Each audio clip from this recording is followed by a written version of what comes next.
Chào các bạn, mình là Top Ngôn Tình đây. Trước khi xem video phiền các bạn dành ra 3 giây để ấn like video và đăng ký kênh để mình có thêm động lực ra nhiều video chất lượng hơn nữa nhé. Cảm ơn các bạn rất nhiều. Chúc các bạn một ngày mới vui vẻ. Người ta nói người xứng với công chúa chỉ có mỗi hoàng tử. Tôi nói rằng người xứng với công chúa không phải chỉ mỗi hoàng tử, cũng có thể là kỵ sĩ. Điển hình như câu chuyện tình yêu của Trì Hạnh và Châu Mãng.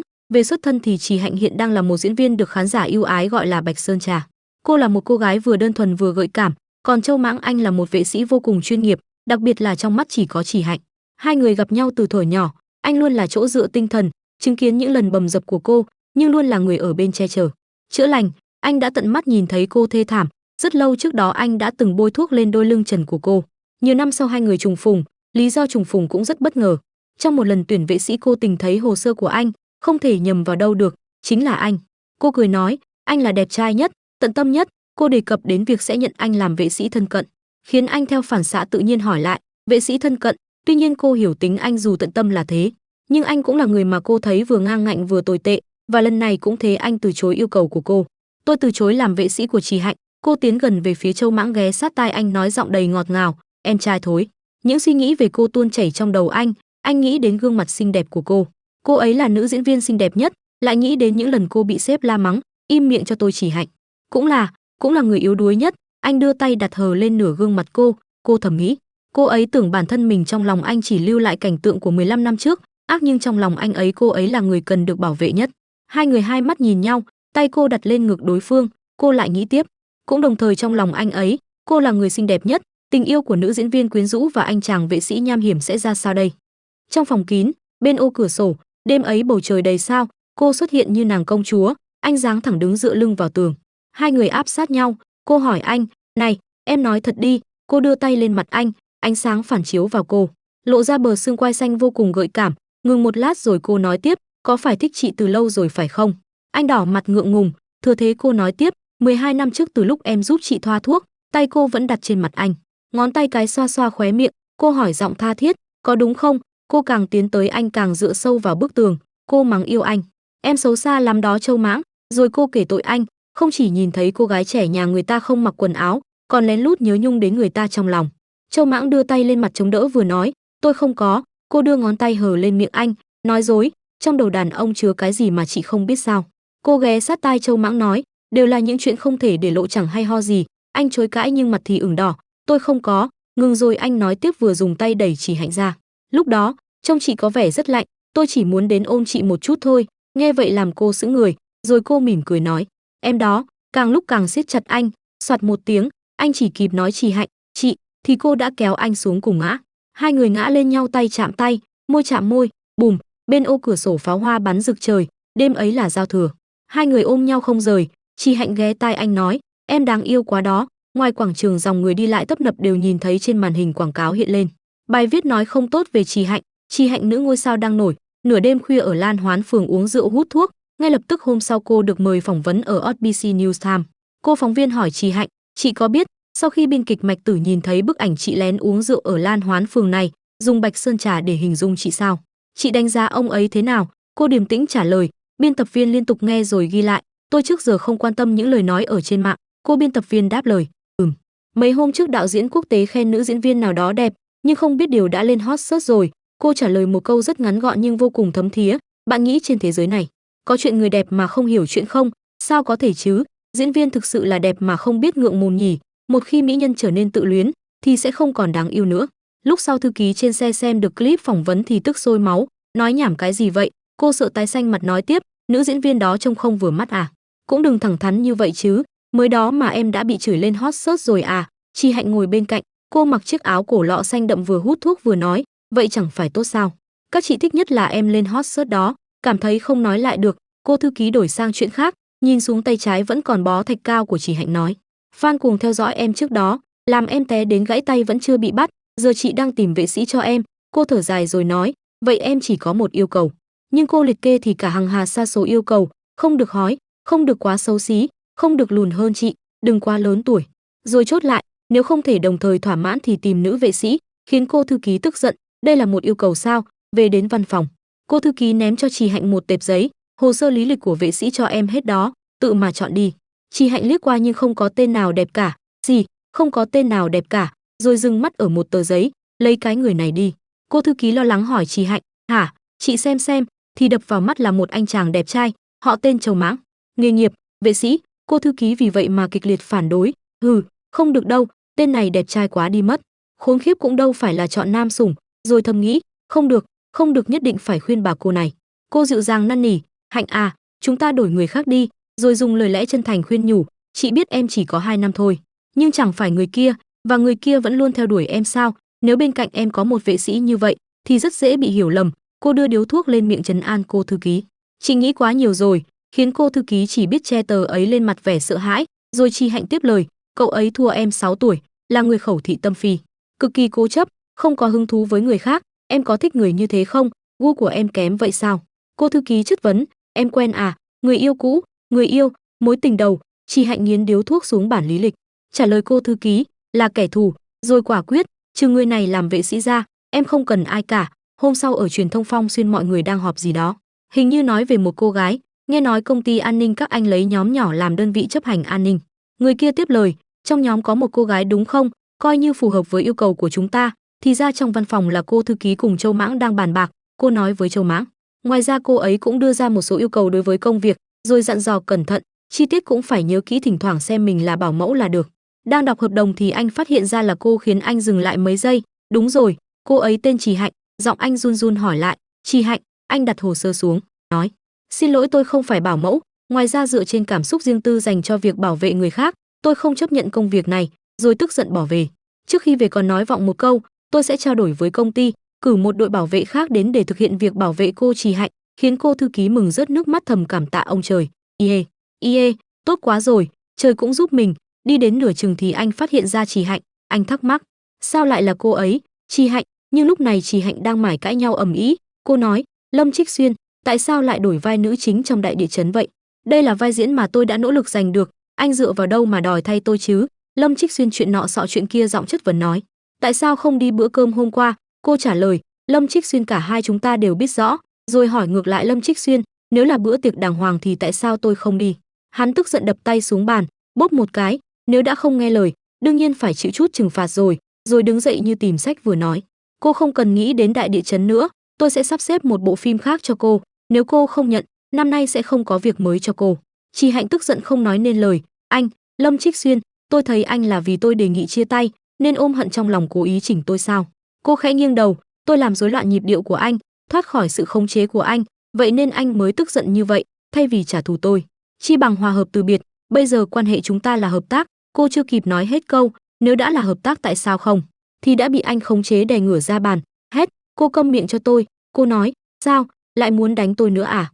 Trên tay cô cầm chậu xương rồng định tự vệ, hắn liền nói, giờ cô không chỉ biết cãi lại còn biết đánh trả rồi. Cô lại đặt chậu xương rồng xuống, đáp lại, không phải học, trước giờ vẫn luôn có. Trước hành động nhân từ của cô, họ Lâm thắc mắc, nếu cô có thể ra tay đánh tôi, thì lúc đó nên ra tay, đến bây giờ cố gắng làm gì có ý nghĩa gì chứ? Theo thói quen nghiện thuốc, cô lại đưa điếu thuốc lên miệng nói, lúc đó vẫn còn tình cảm với anh nên không ra tay. Khi đối phương đang ngậm ngùi thì cô nhớn vai lật kèo, bây giờ tôi vô cùng hối hận vì đã nương tay với anh, không tin anh có thể thử lại xem. Cô vừa thở phào nhẹ nhõm vì bước ra được khỏi căn phòng quái dị đó, cô hừ lạnh, tên điên này, thì đột nhiên sững người phát hiện Châu Mãng. Hai người đối diện nhau. Châu Mãng nói, xin chào cô, tôi là vệ sĩ của cô Châu Mãng, bắt đầu từ hôm nay tôi sẽ phụ trách bảo vệ cô. Trước sự đồn dập của Châu Mãng, hàng ngàn câu hỏi hiện ra trong đầu Trì Hạnh, cậu ta đến lúc nào vậy? Rồi lại nghĩ, những lời mình nói với Lâm Trích Xuyên lúc nãy, cậu ta nghe thấy hết rồi sao? Anh nhìn xuống cánh tay đang bó thạch cao của cô, tự hỏi, vết thương trên tay chị ấy, có phải đó là người yêu cũ đối xử tàn nhẫn với chị ấy? Cô nâng điếu thuốc lên đôi môi căng mọng của cô, rồi hạ xuống. Cô hỏi lảng sang chuyện khác như chưa từng có chuyện gì xảy ra. Này, có bật lửa không? Anh im lặng một lúc, rồi nhíu mày nhìn cô hỏi, chị không kinh ngạc sao? Cô điềm tĩnh trả lời, vẫn ổn. Cậu thì sao? Không phải cậu cũng nhận ra tôi sao? Cô thầm nghĩ, ánh mắt của cậu ta vẫn không hề thay đổi, và lúc đó lần đầu gặp cậu ta trông giống hệt. Cô bắt đầu hồi tưởng lại 12 năm về trước. Tại khu nhà tập thể, một cô gái mặc áo hồng, quần thể thao đen vô cùng quê mùa đang đứng chờ ai đó. Phía sau cái cây là một cậu bé Châu Mãng, 12 tuổi. Cậu lên tiếng gọi, nè chị tìm ai? Cô là Trì Hạnh, năm nay 18 tuổi. Cô khoanh tay đáp lời nhóc con đó, tôi tìm Trì Vinh. Rồi sau đó bị anh phớt lờ. Bỗng một chú mèo đến bên giày Châu Mãng kêu meo meo vô cùng đáng yêu. Cậu cúi người xuống cho chú mèo trèo lên người mình rồi âu yếm. Cô thắc mắc, thằng nhóc đó là con trai riêng của tình nhân của Trì Vinh đấy sao? Cô hậm hực, thằng nhóc thối, tưởng không để ý đến chị đây, thì chị đây không còn cách nào sao? Nghĩ xong cô liền hành động, cô hét lớn Chí Vinh, ông cút ra đây cho tôi, trả tiền lại cho tôi. Ngay lập tức một người đàn ông đã kéo cô ngược lại, cô thốt lên, người đàn ông kia chửi, đồ ăn hại nhà mày, còn dám chạy đến đòi tiền ông.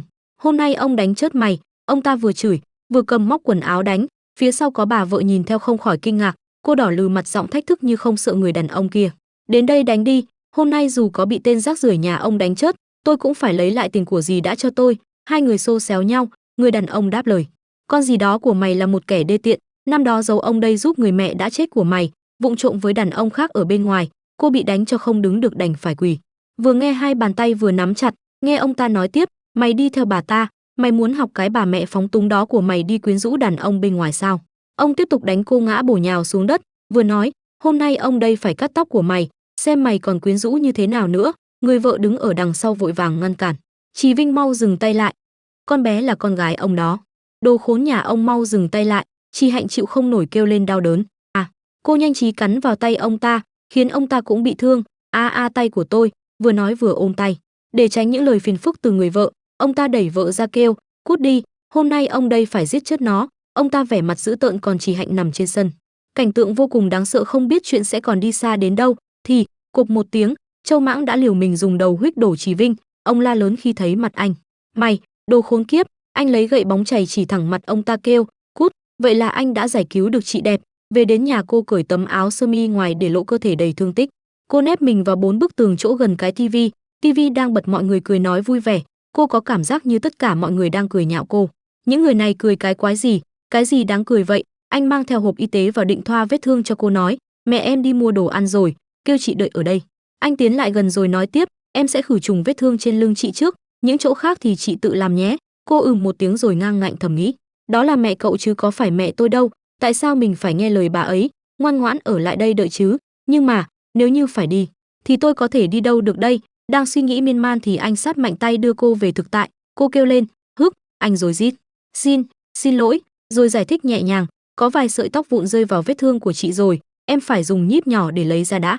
Rồi trấn an cô, em sẽ nhẹ thôi, chị cố chịu một chút, tên khốn kiếp đó, anh cẩn thận y như lúc chăm sóc chú mèo kia. Cô thầm nghĩ, cứ tưởng tên đầu gỗ này chỉ biết dịu dàng với mấy động vật nhỏ thôi chứ. Để thử anh, cô nghĩ ra một ý nghĩ tinh nghịch. Có rồi, cô quay người lại, mặt đầy quyến rũ hỏi, này, nhìn thấy con gái ở trần như vậy, cậu có biết cậu phải nên làm gì không? Anh đỏ mặt ngơ ngác không biết nói gì. Cô lại nói, cậu phải tìm cho cô ấy một bộ quần áo. Anh ngại ngùng vừa đi vừa chạy, em đi lấy quần áo cho chị. Thấy anh như vậy cô phì cười, mới đó mà cô gái quê mùa năm nào đã lột xác thành cô gái xinh đẹp, quyến rũ, lại vô cùng mạnh mẽ. Cô nghĩ lúc đó anh hồi nhỏ thật đáng yêu. Châu Mãng lấy điếu thuốc ra khỏi miệng cô, làm cô ngạc nhiên. Cái tên biểu tình phong phú năm đó sau giờ không còn nửa rồi, giờ cứ như bức tượng, chơi chẳng vui chút nào. Châu Mãng cầm điếu thuốc nói, theo điều khoản hợp đồng, cô phải cai thuốc lá 1 tháng. Trước khi cô vào đoàn phim Hương ngọt ngào sáng chói của cô nháy mắt, cậu là vệ sĩ hay bảo mẫu vậy? Anh đáp gì cũng được. Anh bỏ ra về thì cô nghe tiếng điện thoại ở đầu dây bên kia, alo, chị Tiểu Nhạn. Bên kia cô thư ký báo cáo, Hạnh à, kẻ thù của em nói rằng cậu ta không thể làm việc cho em dựa trên cảm xúc riêng tư để bảo vệ người khác, chị kiếm cho em cái mới này, lát nữa em đến xem nhé. Cô chạy theo kéo cậu lại, này cậu, cái gì gọi là tình cảm riêng tư dựa trên việc bảo vệ người khác? Cậu có tình cảm cá nhân gì với tôi vậy Châu Mãng? Chị Hạnh để tay lên ngực đối phương, từng ngón tay thanh mảnh trắng hồng cứ như thăm dò, tầm mắt hai người chạm nhau, phút chốc bầu không khí đông lại, có hơi mập mờ. Cậu có tình cảm cá nhân gì với tôi vậy Châu Mãng? Từ phía xa Thường Tiểu Nhạn hai chân như gắn tên lửa chạy đến, chết mất. Mới một lúc mà hai người đã dụ dỗ nhau rồi. Cô ôm lấy Chỉ Hạnh lôi kéo về phía mình. Thường Tiểu Nhạn nén giận, ghé sát, thì thầm vào tai đối phương, tổ tông, em nghĩ đây là đâu chứ? Dám ở đây tán tỉnh đàn ông hả? Đầu óc có vấn đề à? Chỉ Hạnh cười, đúng là chỉ có Thường Tiểu Nhạn mới dám mắng cô nặng đến vậy. Cô nàng hối hả đưa ra một bản tài liệu, chị đã chọn cho em một vệ sĩ mới đảm bảo phù hợp với yêu cầu của em. Trước sự dồn dập của Thường Tiểu Nhạn, Chỉ Hạnh khoanh hai tay, chờ một chút. Chưa kịp nói xong trên đỉnh đầu cô có tiếng nói phát ra, giọng nói đàn ông, thanh âm trầm thấp lại ấm áp. Thường tiểu thư, anh vòng tay qua người Chỉ Hạnh cầm bản tài liệu lên, tôi chấp nhận công việc này. Chỉ Hạnh vì sự đột ngột của anh mà sững người không biết nói gì mới phải. Anh đưa tay ra, hợp tác vui vẻ. Mấy phút sau Châu Mãng rời đi. Thường Tiểu Nhạn như mãnh hổ lao tới người cô lắc qua lắc lại, em lại làm cái gì thế? Cô xua tay liên tục phủ nhận, không phải, em không có. Chỉ Hạnh khẽ nhìn về đoạn đường mà anh vừa đi qua, môi cong cong, trong lòng tựa hồ vô cùng vui vẻ. Ngày tháng còn dài. Chị Hạnh đang sống tại một khu chung cư, trời đang chuyển mùa, thời tiết không còn quá bức bối như trước. Chị Hạnh lấy một quả nho trên dĩa, cô ngồi vắt chéo chân, mái tóc dài xõa bừa rơi loạn trên vai. Châu Mãng à, nào đến đây, chúng ta tiếp tục đề tài lúc trước. Cô gặng hỏi, cái gì gọi là tình cảm riêng tư về việc bảo vệ người khác? Cậu có tình cảm riêng tư gì với tôi sao? Châu Mãng mặc sơ mi trắng nghiêm chỉnh, một tay đút túi quần, tay phải đeo đồng hồ, đang chăm chú xem chiếc điện thoại liên lạc cho vệ sĩ đáp. Tôi quen biết cô, chúng ta từng có những tranh chấp không mấy vui vẻ. Cô ồ một tiếng, là vậy sao? Chị Hạnh ôm mặt, duy trì nụ cười trên môi. Vậy cậu có bạn gái chưa? Không thấy phản hồi thì sụ mặt, hư lại giả câm. Bộ dạng này của cậu rất dễ bị người khác hiểu lầm, là cậu thầm yêu tôi đấy. Châu Mãng xoay lưng về phía cô, lạnh nhạt nói, tôi không quen cô. Cuộc trò chuyện tưởng chừng như bình thường này lại là mở đầu cho một cuộc trò chuyện khác. Nhớ lại khi trước Hà Nguyệt với Hà Niên tụng lại một cục, nói nhỏ, anh Châu Mãng và chị Hạnh quen biết nhau từ trước sao? Bọn họ có quan hệ gì vậy? Cậu nhóc lắc đầu, vẻ mặt hoài nghi, không phải chứ? Chưa nghe anh Châu Mãng nói qua, mà Thường Tiểu Nhạn lại trùng hợp nghe được hết mấy lời nói nhỏ này của họ. Cô nắm chặt chiếc laptop trong tay, tiểu tổ tông này lại bắt đầu tác quái rồi. Chị Hạnh dựa vào sofa, chống tay lên gối, hỏi lại, cậu không quen tôi? Ôi trời, lại nói dối. Châu Mãng không để tâm mấy lời cô nói, anh chỉ tay ra phía cửa, tốt nhất mỗi lần dùng mật khẩu cửa chính đều phải đổi một cái mới. Cô cười ngả ngớn, vậy thì phiền quá, tôi không nhớ nổi. Anh tiếp tục khuyên, những kẻ theo dõi cô trước đó vẫn chưa bị bắt, nhưng chỉ nhận được 3 chữ không nhớ được từ đối phương. Rằng co mấy giây sau, anh không chỉnh được cô, chỉ có thể xuống nước trước. Tôi nhớ. Chị Hạnh được anh thuận theo cũng giơ tay lên ie ăn mừng. Hà Nguyệt nhìn về phía hai con người kia, lại nhìn Hà Niên. Bọn họ. Cậu sờ cằm, đăm chiêu, trông có vẻ hai người quan hệ không đơn giản nha. Thường Tiểu Nhạn ngồi một chỗ lòng cứ bất an, dẫn đến nổi gân xanh. Cô xoa xoa thái dương, dặn lòng ở bên ngoài nhất định phải để mắt đến cái miệng bà cô này thôi. Di động trên bàn khẽ rung, màn hình sáng lên có cuộc gọi đến. Cô cầm lên, bắt máy. Alo. Đầu dây bên kia nói mấy câu, sắc mặt cô nhanh chóng thay đổi. Thường Tiểu Nhạn cất laptop vào túi, nói vọng ra, Tiểu Hạnh, chúng ta mau đến công ty thôi, đoàn làm phim Hương Ngọt Ngào sáng chói xảy ra chuyện rồi. Câu này trực tiếp đâm thẳng vào Trì Hạnh, nụ cười khi nãy cũng chẳng thể giữ được. Tại truyền thông Phong Xuyên, ba người nhanh chóng đi đến đoàn. Trì Hạnh đã thay một bộ đồ khác, là chiếc váy ôm màu đen đơn giản, phối cùng phụ kiện khiến cho tổng thể càng nổi bật thêm. Ngọt ngào sang chói không thể tiếp tục quay được nữa à? Em có thể tiếp tục cạnh tranh vai diễn đại địa chấn không? Thường Tiểu Nhạn lắc đầu, cô nghĩ cũng đừng nghĩ nữa. Nghe nói nam chính Ngọt Ngào tối qua uống rượu lái xe đâm vào lề đường. Cô lấy ra điện thoại kiểm tra lại thông tin, trong xe còn có một cô gái của ban nhạc nữ. Nghe nói còn tìm được viên thuốc nén trong túi nữa. Chuyện này đã bị tung lên mạng rồi, chắc e là không giữ được vai nam chính rồi. Chuyện này đương nhiên là lớn. Chi Hạnh hiểu rõ, cô rũ mắt, công ty đang chuẩn bị kéo ai ra cứu thế. Thang máy hiện lên tầng 18, tinh một cái, cửa mở ra, bên trong vang lên tiếng gọi, thanh âm mang theo mấy phần bất ngờ. Trì Hạnh. Nguyên Thu Thời mặc sơ mi đen khoác măng tô bên ngoài, khi nhìn thấy cô, đôi mắt anh cong cong, mỉm cười lịch sự. Chào em, Trì Hạnh. Cô ngẩn người, mắt Trì Hạnh tròn xoa lấp lánh nhìn anh, xin chào. Trong lòng thầm nghĩ, Nguyên Thu Thời, nam thần đó, sao anh ấy lại ở đây? Anh bước đến, đôi mắt hoa đào mang theo mùa xuân, khiến không khí xung quanh ấm áp đến lạ. Anh đặc biệt xuống đón em đó, chuẩn bị họp đây. Mấy sợi tóc rơi xuống trán, Trì Hạnh lắp bắp, không tin được lời mình vừa nghe. Em họp với anh? Mà vẻ mặt sáng rực khi nhìn thấy Nguyên Thu Thời của cô khiến Châu Mãng trướng mắt. Điểm giữa hai lông mày anh nhăn lại, khó chịu nhìn vào hai đôi tay đang dính chặt lấy nhau, miệng anh méo sạch, buồn bực. Bắt tay gì mà lâu quá đấy, không có đổ mồ hôi tay à?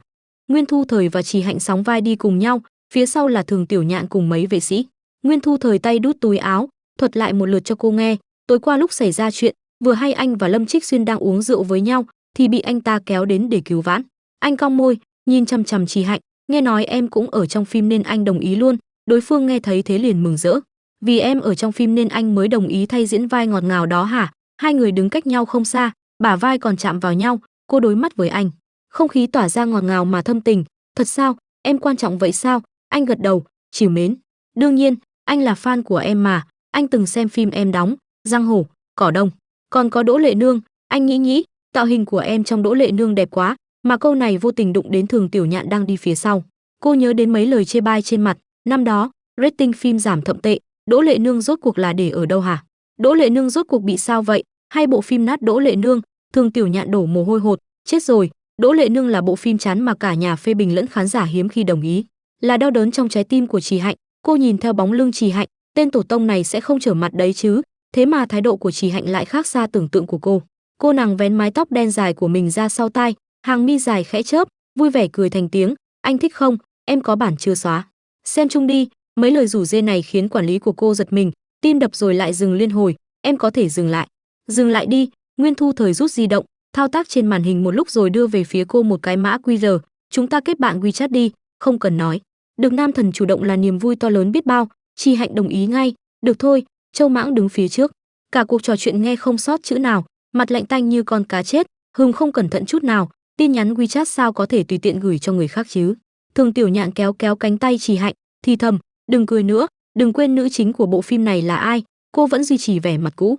Nhan Kiến à, vậy thì em lại càng phải cười rồi, mặc dù đã nói rất nhỏ rồi, thế nhưng vẫn không thoát khỏi đôi tai của Hà Nguyệt và Hà Niên.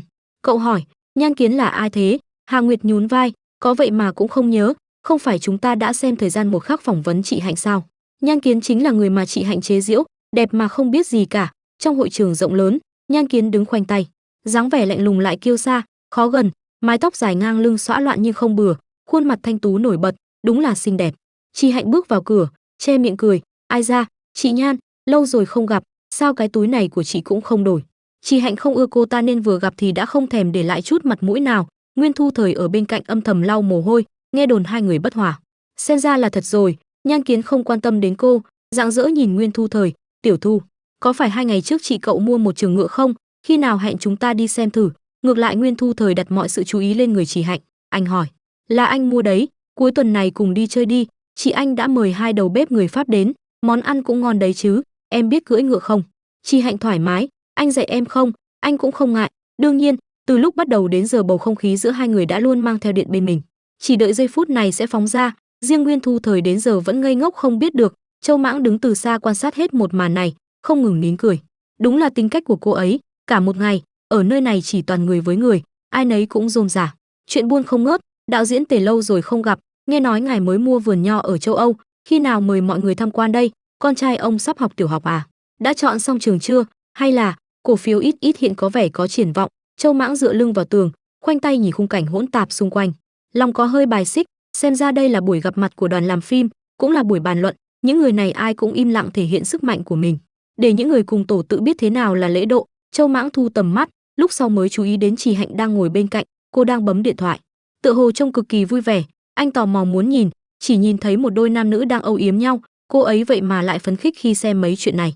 Đúng là một lời khó nói hết được, nhưng chỉ có cô ấy, ngoại trừ lúc nói chuyện với Nguyên Thu Thời và Thường Tiểu Nhạn, hình như cũng không nói chuyện với ai lắm. Trong suy nghĩ của Châu Mãng, Trì Hạnh cứ như một đóa hoa trắng đơn độc giữa vũng bùn, cố gắng vùng vẫy, mạnh mẽ, độc đoán, nhưng dẫu sao cùng chỉ là một đóa hoa, cũng sẽ yếu đuối và mỏi mệt. Anh có hơi chua xót, cô ấy hình như không có người nào đặc biệt gần gũi. Sao lại? Trì Hạnh cứ cảm giác lạnh lạnh, cứ như có ai đang chăm chăm nhìn về phía mình. Cô thoáng ngẩng đầu, bắt gặp ánh mắt Châu Mãng. Châu Mãng có khuôn hàm đặc biệt đẹp, mũi lại cao, nhìn kiểu gì cũng thuận mắt, nên khi nhìn chỉ muốn nhìn lâu hơn một chút nữa.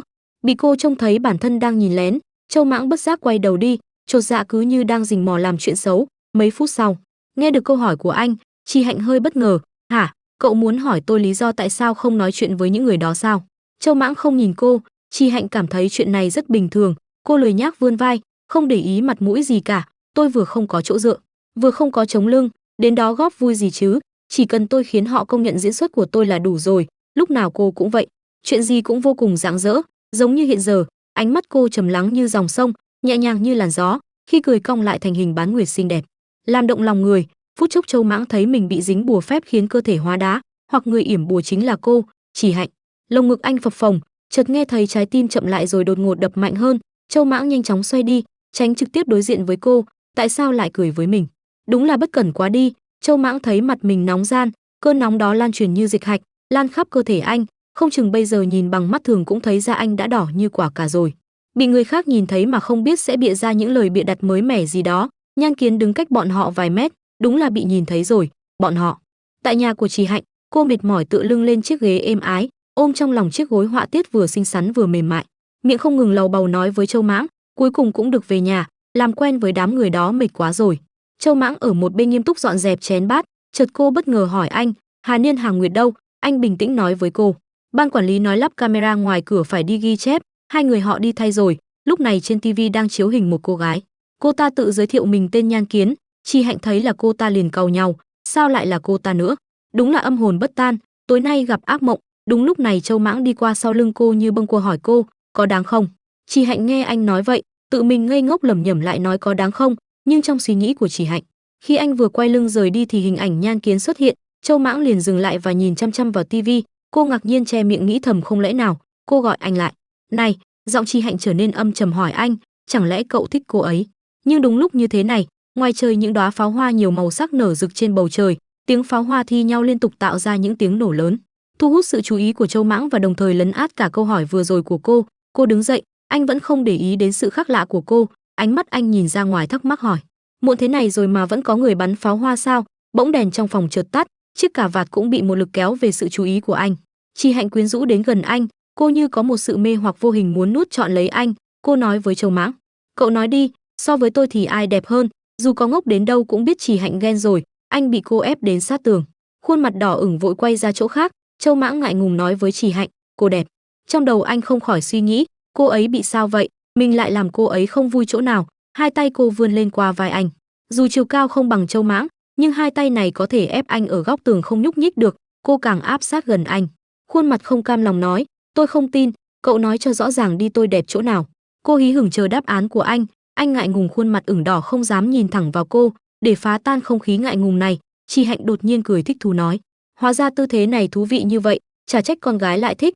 Nói rồi cô quay ra cười với anh, có cảm giác bị áp bức không, tim đập nhanh hơn à? Những câu hỏi xấu hổ dồn dập của Chỉ Hạnh làm anh không khỏi ảo não nói với Chỉ Hạnh, còn đang hưởng thụ cảm giác kích thích mới mẻ này, cô tránh ra trước đi. Bỗng dưng cô trở nên dịu dàng gọi tên anh Châu Mãng. Hình bóng cô ngày trước bỗng nhập nhòe hiện ra, hai hình bóng cứ đan xen chồng chéo lên nhau, cả hai đều cùng biểu cảm này gọi tên anh Châu Mãng. Cô hỏi anh, tôi đẹp chỗ nào? Anh cúi xuống kiên định đáp lời Chỉ Hạnh, cô luôn rất xinh đẹp. Nhận được câu trả lời của anh, cô ngạc nhiên ngước đầu nhìn anh, không nói gì. Một lúc lâu sau mới mở miệng hỏi, luôn, từ khi nào mà luôn như vậy? Cô càng sát gần anh, Châu Mãng cũng không hề né tránh mà cúi người phối hợp với cô. Chỉ Hạnh hỏi anh, từ lần đầu chúng ta gặp nhau, anh đã thấy tôi đẹp rồi sao?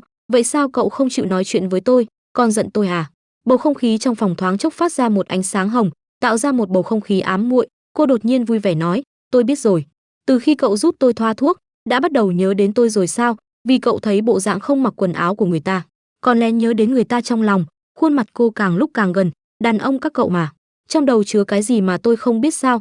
Nói rồi cô chạm nhẹ vào bờ môi hắn, đều là những chuyện không thể lộ. Anh hất bàn tay nghịch ngợm của cô ra. Câu có nói, đừng có đem tôi với lũ đàn ông mà cô nói, đều là một lũ đàn ông. Nhớ về nhiều năm trước anh ôm cô rất chặt, lúc đó trông chị có vẻ rất lạnh, tôi chỉ muốn đến ôm chị chút thôi. Anh ngại ngùng nói. Bàn tay nhỏ bé của cô ôm lấy khuôn mặt đang né tránh ánh mắt của cô. Bàn tay cô tuy nhỏ bé, nhưng cảm giác rất dễ chịu. Anh như say mê chìm đắm trong cảm giác mê muội này. Anh hơi cúi đầu, cô trao cho anh nụ hôn dài. Trong tiếng pháo hoa dạo rực ngoài bầu trời đêm, em dễ thương quá, trước kia em không có cơ bắp. Hai người cùng tỉnh dậy trên cùng một chiếc giường. Châu Mãng say mê nhìn người con gái trước mặt, còn cô đang vui vẻ một bên đánh giá anh, vừa đánh giá vừa không ngại ngùng nói, giờ ấy à sờ cũng thích thật. Chợt anh xoay người đè cô dưới thân, anh không nói không rằng làm cô nghi hoặc nghĩ thầm, giận ư? Đột nhiên anh cúi người hôn cô, đừng nói chuyện, hai người đang chìm đắm trong cơn say tình. Châu Mãng em đáng yêu quá, Châu Mãng này tỉnh lại đi. Anh giật mình tỉnh dậy, đột nhiên ngồi phắt dậy, không khỏi day chán, thở dài nghĩ thầm, nụ hôn đó ảnh hưởng lớn đến vậy sao? Một giọng nói cắt ngang suy nghĩ ảo não của anh, giật cả mình. Chỉ Hạnh mặc một chiếc sơ mi trắng, vẫn vô cùng xinh đẹp. Cô đứng cạnh cửa sổ đón nắng mai, trong tay là quả táo đỏ vừa bị cắn một miếng nhỏ. Nhìn biểu hiện lạ của anh, cô lo lắng hỏi, cậu bị làm sao vậy? Cô bước đến chỗ anh, dịu dàng nói gặp ác mộng à? Châu Mãng lúc này mới để ý đến cô, vừa quay sang nhìn cô liền đứng hình. Cô trong chiếc áo sơ mi trắng rộng thùng thình, thân hình cô nóng bỏng như ẩn như hiện qua lớp vải, chiếc quần ngắn làm tôn lên đôi chân dài thon gọn của cô, mà đôi chân tuyệt đẹp đó hiện tại đang đi về phía anh. Cô dừng lại trước mặt, chợt Châu Mãng nhớ lại những chuyện đã xảy ra trong mơ ngày hôm qua. Tiểu đệ bên dưới không nghe lời lại xảy ra phản ứng vào lúc này. Châu Mãng nhanh chóng che lại, anh ngại ngùng nói lớn không, nhưng không che được qua ánh mắt của Chỉ Hạnh. Cô đương nhiên nhìn thấy sự khác lạ của Châu Mãng, cô cười nói với anh, hóa ra không phải là ác mộng, mà là xuân mộng à? Cô nghi ngờ hỏi lại, cậu đã mơ thấy giấc mộng xuân? Châu Mãng không trả lời, ngầm thừa nhận. Chỉ Hạnh như phát hiện điều thú vị mới, cô trêu anh, không phải chứ, chị hôn cậu một cái, cậu đã mơ thấy giấc mộng xuân?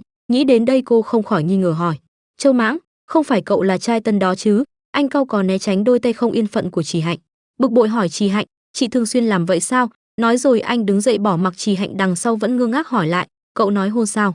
Cô nhìn anh đang đứng một bên thay sơ mi, thăm dò nói, đúng vậy.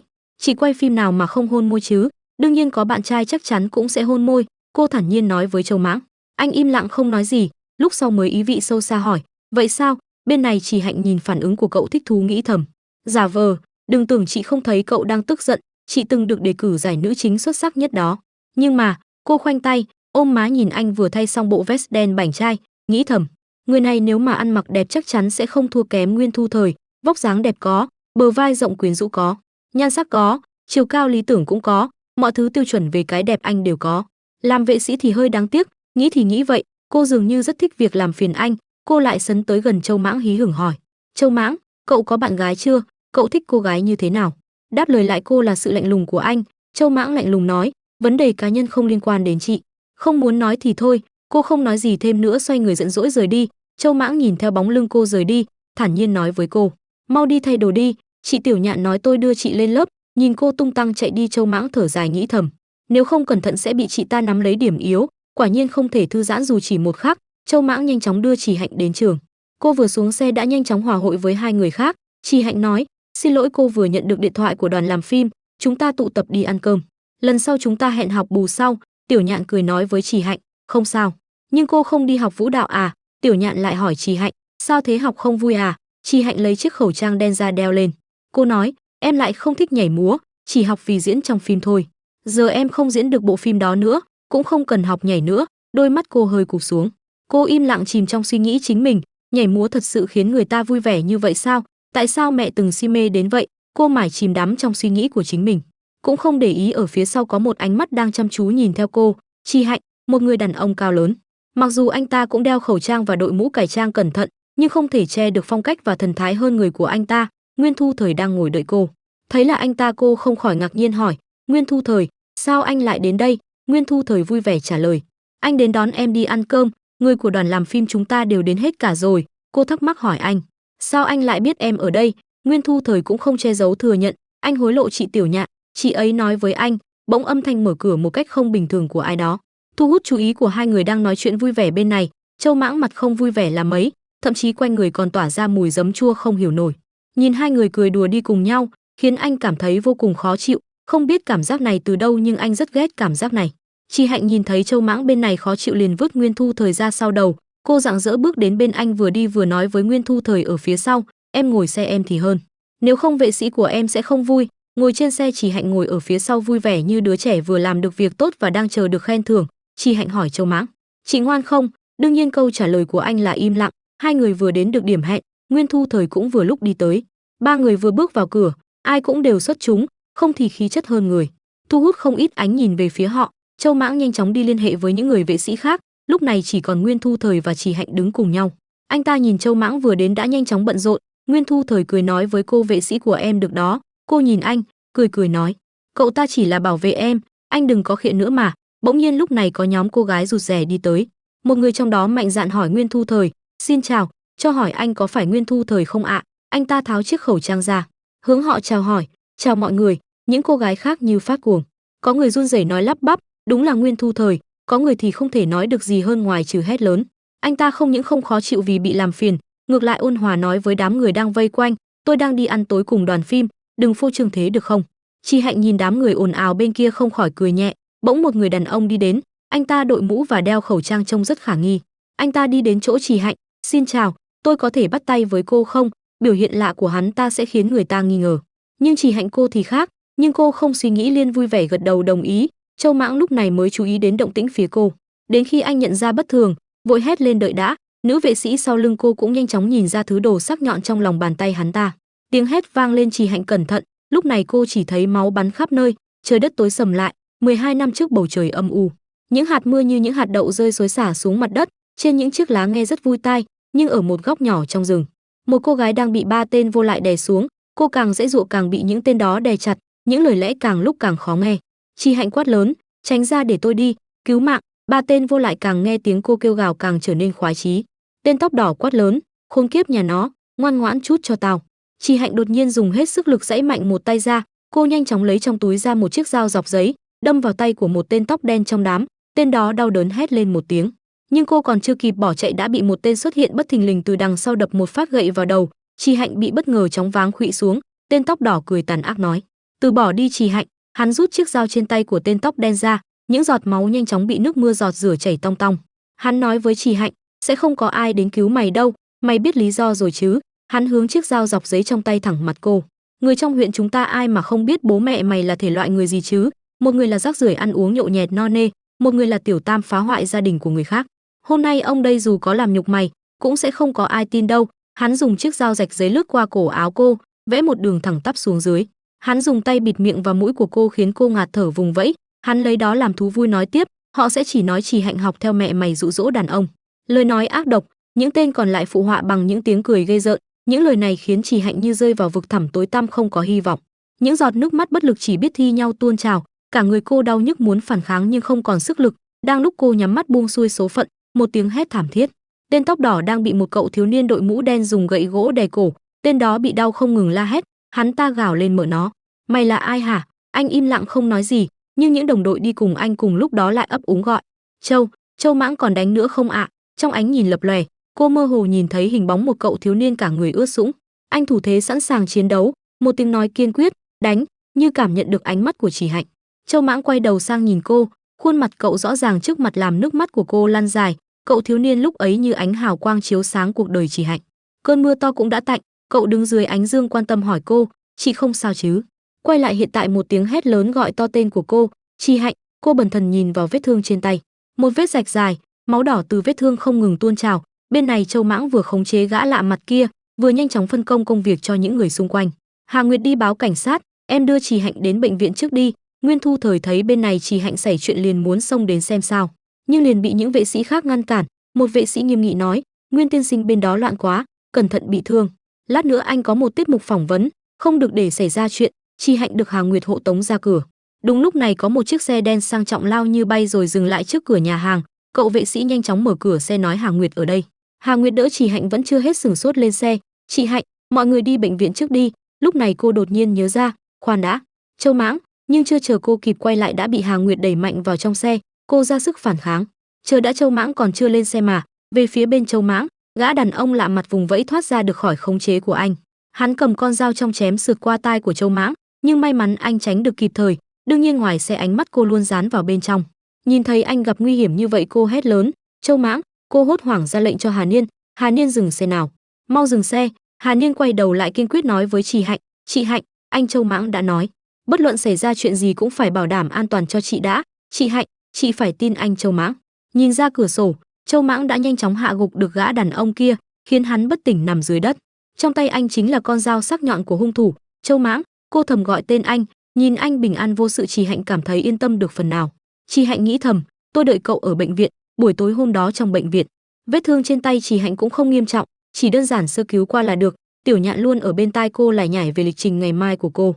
"Sáng mai nhớ đến bệnh viện lấy báo cáo kiểm tra, nếu trên con dao đó có thứ gì đó như virus thì tôi đâm đầu vào chỗ chết cho rồi." Nguyên Thu Thời cũng thật là, anh ấy dẫn người đi ăn lẩu, giờ xảy ra chuyện rồi tự chạy à? Trì Hạnh tâm hồn treo ngược cành cây. Cô chỉ chăm chú nhìn xung quanh như đang tìm kiếm ai đó, cô đâu có tâm trạng để mà tập trung nghe Tiểu Nhạn luyên thuyên bất mãn. Cô bâng quơ trả lời: "Anh ấy vội đi ghi hình chương trình à?" Lúc này cô lướt qua một hình bóng quen thuộc, Trì Hạnh vội quay phát người lại, người đó cũng vừa nhìn thấy cô. Châu Mãng lo lắng đi nhanh đến chỗ phía cô, cả hai cùng đồng thanh nói: "Sao rồi?" "Tay của chị." Vết thương trên tay anh đã được sơ cứu qua, nhưng vẫn không ngừng rỉ máu. Cô vươn tay lo lắng hỏi Châu Mãng: "Để chị xem nào." Ánh mắt hai người lúc này, cả hai người đều không nhận ra, ánh mắt của hai người lúc này vô cùng dịu dàng cho nhau. Châu Mãng ngại ngùng ngoảnh mặt đi, giọng bình thản nói: "Tôi không sao." Không khí ám muội ở bên này không khỏi làm trợ lý nhỏ bị cho ra rìa ở một bên. Đã thế còn tự nhiên bị ăn cẩu lương, phát ra tia u ám đáng sợ không ngừng ho khụ khụ ra hiệu. Sau một hồi kiểm tra, Trì Hạnh vui vẻ vỗ vai Châu Mãng nói: "May mà không bị thương ở mặt." Điều này làm anh không vui nói: "Cái này quan trọng lắm sao?" Trì Hạnh nhí nhảnh lè lưỡi: "Đương nhiên quan trọng rồi, tôi thích nhan sắc mà." Lúc này Hà Nguyệt đột nhiên đi tới, cô ấy buồn bã nói với Châu Mãng: "Anh Mãng, xin lỗi, em không bảo vệ được chị Hạnh, còn làm liên lụy đến anh bị thương." Tranh thủ Châu Mãng đang an ủi đám Hà Nguyệt, Tiểu Nhạn liền kéo Trì Hạnh đi. Cô ta thì thầm nói nhỏ với Trì Hạnh: "Cậu ta chẳng phải kẻ thù của em sao? Sao em lại quan tâm đến cậu ta như vậy?" Trì Hạnh nói với cô ta: "Ai quan tâm cậu ta chứ?" Nói vậy cô liền gian ác nói thêm: "Em đang báo thù mà." Tiểu Nhạn nhìn cô khinh bỉ nói: "Được rồi, Quỷ mới tin em, nói rồi cô ta quay người rời đi. Trước khi đi cô ta nói với Trì Hạnh, tôi sẽ liên hệ với công ty vệ sĩ khác. Trì Hạnh ngơ ngác nhìn cô ta, Châu Mãng cũng có dự cảm không lành, anh ngẩng đầu nhìn về phía bên này. Từ nay Châu Mãng không còn là vệ sĩ của em nữa. Lời nói của cô ta đủ để cho cả Châu Mãng đứng từ xa nghe thấy. Đây là quyết định của công ty và cũng là quyết định của tôi. Châu Mãng và Trì Hạnh không khỏi sửng sốt. Tiểu Nhạn nói với Trì Hạnh, lần trước em có thấy mấy tên vệ sĩ bên cạnh Nguyên Thu Thời không? Vừa ra ngoài đã mang lại sức mạnh chấn động, áp lực, đảm bảo top đầu. Trì Hạnh kiên quyết phản đối. Em không cần. Châu Mãng nhìn hai người lời qua tiếng lại, đôi mắt anh hơi cụp xuống nghĩ thầm. Sắp bị đuổi việc rồi sao? Em không đồng ý, em muốn cậu ấy đấy. Lời cô nói ra khiến anh không khỏi kinh ngạc, anh ngây người. Lời cô nói ra khiến khuôn mặt của anh trở nên ấm áp, ửng đỏ. Bỗng lúc này chuông điện thoại của cô reo lên. Tiểu Nhạn đứng bên cạnh đương nhiên biết người gọi tới là ai. Cô ta ngạc nhiên hỏi Trì Hạnh, Lâm Trích Xuyên, sao anh ta lại gọi cho em? Sau khi chia tay, chuyện công việc của em đều liên lạc với chị. Trì Hạnh bực bội trả lời với cô ta, ai mà biết. Nói rồi cô quay lưng rời đi nghe điện thoại, chỉ để lại hai người còn lại đứng với nhau. Châu Mãng tò mò hỏi Tiểu Nhạn, sao vậy? Cô ta không nói gì, chỉ đi đến bên cạnh Trì Hạnh vừa gọi điện thoại xong. Cô ta nhìn vào điện thoại, anh cũng nhìn theo ánh mắt của cô ta, nhận thấy ánh mắt của hai người cô thất thần ngẩng đầu. Hai người một trước một sau đi đến một tòa cao ốc. Trì Hạnh mở bật tung chiếc cửa lớn, bên trong một người đàn ông điển trai đang ngồi chờ sẵn. Anh ta nhìn thấy Châu Mãng đi theo phía sau liền khó chịu cau mày, vệ sĩ đi ra ngoài, góp vui cái gì chứ? Trì Hạnh khoanh hai tay kiên quyết nói với hắn, không, để bảo vệ an toàn của tôi cậu ấy phải ở đây. Lâm Trích Xuyên khó chịu nhìn Châu Mãng, người đàn ông vừa cao to, vừa đẹp trai thế này, khiến hắn ta vừa nhìn liền không khỏi tức giận hỏi Trì Hạnh, đồ chơi mới của cô à? Trì Hạnh cũng không hề thua kém, cô tức giận hỏi hắn, anh vừa từ tinh tinh tiến hóa thành sao? Không sỉ nhục người khác thì không thể nói chuyện được đúng không? Châu Mãng nhìn hai người vừa gặp nhau đã lời qua tiếng lại, sát khí đùng đùng không ai chịu nhường ai, anh chỉ biết nhìn họ chăn chối. Lâm Trích Xuyên dù vẫn còn tức giận, nhưng đành thở dài nói vào chuyện chính. Phong Xuyên có đầu tư cho bộ phim Đại Địa Chấn, nhưng thái độ nhà sản xuất và đạo diễn hơi cứng rắn.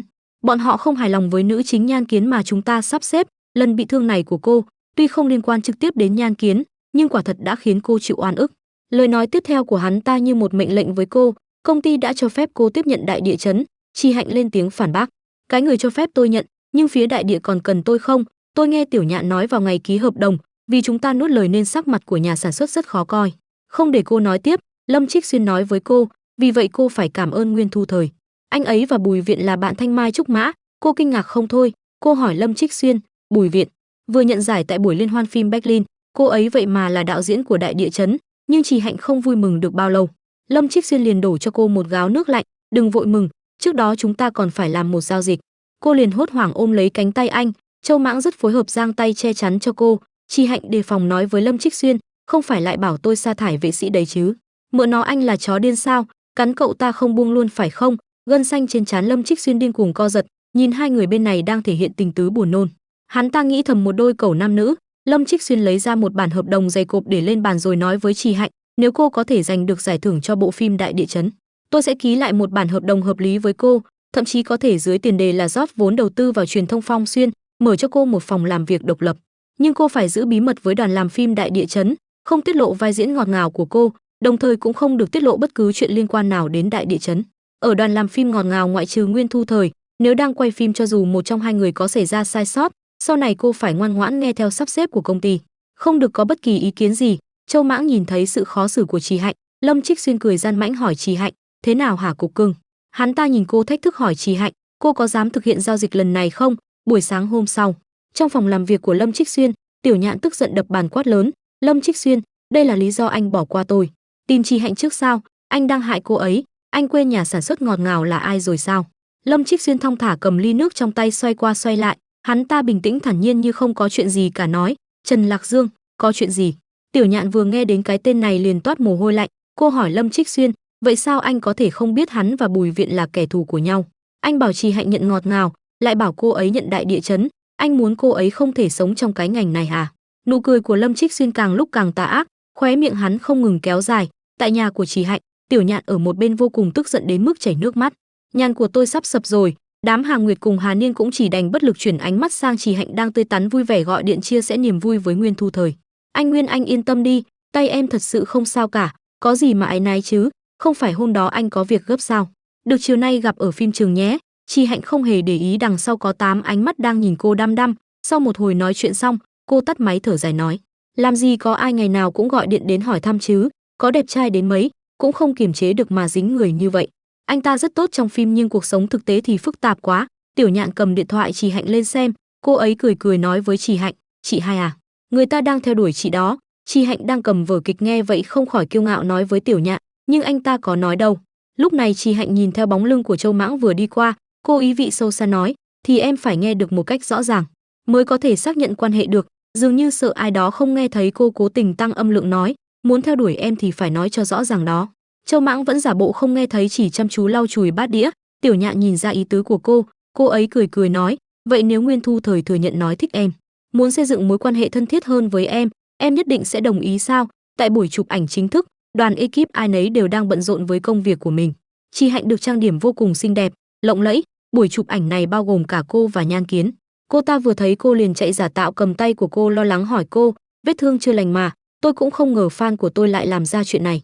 Trì Hạnh cười trừ thở dài khách sáo nói, chỉ là vết thương nhỏ thôi, phần lớn các fan đều có những người không lý trí như vậy. Chị Nhan, chị đừng nghe mấy lời chửi rủa nhảm nhí trên mạng. Trì Hạnh ra vẻ nói, ít nhất là em có đối phó. Nếu anh ta si mê chị đến mức làm hành động quá khích. Lúc này trong thâm tâm hai người không ngừng chửi rủa đối phương, sát khí bay qua bay lại. Trì Hạnh hư lạnh nghĩ thầm, nếu không phải thấy cô qua lại với nhà sản xuất Trần Lạc Dương, vì để đại địa chấn không xảy ra sai sót, tôi mặc kệ cô đi chết. Nhan Kiến cũng không hề thua kém, hừ lạnh, nếu không phải cô bị thương liên lụy tới tôi, để đòi lại hình tượng, nếu không tôi còn lâu mới để ý đến cô.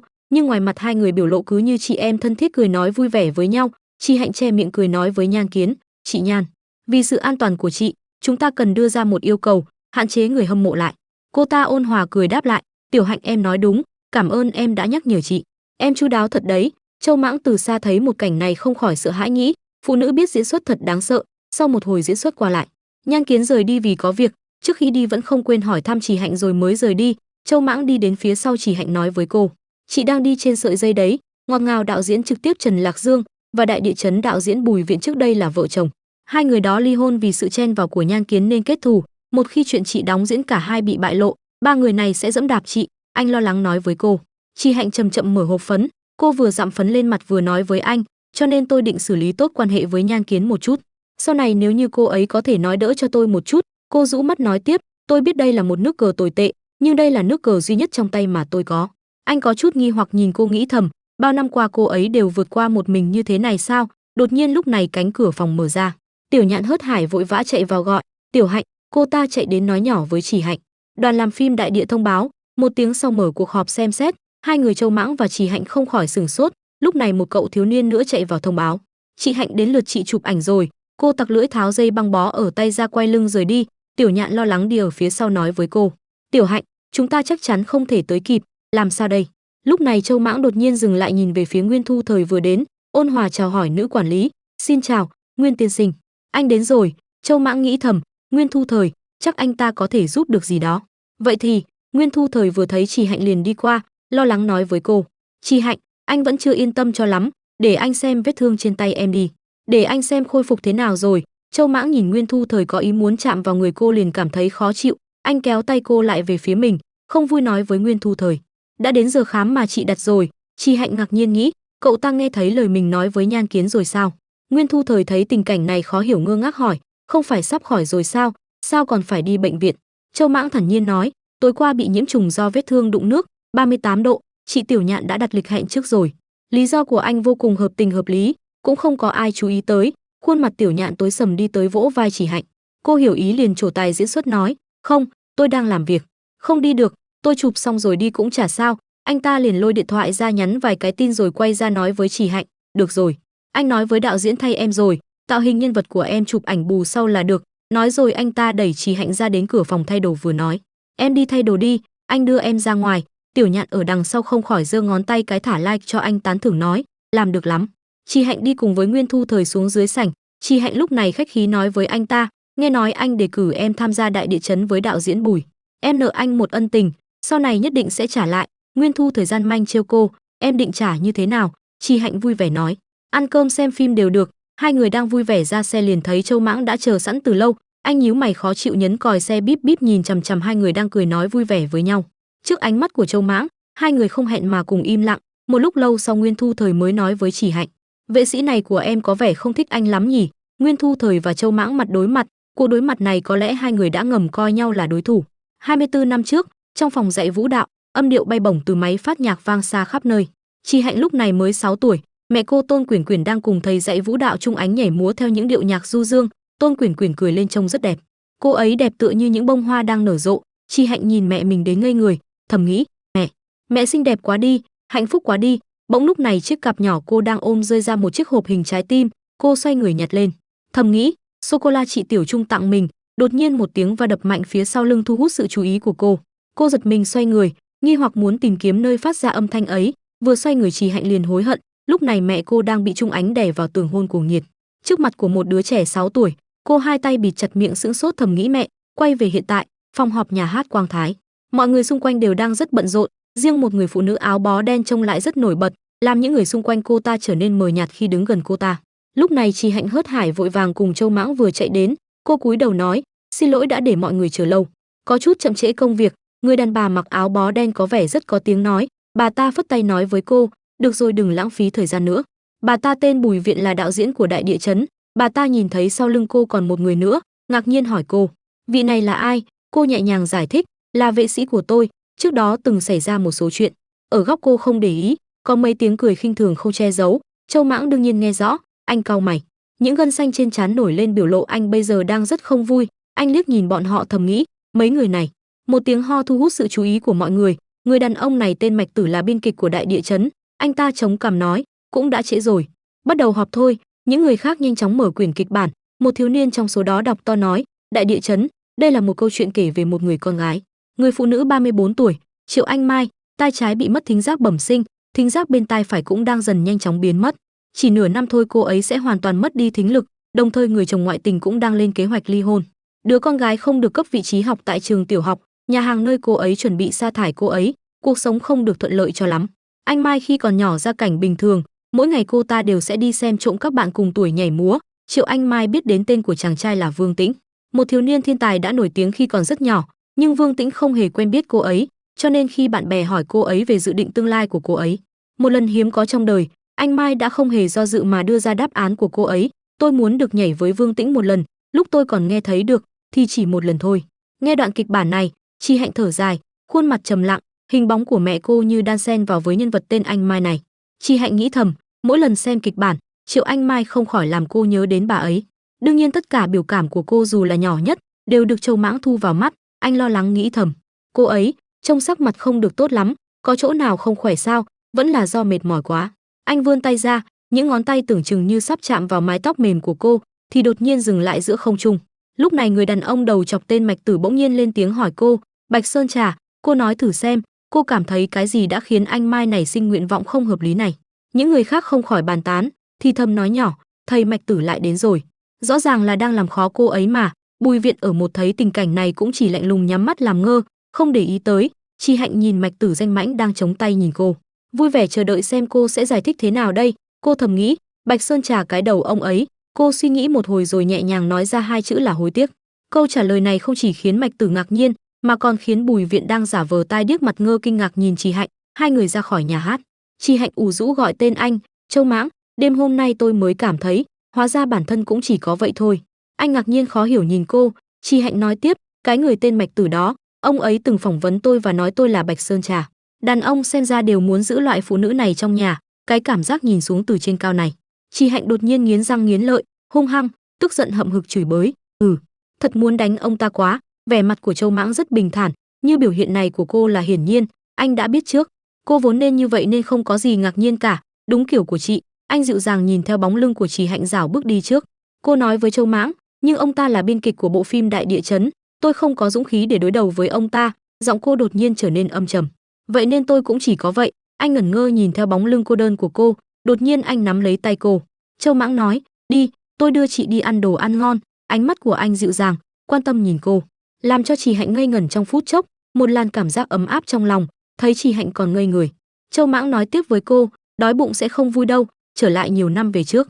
Lúc này cô chỉ vừa học cấp 3, Chi Hạnh đứng trên những hòn đá hướng ra biển, tiếng những ngọn gió đẩy sóng lớn đập vào đá, làm bay lên những giọt nước mát lạnh. Chi Hạnh giang lớn hai bàn tay đón những làn gió mát lạnh, nếu không nhìn khuôn mặt và những cánh tay đầy những vết thương bầm tím, thì hẳn người ta sẽ nghĩ cô chính là một cô gái tràn đầy sức sống của tuổi trẻ. Bỗng lúc này một cậu thiếu niên hớt hải chạy đến, khuôn mặt cậu ta lo lắng. Cậu ta hét lên với Trì Hạnh, "Này, đừng nhảy, đây là kem mà chị yêu cầu đấy." Cậu thiếu niên này không ai khác chính là Châu Mãng. Cô nghe tiếng gọi theo bản năng quay đầu lại, vừa thấy là Châu Mãng, cô mới nở nụ cười nói với cậu, "Yên tâm, chị không có tìm đường chết đâu." Cô nói xong liền đi xuống, sau đó hai người cùng ngồi trên lan can ăn kem mà Châu Mãng vừa mua, vừa cắn miếng kem đầu tiên. Cô đã hưng phấn, Trì Hạnh rất cảm thụ hương vị vừa ngọt ngào vừa mát lạnh khi kem chạm vào đầu lưỡi. Cô vui vẻ hỏi Châu Mãng mùa đông ăn kem sướng không? Châu Mãng im lặng không nói nhưng trong đầu không khỏi chửi thầm, sướng cái con khỉ, lạnh quá. Cô nhìn Châu Mãng một bên đỏ mặt không nói gì. Đột nhiên cô vươn tay chạm lên ngực Châu Mãng, như vừa phát hiện ra điều thú vị, cô cười nói với Châu Mãng, "Em không có cơ bắp." Hành động bất ngờ của Trì Hạnh làm Châu Mãng không kịp phản ứng, khuôn mặt anh đỏ bừng lan đến tận mang tai, chiếc kem cũng vô tình khiến anh bị sặc không ngừng ho khan. Một bên Trì Hạnh vui vẻ cười khoái chí, hình ảnh hai người bên bờ biển vui cười nhạt dần, thay vào đó là Trì Hạnh và Châu Mãng của hiện tại. Trì Hạnh lúc này được Châu Mãng khoác thêm bên ngoài chiếc áo vest đen của anh, cô đeo thêm cặp kính và khẩu trang, lúc này mới yên tâm có thể đi lại, mà bớt lo về chuyện bị những người xung quanh phát hiện. Châu Mãng nhìn dòng người đông đúc không khỏi lo lắng suy nghĩ, sơ suất rồi, không ngờ đông người như vậy. Tuy đeo khẩu trang nhưng vẫn phải cẩn thận. Trì Hạnh ló ra từ sau lưng anh, hào hứng nói với anh, "Châu Mãng, mau xem có kem không, tôi muốn ăn kem." Châu Mãng mặt không cảm xúc nhắc nhở với cô, "Chị có biết một cây kem có bao nhiêu calo không? Chị thà ngủ 4 tiếng mỗi ngày còn hơn là chạy bộ, bữa tối và bữa sáng ăn đều là salad." Những lời nói của những chiếc gai đâm vào người cô. Trì Hạnh chột dạ đi ngang qua anh, cô giơ nắm đấm tức giận nghĩ thầm, "Được thôi, dám thách thức một cách rõ ràng, em ấy không phải kiểu này trước đây." Chợt cô bất ngờ quay đầu lại nhìn anh, vẻ mặt nghiêm túc, kiên quyết gần từng chữ nói với Châu Mãng, "Chị muốn ăn kem." Trái ngược với suy nghĩ của cô là Châu Mãng sẽ ra sức ngăn cản, nhưng anh chỉ hững hờ nói được thôi. Thế là sau đó có cảnh hai người mỗi người một que kem, Trì Hạnh vừa ăn vừa vui vẻ hạnh phúc tấm tắc khen, "Ngon quá." Chỉ anh im lặng không nói gì, nhìn chiếc kem ốc quế đẹp mắt trong tay. Cô đột nhiên quay sang hỏi anh, "Cậu còn nhớ chúng ta trước đây từng ăn kem không, vào mùa đông đó?" Châu Mãng không nói gì, anh nhìn chiếc kem ốc quế trong tay. Anh nghĩ thầm, đương nhiên là nhớ. Trì Hạnh một bên không nghe thấy anh trả lời, cô cười đắc ý nói, "Sao, cậu không nhớ à? Vậy để giúp cậu nhớ lại." Cậu một bên vẫn ngoan ngoan im lặng không nói gì. Mặc kệ cô một bên luyên thuyên, lúc đó chị còn đánh ngực cậu mà. Đột nhiên Châu Mãng nắm lấy tay cô, khuôn mặt của anh cũng vì thế mà sát gần lại. Cô ngại ngùng ngơ ngác đỏ mặt. Khuôn mặt lúc này của Trì Hạnh làm Châu Mãng không khỏi nhớ đến hình ảnh cô đêm hôm đó. Trong mơ cô ma mãnh sờ ngực anh, nhưng sau đó bị anh nhanh chóng chặn lại. Trì Hạnh hờn dỗi nói với anh, "Không cho sờ thì thôi không sờ, cậu xấu xa lắm đó Châu Mãng." Khuôn mặt anh cũng thoáng chốc đỏ bừng. Trì Hạnh ngây thơ không nhận ra điều khác thường ở anh. Cô nói với Châu Mãng, "Cậu lắm chuyện, không có cô gái nào thích đâu." Nói vậy chứ tay cô nhanh nhẹn sờ mó ăn đậu hũ của anh, đang lúc anh đang ngây ngốc, còn tự hào nghĩ thầm đánh lén thành công. Châu Mãng như vô thức tiến sát lại gần, khoảng cách hai bờ môi đã rất gần, cô không ngăn cản còn vui vẻ thầm nghĩ, "Hôn chị à." Không ngờ lại chủ động thật hiếm thấy, đến khi tựa như đã sắp chạm đến môi nhau, đột nhiên cô bị một lực mạnh đẩy ra. Lúc này Châu Mãng như lấy lại ý thức, khuôn mặt anh biểu lộ sự kiên quyết, nhưng khuôn mặt đỏ ửng lan đến tận mang tai đã phản bội lại Châu Mãng. Trì Hạnh bị anh đẩy ra, nhân sinh tam quan của Trì Hạnh như sụp đổ. Trước giờ cô tự tin về sự quyến rũ của mình, tưởng như không người đàn ông nào có thể từ chối, thì lần này Châu Mãng khiến cô sụp đổ bấy nhiêu. Lần đầu nữ minh tinh bị từ chối, khuôn mặt cô không che giấu được sự kinh ngạc và sốc không hề nhẹ. Cô nghĩ thầm, vừa nãy xảy ra chuyện gì, mình vừa bị từ chối sao? Nhìn lại Châu Mãng mặt mũi đỏ ửng, đoan chính ngồi cách xa cô. Trì Hạnh cạn lời, lúc sau mới nói một câu không biết ý vị gì, "Nhát gan thật, nhưng mà sờ ngực cũng thích thật." Châu Mãng lúc này cũng đã lấy lại được bình tĩnh. Anh nghiêm túc nói với cô, "Tôi là vệ sĩ của chị, bất kỳ quan hệ cá nhân nào ngoài công việc cũng không nên phát triển." Trì Hạnh nói với anh, "Vệ sĩ có yêu cầu đạo đức nghề nghiệp hà khắc nào? Không được hôn." "Không đúng, hôn môi với người phục vụ, vậy không được đâu, cậu đã hôn rồi." Nói đến đây giọng cô trở nên cợt nhả. "Hơn nữa, tôi thích nhất là những mối quan hệ không nên có với người khác." Lời của Trì Hạnh làm anh đột nhiên nhớ đến lời Tiểu Nhạn dặn, lúc ở ngoài nhất định phải chú ý xem có đội paparazzi hay không, ngoài việc bảo vệ cô ấy ra, cũng đừng để tin tiêu cực của cô ấy bị chụp lại. Giọng nói của Châu Mãng trở nên âm trầm, anh nói với Trì Hạnh, "Lúc bên ngoài chị vẫn nên chú ý lời nói, cử chỉ, nếu để đội paparazzi chụp được, sẽ trở thành tin tiêu cực của chị đó." Trì Hạnh nghi hoặc hỏi lại cậu, "Tin tiêu cực?" Cô nghĩ thầm, xem ra Thường Tiểu Nhạn đã nói gì với cậu ấy rồi. Cô đột nhiên đứng dậy, phong thái tự tin nói với anh, "Có tin tức tiêu cực gì à? Thân thiết với vệ sĩ của mình quá à? Cậu nghĩ tôi sẽ quan tâm đến việc này sao?" Phong thái tự tin của cô làm anh thoáng chốc ngỡ ngàng. Trì Hạnh nói tiếp, "Nhưng mà nếu cậu lo lắng bị chụp ảnh tiêu cực như vậy sau này tôi sẽ giữ khoảng cách an toàn với cậu." Nói rồi cô ngoảnh đầu lại nói với anh, "Đi thôi, vệ sĩ." Chiếc xe ô tô đen đang chạy trên đường quốc lộ, Châu Mãng không tập trung, vừa lái xe vừa suy nghĩ về chuyện của đêm hôm đó. Sau đêm đó, thái độ của cô ấy đối với mình đã khác trước. Châu Mãng nhìn cô đang vui vẻ cười tươi qua gương xe, mà nghĩ đến lời nói đó, đừng nói thêm một lời thừa thãi nào với tôi nữa. Thường Tiểu Nhạn đột nhiên có chút lo lắng, trên đường không kẹt xe đấy chứ, chúng ta không thể bỏ lỡ lễ khai máy ngọt ngào được. Chi Hạnh liền nói lại Thường Tiểu Nhạn, đừng có nói nhiều như vậy chứ. Đột nhiên Châu Mãng nói, không đâu. Thấy anh nói vậy cô bất giác nhìn về phía anh.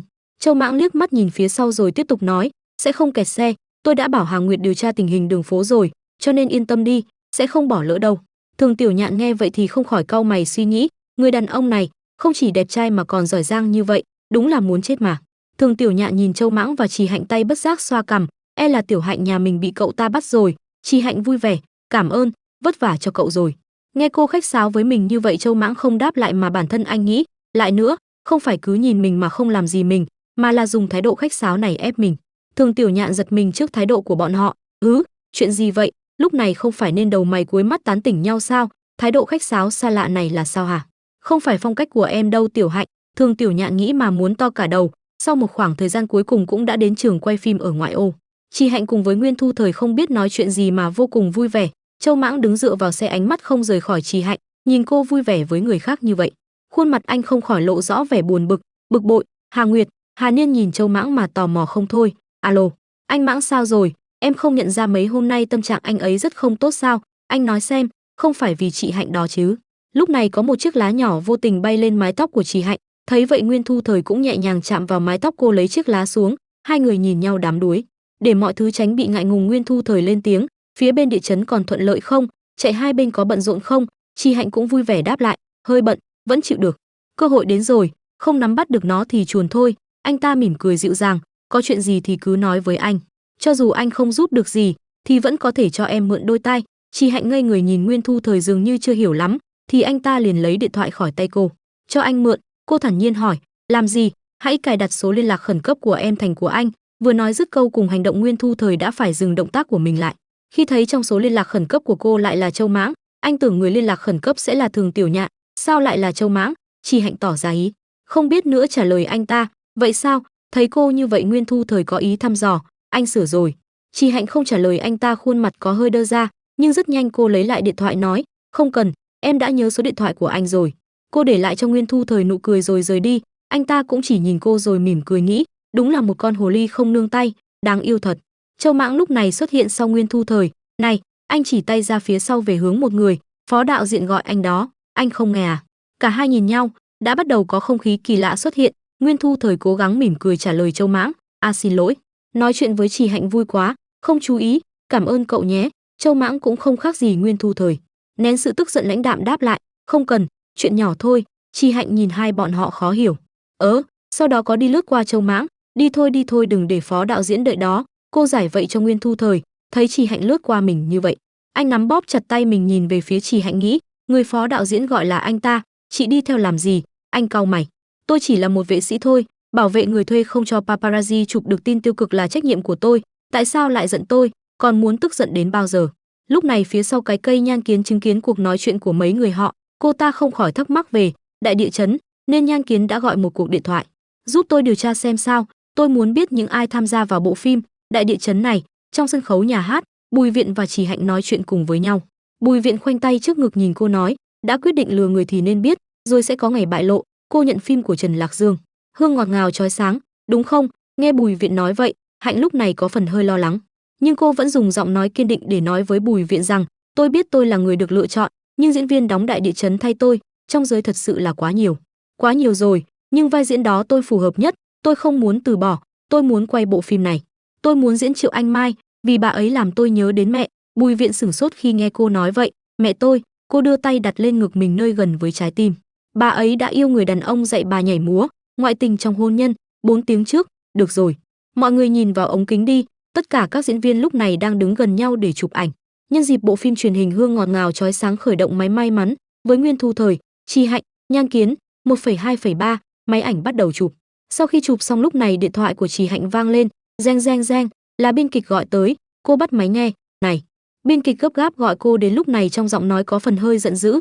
Trì Hạnh, tôi biết cô có tính xung phong, nhưng con người kiêng kỵ nhất là không biết tự lượng sức mình. Cô không thể cái gì cũng hốt được, cô tới nhà hát ngay đi, sau đó thì lập tức dập máy làm Trì Hạnh không kịp nói gì, mà đứng như trời trồng ở đó. Cô có chút buồn rầu, ông ấy biết luôn rồi. Lúc này Châu Mãng đi tới hỏi cô, sao vậy? Cô quay đầu lại nhưng không để ý đến anh, mà thất thần bước đi. Châu Mãng cứ thế gọi, khuôn mặt anh bày ra vẻ mặt khó hiểu. Trì Hạnh thấy cô vẫn không có dấu hiệu nghe thấy mình gọi, anh liền giữ tay cô kéo lại. Chị sao thế? Mặt anh và mặt cô lúc này như muốn dí sát vào nhau. Anh không khỏi lo lắng hỏi lại Trì Hạnh, ai vừa gọi vậy, có chuyện gì? Trì Hạnh nhìn Châu Mãng không trả lời, nhưng đột nhiên cô nắm chặt vạt áo của anh, dựa đầu vào thở dài một cái, rồi buông ra lên tiếng, Châu Mãng, đưa tôi đến nhà hát. Vẻ mặt cô lúc này ít nhiều mang theo mệt mỏi, nhưng vẫn mỉm cười với anh. Hiện tại, trong nhà hát biên kịch cùng cô lúc này đang đối mặt với nhau, Châu Mãng thì đứng ở phía dưới cô sau lưng.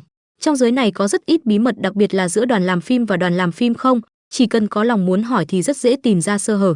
Trùng hợp thật. Biên kịch ngọt ngào là học trò của tôi. Tại sao vậy? Mạch Tử trước mặt đặt điếu thuốc lên mồm tiếp tục nói. Trì Hạnh, tôi không hiểu, cô không phải là đồ ngốc. Không phải cô không biết quan hệ giữa Bùi Viện và Trần Lạc Dương. Trì Hạnh ngay lập tức lên tiếng nói, tôi đã ký hợp đồng dài 20 năm với Phong Xuyên. Tôi lấy 40% nuôi dưỡng cả đội tiếp thị quảng bá, vì thế đây là một lần cược. Mạch Tử chỉ nhìn cô rồi ho khụ khụ, ông ta nghe cô nói thế thì cũng cười cười phụ họa theo. Lâm Trích Xuyên đỉnh quá, ha ha, đỉnh thật. Cô cũng không nói gì. Mạch Tử tiếp tục nói, nhưng chắc cô cũng có thực lực rời khỏi Phong Xuyên rồi. Ý tôi là về tiền vốn và danh tiếng. Trì Hạnh lúc này cũng chỉ biết cúi đầu, ông đề cao tôi quá rồi đó. Nghe hai người nói chuyện như vậy, Châu Mãng ở đằng sau cũng nghe vào không ít. Anh nghĩ, với thu nhập của chị Hạnh, chị ấy hoàn toàn có khả năng sống ở nơi tốt hơn, nhưng sao chị ấy lại thuê sống trong một căn nhà nhỏ như vậy chứ? Hình như ngay cả Thường Tiểu Nhạn cũng biết rõ chị ấy dùng tiền vào việc gì. Anh nhìn về phía hai người họ vẫn thấy Mạch Tử đang nói tiếp. Tôi hiểu sự cấp bách của cô, nhưng thật sự rất khó đối phó. Ông ta dập điếu thuốc xuống, vừa ấn điếu thuốc thì cánh cửa cót két mở toang. Bùi Viện bước vào nói lớn, cô nhận phim của Trần Lạc Dương. Bùi Viện tiến đến đứng cạnh Mạch Tử. Trì Hạnh, cô không biết quan hệ giữa tôi và hắn à? Trì Hạnh hỏi hai người họ, có thể cho tôi một cơ hội giải thích tình hình không? Mạch Tử nghe vậy thì xoa dịu Bùi Viện, nghe cô ấy giải thích đã. Bùi Viện nhìn về phía Trì Hạnh mà khẳng định, người như cô ấy tôi thấy nhiều rồi. Bùi Viện rời mắt khỏi Trì Hạnh nhìn Mạch Tử nói, tôi vừa đoạt giải ở Berlin, đại địa chấn, lại là do anh viết, một miếng thịt ngon có sẵn rồi, ai lại không muốn chứ? Mạch Tử cũng chỉ biết cười nhìn Bùi Viện. Trì Hạnh miệng lưỡi sắc bén, dỗ dành người ta ghê gớm lắm, tôi muốn nghe xem cô ấy giải thích thế nào. Bùi Viện lại nhìn Trì Hạnh, giải thích? Hừ, cô còn mặt mũi nói sao? Trì Hạnh lúc này lo lắng mà nắm chặt tay.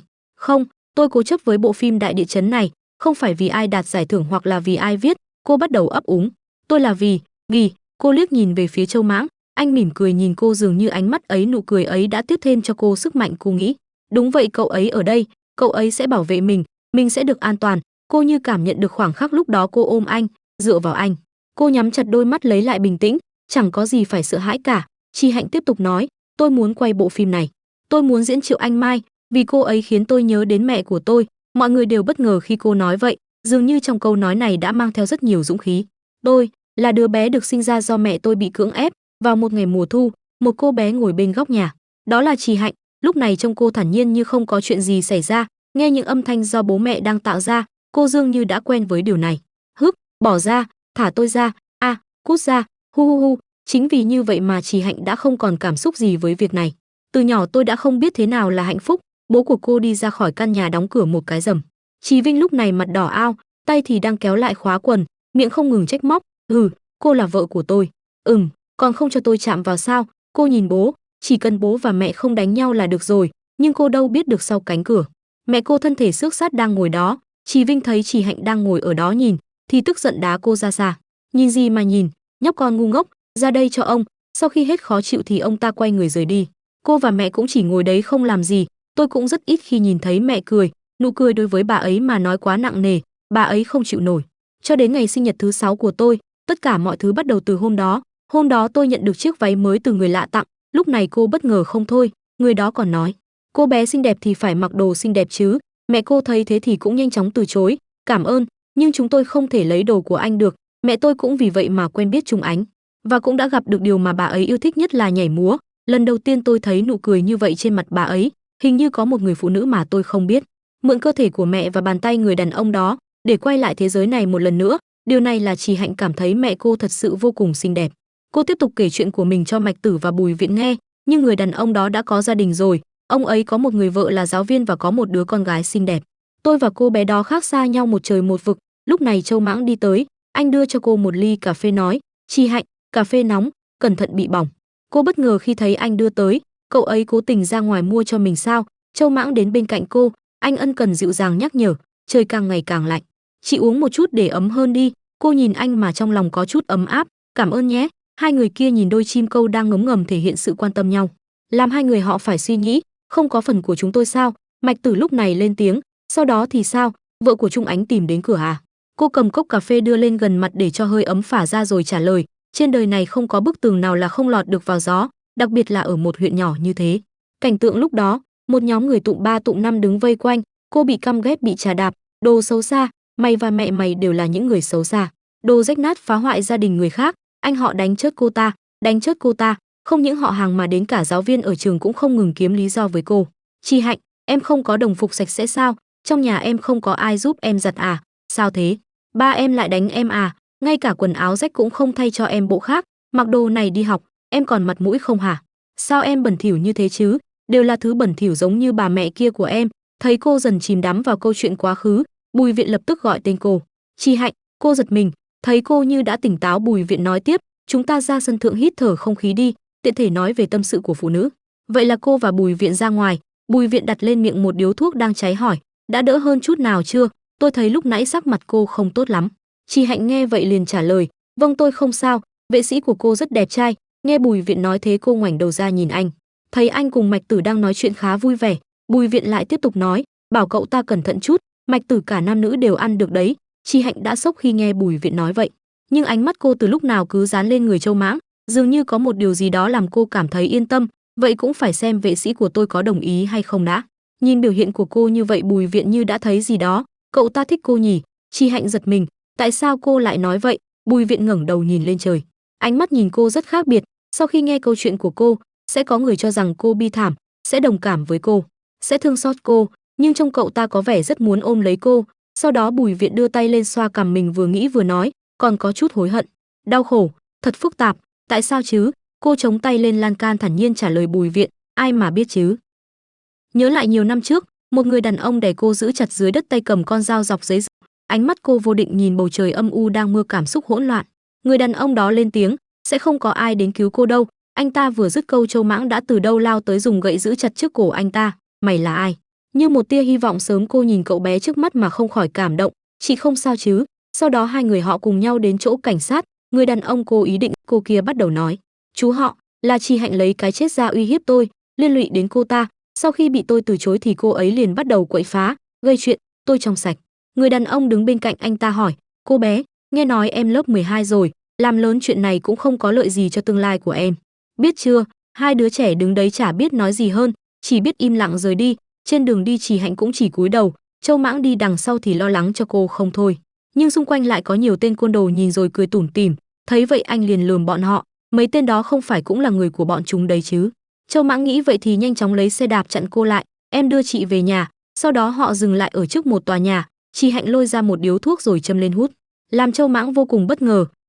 Chị lấy thuốc ở đâu ra vậy? Cô quay đầu lại nhìn, lấy trộm từ đồn cảnh sát. Xem như bọn họ đền tiền tổn thất tinh thần cho tôi đi. Cô thở ra một làn khói trắng rồi nói, Châu Mãng, có phải em thích chị không? Nghe cô nói vậy Châu Mãng giật mình, giọng nói có phần lắp bắp. Cô tiến đến sát mặt anh, em thích. Châu Mãng mắt nhắm chặt gào lên, chị là người xấu. Chị và mẹ chị đều là phụ nữ xấu xa. Cô cũng dửng dưng đáp lại, đúng, tôi là người phụ nữ xấu. Cho nên, em đừng có thích tôi đấy. Nghe cô tiếp tục kể về quá khứ cho mình nghe như vậy, Bùi Viện không khỏi cảm thông hỏi Chi Hạnh, cô hận mẹ của cô sao? Chi Hạnh đáp lại, tôi tưởng là tôi hận bà ta, nhưng mà, cô bắt đầu nghĩ về lúc đó người đàn ông bóp mặt mẹ cô, gào lên, Trung Ánh chết rồi, bị xe tông chết, tôi tận mắt nhìn thấy bác sĩ che mấy tấm vải trắng, không cứu được rồi. Từ sau khi Trung Ánh chết, mẹ tôi sống không bằng chết, cha càng ngày càng đối xử tàn nhẫn với bà ấy. Trước đây gì tôi đã khuyên bà ấy chạy trốn, đợi tìm nơi nào đó ổn định, rồi hãy lén đưa tôi rời khỏi đây. Cô ngẩng mặt lên trời, nhưng mẹ tôi đã từ chối. Bùi Viện thắc mắc, tại sao bà ấy không đi? Vì Trung Ánh đó sao? Cô lập tức nói, không liên quan đến Trung Ánh. Mẹ tôi biết Trung Ánh sẽ không bỏ vợ bỏ con, ông ấy đang chơi đùa với bà ấy mà thôi. Bà ấy nói, tôi không thể đi. Hạnh Hạnh, cục cưng của mẹ.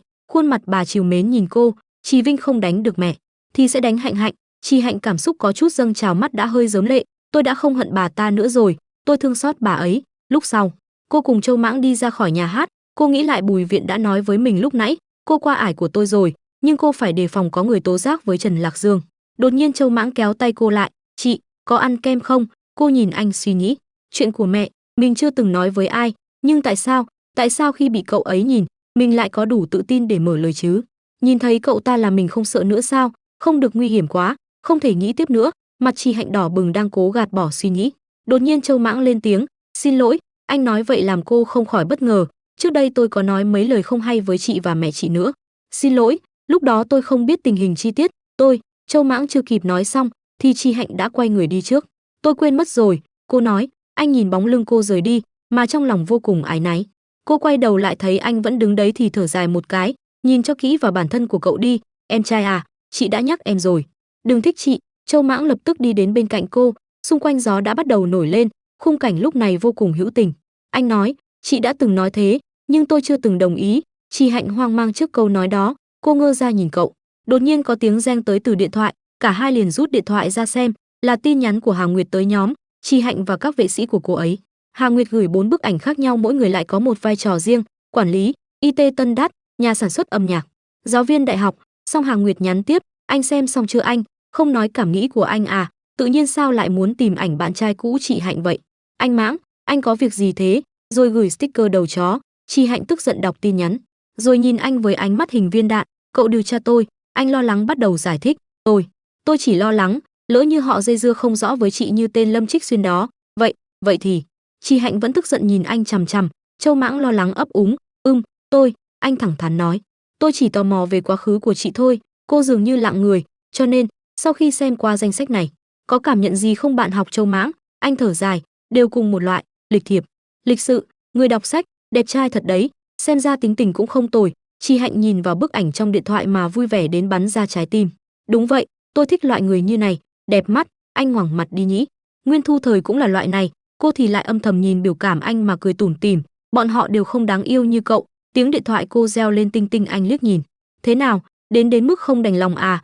Hình ảnh lúc này là những con cua thơm ngon. Cô chảy nước miếng, mắt sáng rực khoe với anh, người nhà của chị Tiểu Nhạn đem rất nhiều cua cho chị ấy, bảo chúng ta đi tới lấy. Một lúc sau, cô cùng Châu Mãng đến trước cổng nhà Tiểu Nhạn, anh vào trong lấy mang ra cho cô, vừa đi vừa nghĩ, thường Tiểu Nhạn còn có thể ở trong biệt thự lớn, sao Trì Hạnh vẫn đang ở ngoài thuê chung cư bình thường thế? Cô nhìn anh cầm cái hộp đồ ăn đến, cô ở trong xe mạnh mẽ hít mùi thơm đồ ăn, mùi hương của vị cua, mở ra cô phải thốt lên, ngon quá đi mất, tôi chỉ có thể được ăn 2 lần trong 1 năm.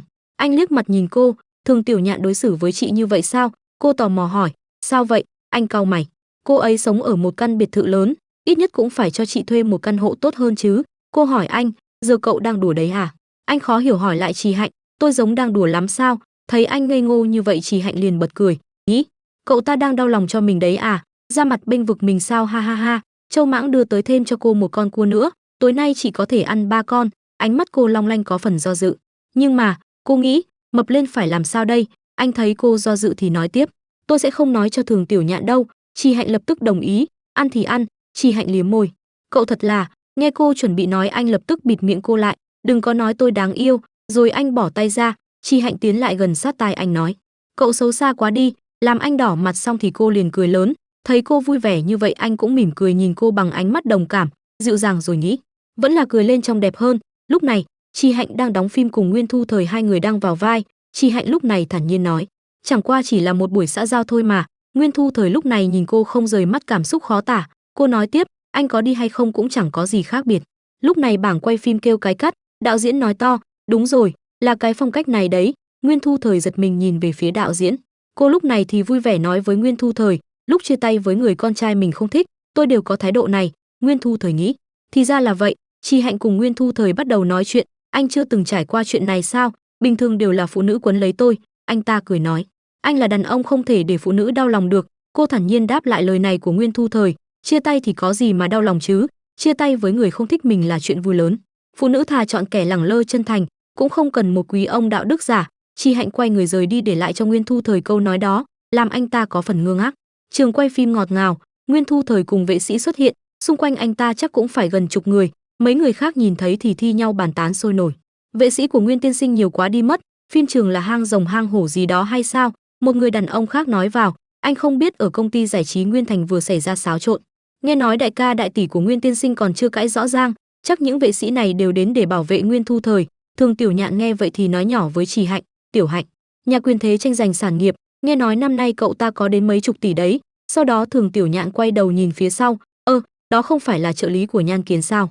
Trương Tung đang vui vẻ nói chuyện cùng Châu Mãng, biểu cảm của anh lúc này chẳng có gì. Thường Tiểu Nhạn lại nói tiếp, sao Châu Mãng lại tiếp xúc với cô ta? Trì Hạnh thấy thế thì cũng chẳng thèm lên tiếng, lúc sau cô liền ra chỗ Châu Mãng nói đùa, Trương Tung muốn WeChat của cậu nói xem tôi có đưa không? Anh tò mò hỏi, ai là Trương Tung? Trợ lý của Nhan Kiến, cô gái xinh đẹp nhất. Anh lạnh lùng đáp lại, đừng đưa, cô ấy hỏi tôi rồi. Cô vuốt một lọng tóc của mình rồi nhìn biểu cảm của anh đẹp trai thật lạnh lùng. Anh lúc này thay đổi biểu cảm nhìn cô sao xuyến, chị muốn tôi đưa sao? Cô giật mình khi nhìn thấy ánh mắt anh như vậy, lập tức nhớ về lúc đó, anh cũng nhìn cô bằng ánh mắt như thế. Chị đã từng nói rồi, nhưng tôi không đồng ý. Cô nghĩ, lại là ánh mắt đó. Đúng là chớt người mà. Mặt cô đỏ bừng cầm quyển sách lời thoại trên tay mà giả vờ đọc, rất nhanh cô lại nói, học lời cho tôi nhé. Rồi Trì Hạnh ấn quyển sách vào tay Châu Mãng, anh cầm quyển sách trên tay hỏi lại, tôi á, chị chắc chắn chứ? Coi như không nghe gì cô đọc lời thoại trong sách, Lũng Dương, anh có thể chơi, nhưng đừng quên hôn ước của chúng ta. Đột nhiên Nguyên Thu Thời xuất hiện nắm lấy thanh ghế của cô, tìm người diễn kịch thì nên tìm tôi chứ. Châu Mãng nhìn anh ta có phần khó chịu. Nguyên Thu Thời mỉm cười hòa nhã, người chưa có kinh nghiệm, sao có thể đưa em nhập vai? Đúng vậy, đối diễn vẫn phải tìm chuyên gia. Châu Mãng đưa sách cho Nguyên Thu Thời. Trì Hạnh ngước lên nhìn Nguyên Thu Thời hỏi, chẳng phải hôm nay anh quay xong rồi sao? Anh ta mỉm cười đáp, anh đến để hỏi em câu trả lời. Cô thắc mắc, hả? Anh ta nói tiếp, quý ông đạo đức giả đang nói anh đấy à? Rồi cô nghĩ đến câu nói của mình hôm qua xong thì một cái. Không phải nói anh căng thẳng cái gì? Cô vỗ vai Nguyên Thu Thời, vậy thì tốt. Anh còn tưởng anh bị em ghét chứ? Sao có thể chứ? Ai ghét anh chứ? Nguyên Thu Thời lại gần cô, vậy thì cô Trì Hạnh không ghét anh, có thể cùng cô đi ăn bữa cơm được không? Một bàn tay nhẹ nhàng vươn ra giữ vào trán cô, xin lỗi. Châu Mãng ở đằng sau nói tiếp, thầy giáo của phòng khiêu vũ nói, mấy hôm nay cô ấy không đi luyện múa, hôm nay bảo cô ấy đi luyện một chút. Nguyên Thu Thời vẫn cố gắng nặn ra nụ cười, anh nhìn cô đang ngửa đầu ra sau ghế nhìn anh nói tiếp, nghe giáo viên nói rằng chị thiếu một đối tác khiêu vũ, tôi có thể làm bạn nhảy của chị. Cô bất ngờ, cậu biết nhảy sao? Tại phòng tập nhảy, âm nhạc vang lên, cô đang nhảy múa. Một giọng nói bên cạnh thì chỉ dẫn cô, phần vai mở ra, phần ngực mở ra, kẹp cằm nhìn lên một chút, đang nhảy van do bạn nhảy ôm mình dẫn đi. Chỉ cần nữ nhảy theo, chị chỉ cần tin tưởng tôi, đi theo tôi. 40 phút trước, Châu Mãng đứng một bên nhìn, thầy dạy nhảy đang đếm nhịp cho cô tập theo.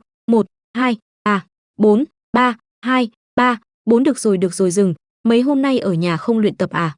Cơ bản của em là tốt, đã tập yoga và duy trì thể dục, nhưng vẫn phải luyện tập nhiều hơn. Cô thở hồng hộc nghe thầy nhận xét, tốt nhất là có bạn nhảy, nếu không có thì tự mình giả vờ huy động sức tưởng tượng. Nếu em rảnh thì nhảy thêm nửa tiếng nữa đi. Nói rồi thầy giáo dạy nhảy rời đi. Châu Mãng tới đưa nước cho cô, cảm ơn. Trì Hạnh nói. Anh nhìn cô nghĩ, thời gian chị ấy ngủ 2 ngày nay chưa đủ 8 tiếng, làm gì có cơ hội luyện nhảy chứ? Chị ấy đang lăn lộn trong phim trường ngọt ngào không dám luyện. Lúc đến nhà hát Quang Thái nghiên cứu kịch bản cũng chỉ có thể nhân lúc rảnh rỗi luyện tập cơ bản. Lúc này Trì Hạnh đột nhiên nói, điệu van trong tinh tế nhẹ nhàng, nhưng nhảy thì không dễ chút nào. Châu Mãng đi tới chỗ bàn mở chiếc tủ bé ở đấy ra, sau đó thì cởi áo khoác ngoài. Cô nhìn anh hứng thú đỏ cả mặt, nóng hả? Nhiệt độ ở đây hơi cao, hãy cởi nhiều hơn. Anh tháo cà vạt rồi 2 cúc áo ra chống tay nói, tôi nhảy với chị. Cô đứng hình, hả? Anh hỏi lại Trì Hạnh. Tôi không đủ tư cách. Cô liền trả lời lại anh, hả? Cậu không đùa đấy chứ? Cậu biết nhảy thật à? Anh đáp lại lạnh lùng, tôi biết nhảy rất kỳ lạ sao? Tại sao lại kinh ngạc như vậy? Châu Mãng vào dáng rồi nói tiếp, trong buổi lễ tốt nghiệp đại học, tôi là vũ công trưởng van, quán quân bảng nghiệp dư. Anh cười nhìn cô, đủ tư cách làm bạn nhảy của chị không? Cô nhìn anh trong lòng sao xuyến. Cả hai bắt đầu mở nhạc và nhảy. Tin tưởng bạn nhảy của tôi, tin tưởng dẫn dắt tôi, tin tưởng người ở bên tôi, mình chỉ cần đi theo cậu ấy vui vẻ, ngọt ngào, hưởng thụ bước ra ngoài, sẽ không trượt chân, cũng sẽ không ngã.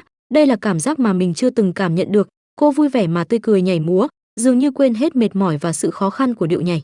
Một niềm vui hoàn toàn mới. Cô nhìn anh đang ướt đẫm mồ hôi, Châu Mãng nhìn cô cười trìu mến, trái tim cô lúc này như đập lỡ một nhịp. Mặt cô đỏ lên, mình sao vậy? Không, mình không đúng lắm. Cô lúc này dường như đang không thể chống lại thứ gọi là tiếng gọi con tim, nên Trì Hạnh đang ra sức trấn an bản thân mình. Đột nhiên cô nhìn vào gương thì nhìn thấy mẹ cô đang mặc một chiếc váy đỏ lấp lánh, khuôn mặt tươi cười. Mẹ, nhìn thấy bà ấy ký ức cô bắt đầu ùa về, cô giật thót nghĩ lại chuyện quá khứ. Đừng mà. Lúc này Châu Mãng nắm chặt tay cô. Trì Hạnh mở to mắt nhìn anh. Châu Mãng nói, điệu nhảy vẫn chưa kết thúc. Cô nghĩ mình đã sớm quên mất bản thân có phải từng bị người khác nhìn như vậy không? đôi mắt cô dường như nhìn thấy lúc cô còn là học sinh lớp 12, những sự thương xót, trân trọng, tiếc nuối trước giờ không thuộc về mình, bây giờ hình như mình cảm nhận được rồi. Cô dường như thấy bản thân mình lớp 12 đang được Châu Mãng ôm vào lòng, cảm thấy mọi đau đớn như đã nguôi dần, sự ấp áp lần nữa xông vào sâu trái tim mình. Đêm nay chúng ta hãy cùng nhau nhảy xuống biển tình yêu lần nữa đi. Anh và cô dừng lại, âm nhạc thì vẫn đang vang lên, nước mắt cô lúc này từ lúc nào đã lăn dài trên khuôn mặt. Châu Mãng, cô như muốn nói gì đó nhưng không thể thốt ra thành lời. Anh đưa tay gạt đi những giọt nước mắt ấy, gọi tên cô, Chi Hạnh. Châu Mãng áp sát khuôn mặt mình gần cô, họ dường như đang chuẩn bị trao nhau một nụ hôn nồng nàn. Chi Hạnh đưa tay chạm nhẹ lên mặt của Châu Mãng, trước mặt cô là một anh chàng đẹp trai, ngũ quan hài hòa, trên cơ thể rắn chắc đang mặc một chiếc áo sơ mi trắng nhìn rất quyến rũ. Chi Hạnh thầm cảm thán, đôi môi với đường nét rõ ràng, đôi mắt sáng lấp lánh sâu thẳm, càng nghĩ mặt cô càng đỏ lên, ánh mắt cũng dần mơ hồ. Mình chưa từng đứng gần nhìn cậu ấy ở nơi sáng chói thế này. Châu Mãng đưa tay chạm nhẹ lên khóe môi của Chi Hạnh, cô bỗng hồi tưởng lại kỷ niệm hôm ấy của hai người. Mình vẫn còn nhớ xúc cảm mềm mại trên môi cậu ấy, cô nhớ lại hình ảnh hai người đang trao nhau nụ hôn nồng cháy trong đầu. Chi Hạnh dần đưa tay ra phía sau, ôm lấy vai của Châu Mãng, tay kia lướt dần xuống cơ ngực rắn chắc của anh, hai người trong tư thế đầy ái muội, ánh mắt dần nhắm lại, chuẩn bị trao nhau nụ hôn sâu, thì bỗng nhiên từ đâu tiếng chuông điện thoại kêu lên, reng reng reng, làm cho cả hai giật mình dừng lại hành động của mình. Chi Hạnh đưa tay đẩy Châu Mãng ra tìm điện thoại, trên màn hình là Nguyên Thu Thời đang gọi cho cô. Chi Hạnh ra ngoài nghe điện thoại. Châu Mãng thở dài, thắc mắc, ai đấy? Anh thầm khó chịu, tưởng tượng ra hình ảnh của Nguyên Thu Thời, quỷ đáng ghét. Anh tự hỏi, không phải lại là ai đó chứ? Chi Hạnh cầm vội chiếc áo khoác rồi đi ra ngoài. Trước khi đi, cô nói, tôi có hẹn với Nguyên Thu Thời, cậu về trước đi. Anh thầm nghĩ, đúng thật là hắn. Anh nhanh chóng kéo tay cô lại, đợi đã, anh ngỏ ý, tôi đưa chị về. Chi Hạnh từ chối, không cần, anh ấy đến đón tôi. Châu Mãng hỏi, đi đâu? Chi Hạnh, tôi là vệ sĩ của chị, tôi chỉ muốn đảm bảo an toàn cho chị, sẽ không làm chị phiền đâu. Chi Hạnh hơi bối rối, không phải, tôi chỉ không có ý đó, tôi chỉ. Châu Mãng không nghe hết, anh quay người mặc áo vest, chị đi đi, đến nơi thì gửi tin nhắn cho tôi. Chi Hạnh bỗng nhiên không biết nói gì tiếp, chỉ có thể đồng ý. Được. Trên đường đến nhà hàng cùng Nguyên Thu Thời, cô vẫn dằn vặt, mình đang làm cái quái gì thế này? Những hình ảnh bên Châu Mãng cứ lần lượt hiện ra trong đầu cô tự trách, Chi Hạnh, sao mày lại thành ra thế này? Một giây trước còn hôn người ta, giây sau nói với người ta là có hẹn với người đàn ông khác. Nguyên Thu Thời thấy cô cứ ngồi suy nghĩ một mình rồi tự đỏ mặt thì thắc mắc, em làm sao vậy? Từ lúc lên xe đến giờ tinh thần vẫn luôn bất ổn. Nghĩ ngợi một lúc, cô quyết định gửi tin nhắn báo cáo cho Châu Mãng, tôi và Nguyên Thu Thời ăn cơm ở đây. Anh chỉ trả lời một chữ, được. Bao nhiêu sự dằn vặt của Chi Hạnh bỗng biến mất, thay vào đó là sự tức giận. Được cái con khỉ đó, trước đây đã như vậy với tôi rồi, mà cậu lại trả lời qua loa thế này sao? Nguyên Thu Thời thấy tình hình không ổn, tiếp tục phá vỡ bầu không khí ngượng ngùng ấy. Em mặc bộ này đi ăn à? Sẵn đang bực mình, Chi Hạnh đáp lại, sao? Không hợp sao? Nguyên Thu Thời cạn lời, không biết nên đáp lại như nào. Tại một nhà hàng 6 tầng cao cấp, trước cửa có ghi rõ, chỉ chấp nhận trang phục trang trọng. Chi Hạnh ngại ngùng nói, xin lỗi, em thật sự không biết là đến nơi thế này. Nhìn một bản đồ ăn cao cấp được trang trí tỉ mỉ, cô tiếp tục giải thích, trời lạnh thế này, anh nói đi ăn cơm, em còn tưởng là ăn lẩu. Nguyên Thu Thời đáp lại, ý hay đó, giọng nói bông đùa. Ngày mai anh sẽ cho tiệm này làm lẩu kiểu Pháp, nhất định sẽ nổi tiếng. Chi Hạnh bất ngờ, hỏi, đây là tiệm của anh sao? Nguyên Thu Thời cười cười đáp, mấy ngày nữa là vậy, ban nãy giám đốc kia nói không phải ăn mặc nghiêm trang thì không được vào. Anh đã mua lại cửa tiệm này rồi, làm xong thủ tục thì nó thuộc về anh. Chi Hạnh cạn lời, anh điên à, vì chuyện này. Nguyên Thu Thời bật cười, xảy ra chuyện gì rồi sao? Sao hôm nay không có năng lực giám định nói dối vậy? Chi Hạnh nhận ra mình đã bị lừa. Miệng nam nhân toàn lời lừa dối. Hai người cùng nâng ly. Từ bộ phim đầu tiên Nanh Hổ mà em vào ngành, anh vẫn luôn muốn hợp tác với em. Hơn nữa, anh nhất định là fan cứng đầu của em. Bộ phim vẫn chưa công chiếu, anh đã nhớ mặt em. Chi Hạnh có chút không ngờ tới. Anh đã xem bản chưa cắt. Anh bỗng nhìn chằm chằm cô, nghiêm túc nói, anh ở trường quay. Đoạn cô thử vai cho Tam Muộn chính là anh quay. Chi Hạnh bất ngờ, cái gì? Cô nhớ lại ngày cô đi thử vai diễn đầu tiên trong sự nghiệp. Tên đạo diễn khó chịu nói, tôi cho cô một cơ hội nữa, cô có dám cạo đầu không? Chi Hạnh lúc ấy chỉ mới 20 tuổi. Lạnh lùng đáp, ông dám quay, tôi dám cạo. Sau đó, cô cắt tóc ngắn, tạo một kiểu tóc thật ngầu, vào vai nữ phụ lạnh lùng. Đạo diễn hài lòng, tốt lắm. Dùng cô ta. Nguyên Thu Thời nói, lúc đó, em thật thú vị. Cô ngại ngùng đỏ mặt khi nhớ lại chuyện ngày hôm ấy. Xin lỗi, lúc đó em căng thẳng quá, cũng tức giận quá. Hôm đó ở trường quay em chỉ nhớ được hai người. Một đạo diễn thì cãi nhau với tôi, một phó đạo diễn thì nói anh ấy phụ trách phát tiền cho tôi. Cô chuyển chủ đề, nói chuyện với anh rất vui. Anh đáp, đó là niềm vinh dự của anh. Chi Hạnh nghĩ, mọi thứ xảy ra trong lớp khiêu vũ hình như đang dần biến mất. Mình hy vọng là vậy. Cô dường như không biết, bên ngoài nhà hàng, Châu Mãng đang ngồi trên chiếc xe màu đen, trầm ngâm nhìn vào khung cửa kính cô đang ngồi. Nguyên Thu Thời tiếp tục nói về lần đầu anh gặp cô, nhìn thấy cô gái khí chất trước mặt, lúc đó anh tự nói với bản thân, anh nhất định phải tìm cô gái này quay phim, đóng phim của riêng mình. Chi Hạnh đáp, em biết anh đã du học chuyên ngành biên kịch và nhà sản xuất, vì vậy đã chọc giận người trong nhà, cắt đứt tất cả nguồn kinh tế, nhưng anh không từ bỏ. Một mình đi làm kiếm tiền học hành. Cô nhớ về hình ảnh anh đứng trên sân khấu biểu diễn, ánh đèn chiếu sáng nhân vật chính là anh. Chi Hạnh nói tiếp, từ lần đầu tiên anh diễn kịch trong nước, em đã theo dõi hết rồi, vậy nên em đã theo dõi tin tức của anh. Nguyên Thu Thời nâng ly rượu vang đỏ lên, ngỏ lời với Chi Hạnh, vậy em đồng ý cho anh một cơ hội không? Cô ngại ngùng, quay phim, được thôi, đưa đủ tiền rồi thì dễ tính thôi. Nguyên Thu Thời nghiêm túc nhìn cô, ngoài việc đóng phim, Chi Hạnh cố tình lảng tránh, ăn cơm, gọi em bất cứ lúc nào, bao nhiêu bữa em cũng mời anh. Chợt cô nhìn thấy đôi nam nữ phía xa đang cùng nhau khiêu vũ.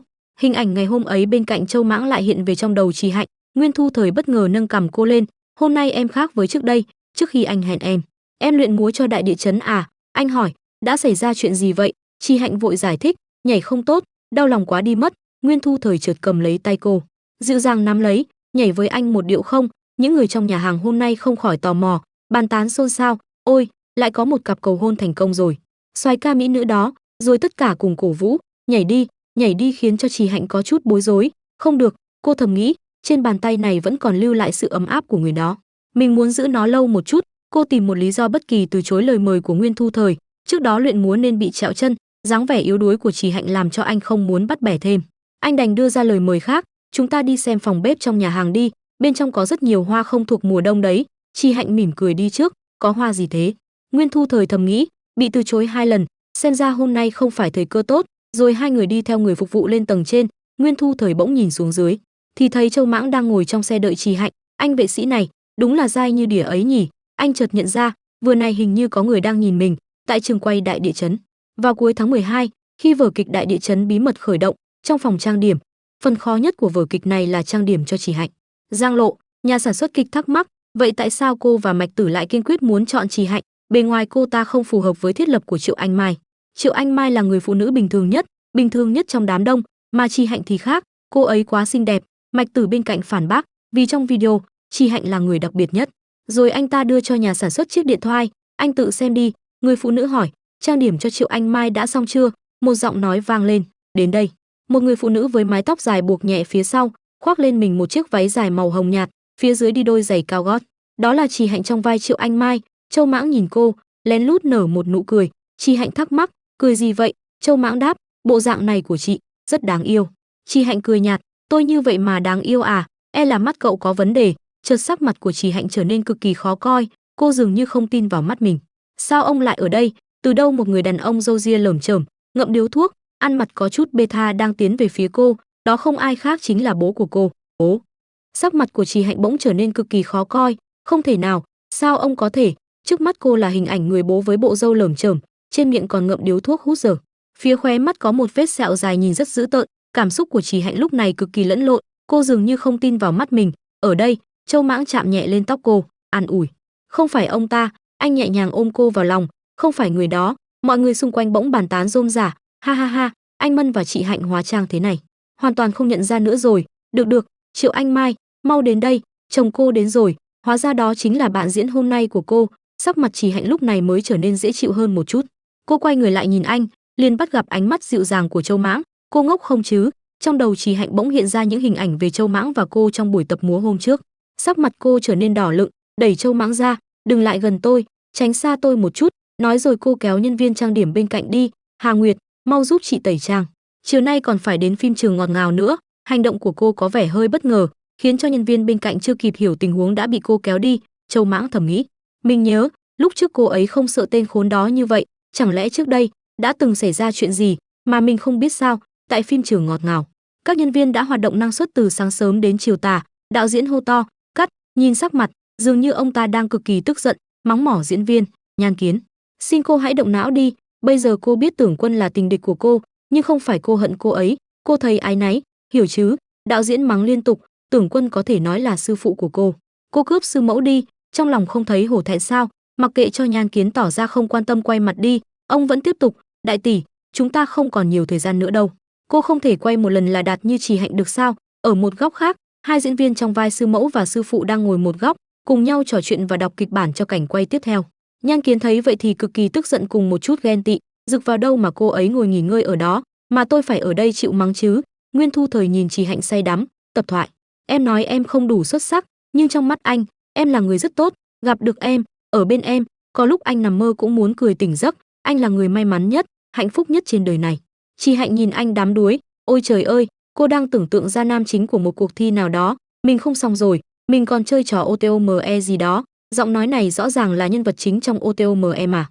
Đang mải mê suy nghĩ, bỗng một bàn tay đưa lên, kéo cuốn kịch bản Trì Hạnh đang chắn trước mặt xuống. Nguyên Thu Thời hỏi, khi nào thì em mới cho anh câu trả lời đây? Cô nháy mắt đầy ẩn ý đáp, tính cách của em và Tưởng Quân hơi giống nhau, chúng em đều không thích đàn ông chủ động tiến lên. Nguyên Thu Thời cười dịu dàng đáp, tính cách của anh và Yến Dương cũng rất giống nhau. Nói tới đây, anh nhìn thẳng vào mắt Trì Hạnh, thích ai thì sẽ thẳng thắn nói ra, che giấu không phải là phong cách của anh. Sau đó, anh và Trì Hạnh cứ mỗi người một câu, đối đáp, không ai chịu thua ai. Nếu em không trả lời anh, mỗi ngày tôi sẽ hỏi em một lần, em không đồng ý thì sao? Anh sẽ tiếp tục cố gắng, mỗi ngày hỏi em 2 lần. Trì Hạnh bật cười, ha ha, đây không phải hành vi của quý ông đâu. Bỗng nhiên, Nguyên Thu Thời đứng dậy, người lịch thiệp đích thực, đầu tiên không được lừa dối bản thân, không được giả dối. Rồi anh quay người lại, đứng chắn trước mặt Trì Hạnh, anh rất thích em. Trước mặt Trì Hạnh là một người đàn ông cao lớn, cơ thể rắn chắc, mặc vest bảnh bao, nghiêm túc nói, anh muốn ở bên em, đây là lời thật lòng của anh. Trì Hạnh đột nhiên không biết phải trả lời như thế nào. Bên ngoài phim trường, Châu Mãng đang đứng đợi Trì Hạnh, bên cạnh anh có những tiếng rì rầm to nhỏ, này, xem đi, có phải hai người đó có chút gì đó không? Chắc là vậy. 2 ngày trước em còn thấy hai người ăn cơm riêng nữa, không phải chứ? Nam thần của tôi. Càng nghe, sắc mặt của Châu Mãng càng trở nên khó coi, người đàn ông lịch lãm, vừa vặn trong bộ vest bảnh bao, sắc mặt càng trở nên tối sầm, hai hàng lông mày nhíu lại, tiếng thì thầm to nhỏ vẫn mãi không dứt, có người còn ủng hộ, cặp đôi này đáng yêu thật đấy. Mãi tới tờ mờ sáng ngày tiếp theo, đoàn làm phim mới hoàn thành những cảnh quay cuối của buổi quay, các diễn viên lúc này mới được ra về để nghỉ ngơi và chuẩn bị cho buổi quay tiếp theo. Khi Trì Hạnh bước ra, xung quanh cô là các vệ sĩ cao lớn, trước mắt là hàng trăm chiếc máy ảnh đang hoạt động hết công suất, tranh nhau chụp lại khoảnh khắc của cô. Ra rồi, chị Hạnh, chị Hạnh, chị Hạnh.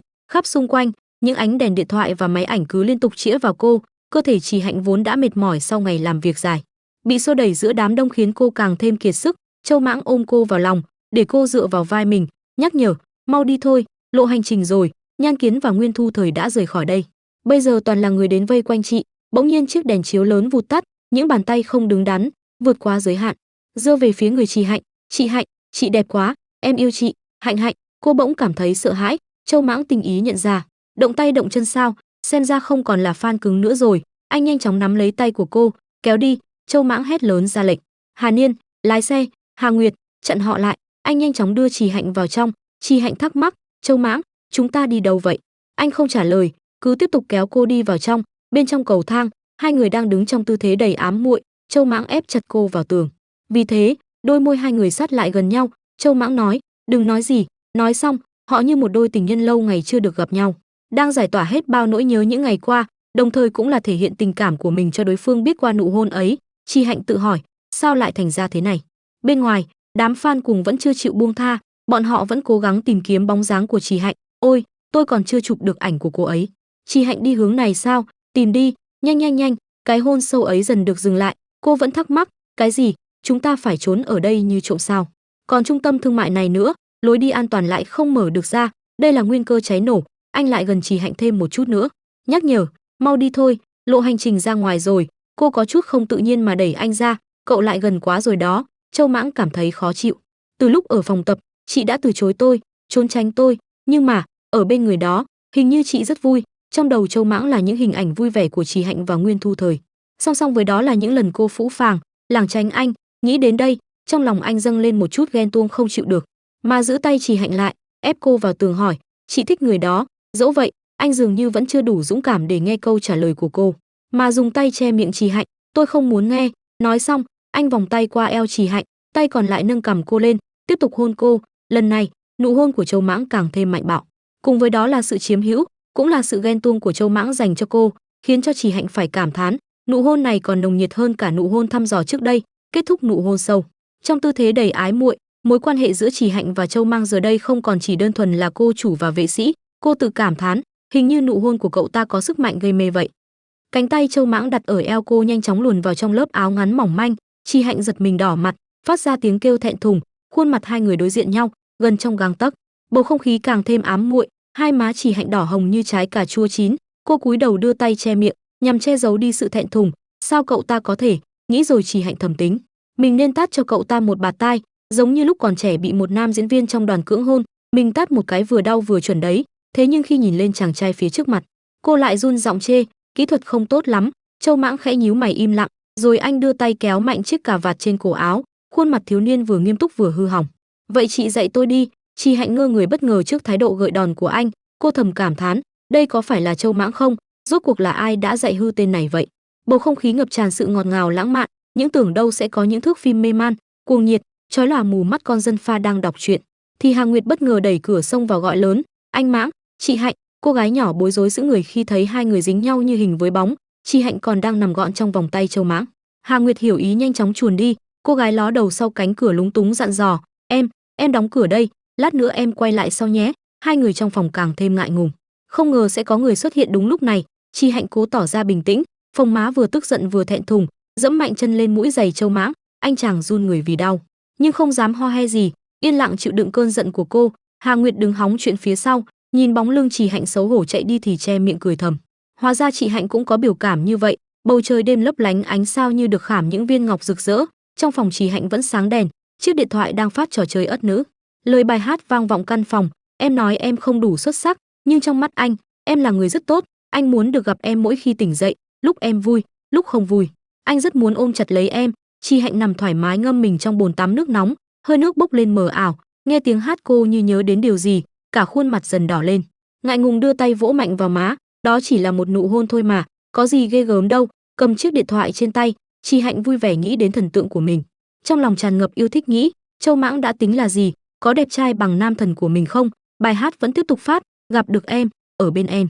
Có lúc anh nằm mơ cũng muốn cười tỉnh, anh là người may mắn nhất, hạnh phúc nhất trên đời này. Chi Hạnh lúc này đã tắm xong, cô vươn người nằm dài trên chiếc giường êm ái, hai tay bấm điện thoại, anh có thể hôn em không?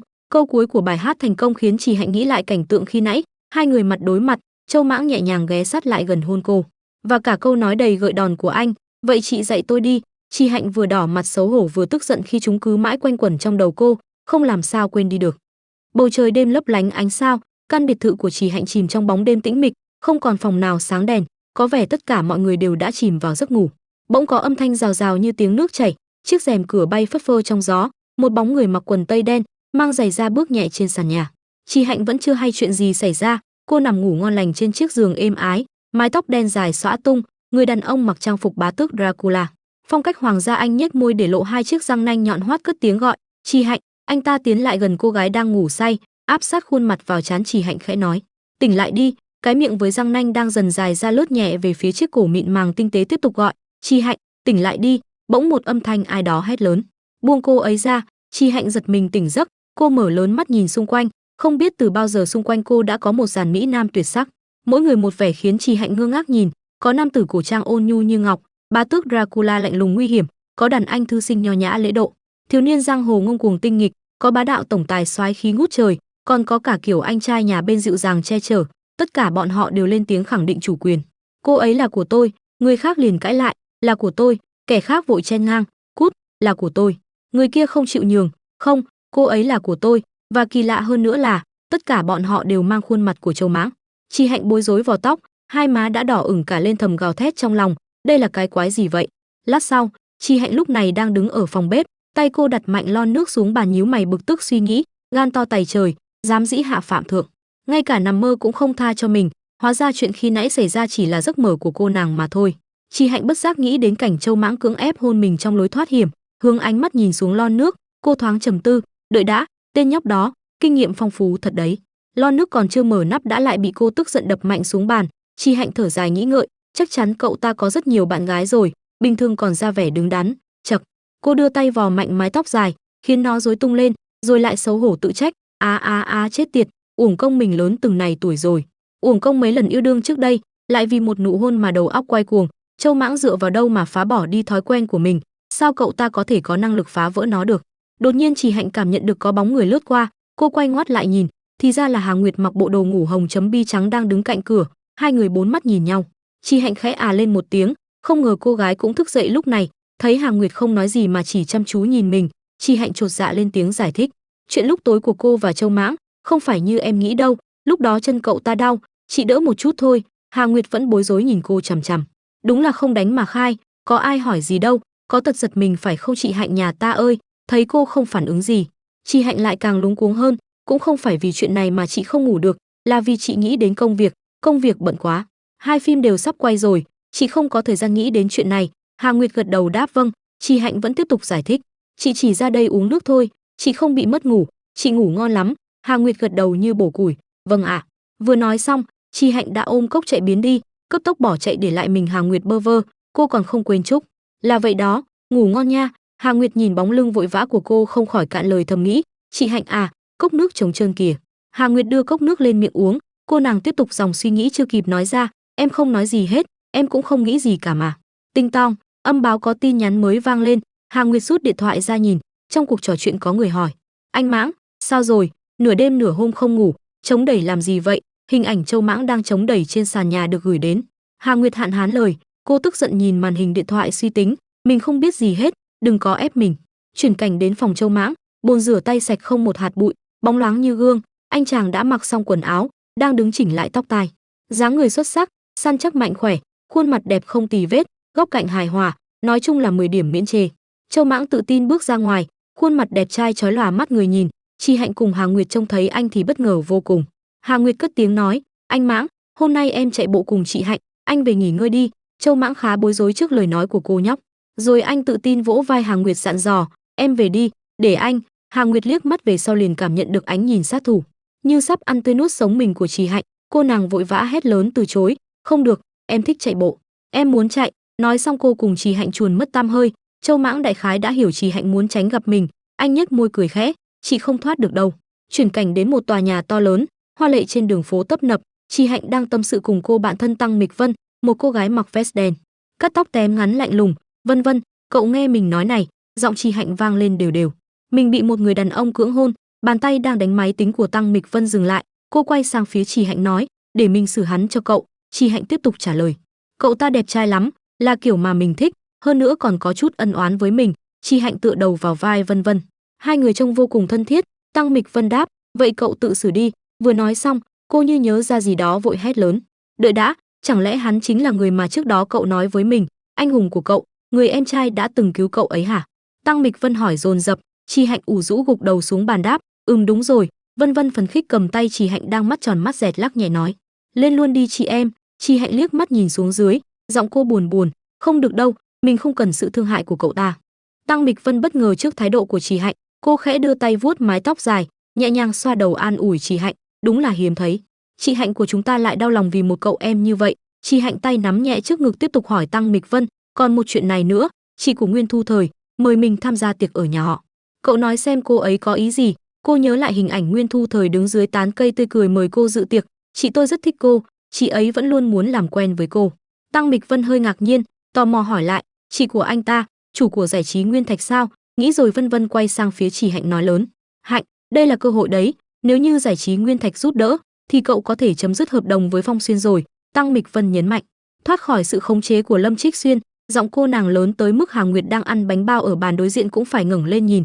Suy nghĩ một lát, Tăng Mịch Vân đưa ra đánh giá, so với cậu em kia, Nguyên Thu Thời mới là sự lựa chọn đúng đắn nhất, tốt nhất của cậu. Cô hơi cúi đầu trầm tư. Chi Hạnh buồn bã thừa nhận, cô ấy nói đúng, Nguyên Thu Thời đương nhiên là lựa chọn tốt nhất. Chuyển cảnh đến trước công ty giải trí Phong Xuyên, Châu Mãng đã mở sẵn cửa xe, đang đứng đợi cô, vai rộng chân dài, dáng người cao lớn nổi bật bên chiếc ô tô đen bóng. Anh nhìn cô nói, tôi đưa chị đến phòng tập nhảy. Chi Hạnh ngơ ngác nhìn Châu Mãng, lọn tóc xoăn dài tung bay trong gió. Cô tự hỏi chính mình, nhưng rốt cuộc mình đang do dự điều gì cơ chứ?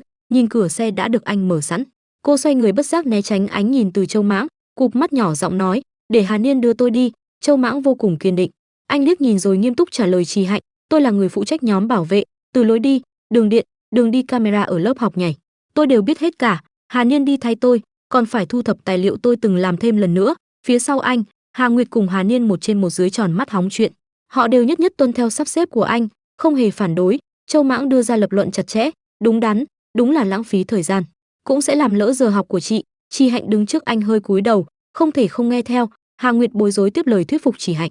À, anh Mãng nói có lý, em và Hà Niên còn phải làm việc cho chị Tiểu Nhạn. Chỉ Hạnh biết không thể thuyết phục được bọn họ, cô bực bội đóng mạnh cửa xe tạo thành tiếng động lớn.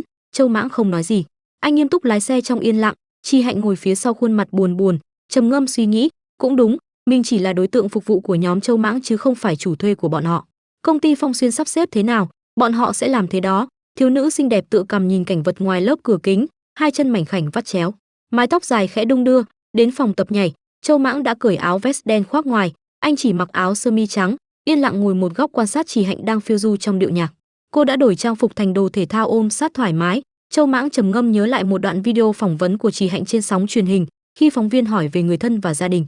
Cô ưu nhã trả lời, bố mẹ của tôi sao, họ đã không còn nữa, kể từ sau khi lên đại học, tôi chưa từng về quê nhà, kỳ nghỉ đa số đều ở trong trường hoặc về nhà dì. Hồi ức kết thúc, Chỉ Hạnh đã tạm dừng tập, cô tiến lại chỗ Châu Mãng ngồi lấy nước uống, anh tinh ý liền đưa chai nước cho cô. Chỉ Hạnh không cầm, cô nhìn anh đầy xa cách, lạnh nhạt nói, tôi không muốn gặp cậu ra ngoài đi. Đôi mắt Châu Mãng hơi sẫm lại, anh đột nhiên hỏi một câu không liên quan, tại sao lại nói dối? Chỉ Hạnh ngạc nhiên, cô xoay người nhìn anh đầy tức giận, trong suy nghĩ đã thầm mắng, có phải mình cho cậu ta quá nhiều tự do và được phép rồi không? Nhỏ tuổi hơn mình, sao lại nói chuyện không khách sáo thế? Đối mặt với cô, Châu Mãng vẫn dửng dưng như không có chuyện gì, đưa tay nhấn nút bật nhạc. Chỉ Hạnh nhắc lại câu nói một lần nữa, ra ngoài đi, tôi muốn luyện tập một mình. Châu Mãng chẳng những không nghe mà còn vươn tay tắt nhạc. Anh tiến sát lại gần Chỉ Hạnh, tiếp tục truy hỏi, tại sao lại nói bố mẹ mình đều đã qua đời? Chỉ Hạnh đứng sững người trước câu hỏi của anh. Giọng Châu Mãng lại vang lên, tại sao lại nói dối chuyện liên quan đến bố chị? Chỉ Hạnh tái mặt nhớ lại quá khứ, hình ảnh cô bị người bố ruột chỉ vinh gỉ trên đất, túm tóc đánh đập tàn bạo không thương tiếc ùa về trong trí nhớ. Đây là đoạn ký ức đen tối suốt đời cô không thể nào quên và cũng không bao giờ muốn nhớ lại. Chỉ Hạnh lạnh lùng liếc nhìn Châu Mãng, đây không phải việc của cậu. Trời đã về đêm, muôn vàn ánh sao sáng lấp lánh. Buổi tập nhảy kết thúc, Chỉ Hạnh đã thay lại bộ đồ cô mặc khi mới đến đây. Cô đứng dưới bóng cây im lặng chờ đợi, mái tóc dài buông xõa, chiếc khăn choàng kẻ ô đen trắng trùm kín cần cổ mảnh mai. Chỉ Hạnh nhớ lại khi nãy, bóng lưng cao lớn thẳng tắp của Châu Mãng bước đi, anh dặn dò, tôi đến bãi đậu xe lái xe. Chỉ Hạnh cụp mắt thở dài, cô khẽ lẩm bẩm, bình thường đều đi cùng nhau mà. Đang miên man chìm trong dòng suy nghĩ, Lâm Trích Xuyên từ đâu bước đến, trông thấy cô liền gọi, Chỉ Hạnh. Cô không trả lời, hắn tiếp tục nói, tôi đến đón cháu gái, cô cũng tập nhảy ở đây à? Chỉ Hạnh không thèm đếm xỉa gì đến Lâm Trích Xuyên. Cô lấy điện thoại ra xem, khẽ đáp lại, đúng vậy. Thấy thái độ chán ghét của Chỉ Hạnh, Lâm Trích Xuyên mím môi khó chịu. Rồi hắn tiếp tục hỏi, nghe nói Nguyên Thu Thời đang theo đuổi cô. Chỉ Hạnh giật mình không ngờ hắn lại hỏi chuyện này. Lâm Trích Xuyên cười nhẹ, cô chọn anh ta, thực sự còn không bằng chọn tôi. Chỉ Hạnh liếc mắt chán ghét nhìn hắn, anh ta ra giọng khuyên bảo cô, Nguyên Thu Thời không phải đối tượng phù hợp với cô. Lúc này Chỉ Hạnh đã thực sự tức giận, cô nhìn màn hình điện thoại, giọng nói chán ghét quát, liên quan gì đến anh? Lâm Trích Xuyên đưa tay sờ cằm, đôi mắt sau chiếc kính gọng vàng lóe lên tia gian xảo, tôi phải đề phòng hắn kéo cô đi mới được. Sau khi tái tổ chức giải trí Nguyên Thạch, cô chị nhà họ Nguyên rất có dã tâm, họ đã lôi kéo được không ít người tài. Chỉ Hạnh nhớn mày cười mỉa mai, vậy à, thì ra trong lòng anh tôi được coi là nhân tài à? Lâm Trích Xuyên nhếch miệng cười, đá lót đường vô dụng thì đương nhiên cũng cần 1-2 viên, nếu không thì sao lại trở thành nhân tài hiếm có được, không nữa thì tôi sẽ nói thẳng. Chỉ Hạnh vẫn chăm chú nghịch điện thoại không đáp lời hắn. Lâm Trích Xuyên đi lướt qua cô, anh ta nhắc lại một lần nữa, Nguyên Thu Thời không phải đối tượng tốt, cô chọn anh ta, thực sự còn không bằng chọn tôi. Chỉ Hạnh nhớn mày, chu môi ngẫm nghĩ, cô đột nhiên nhớ lại cuộc trò chuyện trước đây, chị Thương Tiểu Nhạn từng nói với cô, em xem, mấy đời bạn gái của Lâm Trích Xuyên đều có vài phần giống em đó. Nói rồi cô đưa bức ảnh trên điện thoại qua phía Chỉ Hạnh hỏi, anh ta có ý gì vậy? Chỉ Hạnh nhìn hình ảnh 3 cô gái, đúng là đều có nét tương tự cô thật. Chỉ Hạnh tò mò hỏi, tình cũ khó quên với anh ta sao? Trở lại hiện tại, giọng nói Lâm Trích Xuyên vẫn vang lên đều đều. Cô chọn anh ta chẳng qua cũng chỉ là thuận theo dòng chảy nhỉ, chẳng qua cô muốn người ta yêu cô, thích cô, dung túng cô vô điều kiện. Nguyên Thu Thời không làm được đâu. Lâm Trích Xuyên dừng lại nhìn về phía Chỉ Hạnh, hai tay đút túi quần nói, cô và anh ta, hai người đều là dao. Ở bên anh ta, cô nhất định sẽ sứt đầu chảy máu. Chỉ Hạnh né tránh ánh nhìn của hắn ta, trong lòng cô thầm mắng, người này phiền thật. Chỉ Hạnh bực bội mà không làm được gì Lâm Trích Xuyên, cô cau mày trợn mắt, trong suy nghĩ đã phản bác lại hắn 7749 lần. Nguyên Thu Thời là dao hả? Dao gì? Làm gì có con dao nào đẹp như vậy? Nếu anh ta là con dao, thì Châu Mãng là cái gì? Trong lòng cô chợt liên tưởng đến tấm sắt, cùng với đó là dáng vẻ Châu Mãng khoanh tay đứng lạnh lùng bất cần, khuôn mặt lúc nào cũng vô cảm xúc. Nghĩ vậy Chỉ Hạnh liền phì cười, hai mắt cong cong như vầng trăng khuyết. Lâm Trích Xuyên thấy thái độ của cô liền bực mình, cau mày khó chịu. Anh ta tức giận nói, tôi đang nói chuyện với cô đấy. Chỉ Hạnh hoàn toàn không quan tâm, tay vẫn cầm điện thoại. Cô đáp, Đang nghe đây mà, toàn nói nhảm thôi. Lâm Trích Xuyên không chịu được nữa, hắn ta sấn sổ tiến sát gần Chỉ Hạnh, tay nắm lọn tóc dài của cô kéo mạnh, mặc cho cô nhăn mày vì đau. Hắn ta quát lớn, Chỉ Hạnh, cô tự nhìn nhận rõ mình rốt cuộc là cái gì đi. Chuyện của bố cô, nhờ tôi giúp cô mới dẹp yên được. Cô đừng quên, nếu không có tôi thì bây giờ cô chẳng là cái gì cả. Chỉ Hạnh chau mày tức giận, ánh mắt cô nhìn Lâm Trích Xuyên lóe lên tia nguy hiểm. Bất thình lình, Chỉ Hạnh giơ tay đập thẳng chiếc điện thoại vào đầu hắn ta, âm thanh và đập vang lên giòn giã. Lâm Trích Xuyên giật mình buông tay khỏi tóc Chỉ Hạnh, hắn loạng choạng lùi về sau ôm đầu kêu rên. Chiếc điện thoại dính máu được Chỉ Hạnh cầm chắc trong tay, cô tiến đến túm cổ áo hắn ta kéo lên, ánh mắt hằm hằm sát khí nhìn khuôn mặt đang nhăn nhó vì đau của Lâm Trích Xuyên. Dưới tầm nhìn của hắn ta, Chỉ Hạnh lần nữa tức giận giơ cao tay. Lâm Trích Xuyên vừa bực bội vừa hoảng sợ quát lớn, Chỉ Hạnh, cô dám. Bất chợt một bàn tay nhẹ nhàng nắm lấy cánh tay đang giơ cao của Chỉ Hạnh. Châu Mãng từ bao giờ đã xuất hiện ngay phía sau cô, anh khẽ nói bên tai Chỉ Hạnh còn đang ngơ ngác, đừng làm bẩn tay mình. Vừa dứt lời, Châu Mãng liền cau chặt mày tức giận, ánh mắt sắc bén nhìn thẳng vào Lâm Trích Xuyên. Anh co người về sau lấy đà lao thẳng về phía hắn, trên trán đã nổi đầy gân xanh, một quyền mạnh mẽ đánh thẳng vào khuôn mặt khốn nạn của Lâm Trích Xuyên, phát ra âm thanh lớn. Hắn ta đã ngửa người về sau mất ý thức, má phải tím bầm, trán còn đang chảy máu trông thảm hại vô cùng. Chỉ Hạnh cùng Châu Mãng liếc nhìn cơ thể nằm trên đất của Lâm Trích Xuyên, hai người bước đi. Lúc này Châu Mãng mới cất tiếng hỏi, đã xảy ra chuyện gì vậy? Chỉ Hạnh quay người nhìn anh, cô ngạc nhiên hỏi lại, cậu không biết đã xảy ra chuyện gì sao, vậy mà còn đánh hắn? Khuôn mặt đẹp trai của Châu Mãng nhăn lại, anh trả lời như đây là chuyện hiển nhiên, muốn đánh từ lâu lắm rồi, khó khăn lắm mới gặp được cơ hội, không thể bỏ qua. Chỉ Hạnh mỉm cười thích thú, cô vui vẻ nhìn Châu Mãng, trong đêm tối hình ảnh cô đẹp dịu dàng dưới ánh đèn đường. Chỉ Hạnh khẽ lắc đầu, gió thổi làm mái tóc cô tung bay. Cậu thật ngốc đấy, trong lòng lại âm thầm hạnh phúc, nhưng giúp tôi đánh người, cậu là người đầu tiên, cũng là người duy nhất. Chỉ Hạnh nhẹ nhàng bước đi, trong lòng ngổn ngang những suy nghĩ, tại sao lúc nào cũng là cậu ta? Hình ảnh quá khứ xa xôi và chuyện vừa nãy như song hành cùng nhau. Năm ấy thiếu niên Châu Mãng đã cứu cô, giúp cô đánh đuổi người cha khốn nạn tệ bạc, bây giờ lại giúp cô đánh kẻ thù mà không cần hỏi lý do. Chỉ Hạnh nhìn về thân ảnh cao lớn bước đi phía sau mình, cô cảm thán, luôn là cậu ta, mình không hiểu, nhưng hình như cũng không cần phải hiểu. Chỉ Hạnh đứng trước Châu Mãng, mũi giày hai người đối diện với nhau. Châu Mãng đưa tay ra chờ đợi, cô gái nhỏ nhẹ nhàng đặt tay mình lên trên bàn tay to lớn của anh. Lúc này bọn họ dường như không quan tâm đến thế giới xung quanh, trong ánh mắt chỉ có đối phương. Họ cũng không còn là nữ minh tinh nổi tiếng và vệ sĩ, mọi khoảng cách đều bị xóa nhòa, hai người chỉ đơn giản là một đôi tình nhân đang lén lút hẹn hò khi trời tối. Châu Mãng lên tiếng phá tan bầu không khí im lặng, cười gì vậy? Chỉ Hạnh không trả lời cậu, ánh mắt cô chan chứa niềm vui, trong lòng thầm suy nghĩ, mình chỉ biết bây giờ mình rất vui, chỉ cần có thế thôi. Chợt Chỉ Hạnh trượt chân, lớp tuyết dày dưới chân khiến cô loạng choạng sắp ngã. Chỉ Hạnh hoảng hốt giật mình kêu lớn, Châu Mãng vội vàng vươn người về phía cô gọi lớn, cẩn thận. Anh đã đỡ được Chỉ Hạnh trước khi cô ngã xuống, tư thế hai người cực kỳ ám muội và không kém phần lãng mạn, nghệ thuật, tựa như một cặp đôi đang say mê khiêu vũ trong điệu nhạc giữa bầu trời đầy tuyết rơi. Chỉ Hạnh đỏ mặt ngại ngùng, trong thâm tâm thầm suy nghĩ, nếu bị chụp ảnh như thế này thì phải làm sao đây? Chị Tiểu Nhạn lại phải lo lắng mất nhỉ? Càng lúc khuôn mặt nhỏ nhắn của cô càng đỏ hơn, màu hồng lan đến tận mang tai. Chỉ Hạnh áp má vào ngực Châu Mãng, cô nhắm mắt hạnh phúc, mặc kệ nó, chụp thì chụp vậy, giờ đây cô không quan tâm đến điều gì khác, buông lỏng mọi cảnh giác, sống thật với cảm nhận của chính mình. Châu Mãng hơi cúi đầu, đặt một nụ hôn nhẹ lên trán Chỉ Hạnh. Không gian ngưng đọng, thời gian như dừng lại ở khoảnh khắc ấy, bóng dáng hai con người trai tài gái sắc, đẹp như tạc tượng. Chuyển cảnh đến một lát sau, đèn ô tô nhấp nháy sáng, Chỉ Hạnh cùng Châu Mãng khi này đã ngồi trong ô tô, cô ngẩng đầu vui vẻ nói với anh, tôi còn phải đến một nơi mua đồ. Châu Mãng thuận miệng hỏi lại, mua gì vậy? Hà Nguyệt đi lấy giúp chị là được. Chỉ Hạnh tươi cười đáp, mua quần áo mới. Hơi nhớn mày, cô cong môi nói tiếp, Nguyên Thu Thời muốn dẫn tôi đi gặp người nhà anh ấy. Chiếc ô tô lao nhanh trên đường phố, ngoài trời tuyết rơi càng lúc càng dày. Chỉ Hạnh ngồi trong ô tô ngắm cảnh ríu rít nói chuyện không ngừng. Châu Mãng, cậu xem tòa nhà này, trước đây tôi thường đến đây. Trái ngược với cô nàng, Châu Mãng bên cạnh đang lái xe sắc mặt u ám, chân mày cau chặt, một bộ dáng không muốn nói chuyện. Xem ra câu nói về ra mắt người nhà Nguyên Thu Thời khi nãy của Chỉ Hạnh đã chọc tức cậu ta rồi. Chỉ Hạnh tiếp tục cất tiếng nói, bên trong có rất nhiều tổ làm phim, đạo diễn đều ở đây tuyển chọn vai diễn, diễn viên nhỏ không có chống lưng, không có chỗ dựa, chỉ có thể thường xuyên đến đây xem thông báo, tìm cơ hội. Chỉ Hạnh ngước mắt nhìn tòa nhà to lớn với ánh đèn điện sáng rực rỡ, giọng cô vang lên đều đều. Cả phòng đơn, toàn người ngồi kín, diễn viên và người quản lý liên tục nói chuyện với đạo diễn tuyển chọn, một ngày có thể thu được mấy trăm hồ sơ.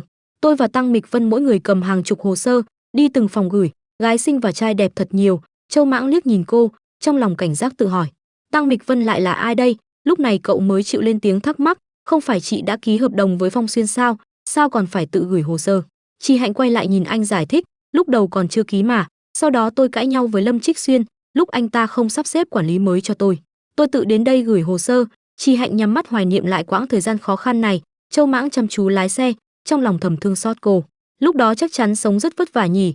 Xe ô tô dừng lại trước tòa nhà đánh số 104, chị Hạnh vẫy tay với cô gái phía xa, miệng vui vẻ nói: đến rồi, đến rồi. Châu Mãng nhìn cô trầm mặc suy nghĩ, sau này chắc chắn cô ấy sẽ càng ngày càng nổi tiếng, những chuyện quá khứ mà cô ấy không muốn bị nhắc đến cũng sẽ bị người ta bới ra.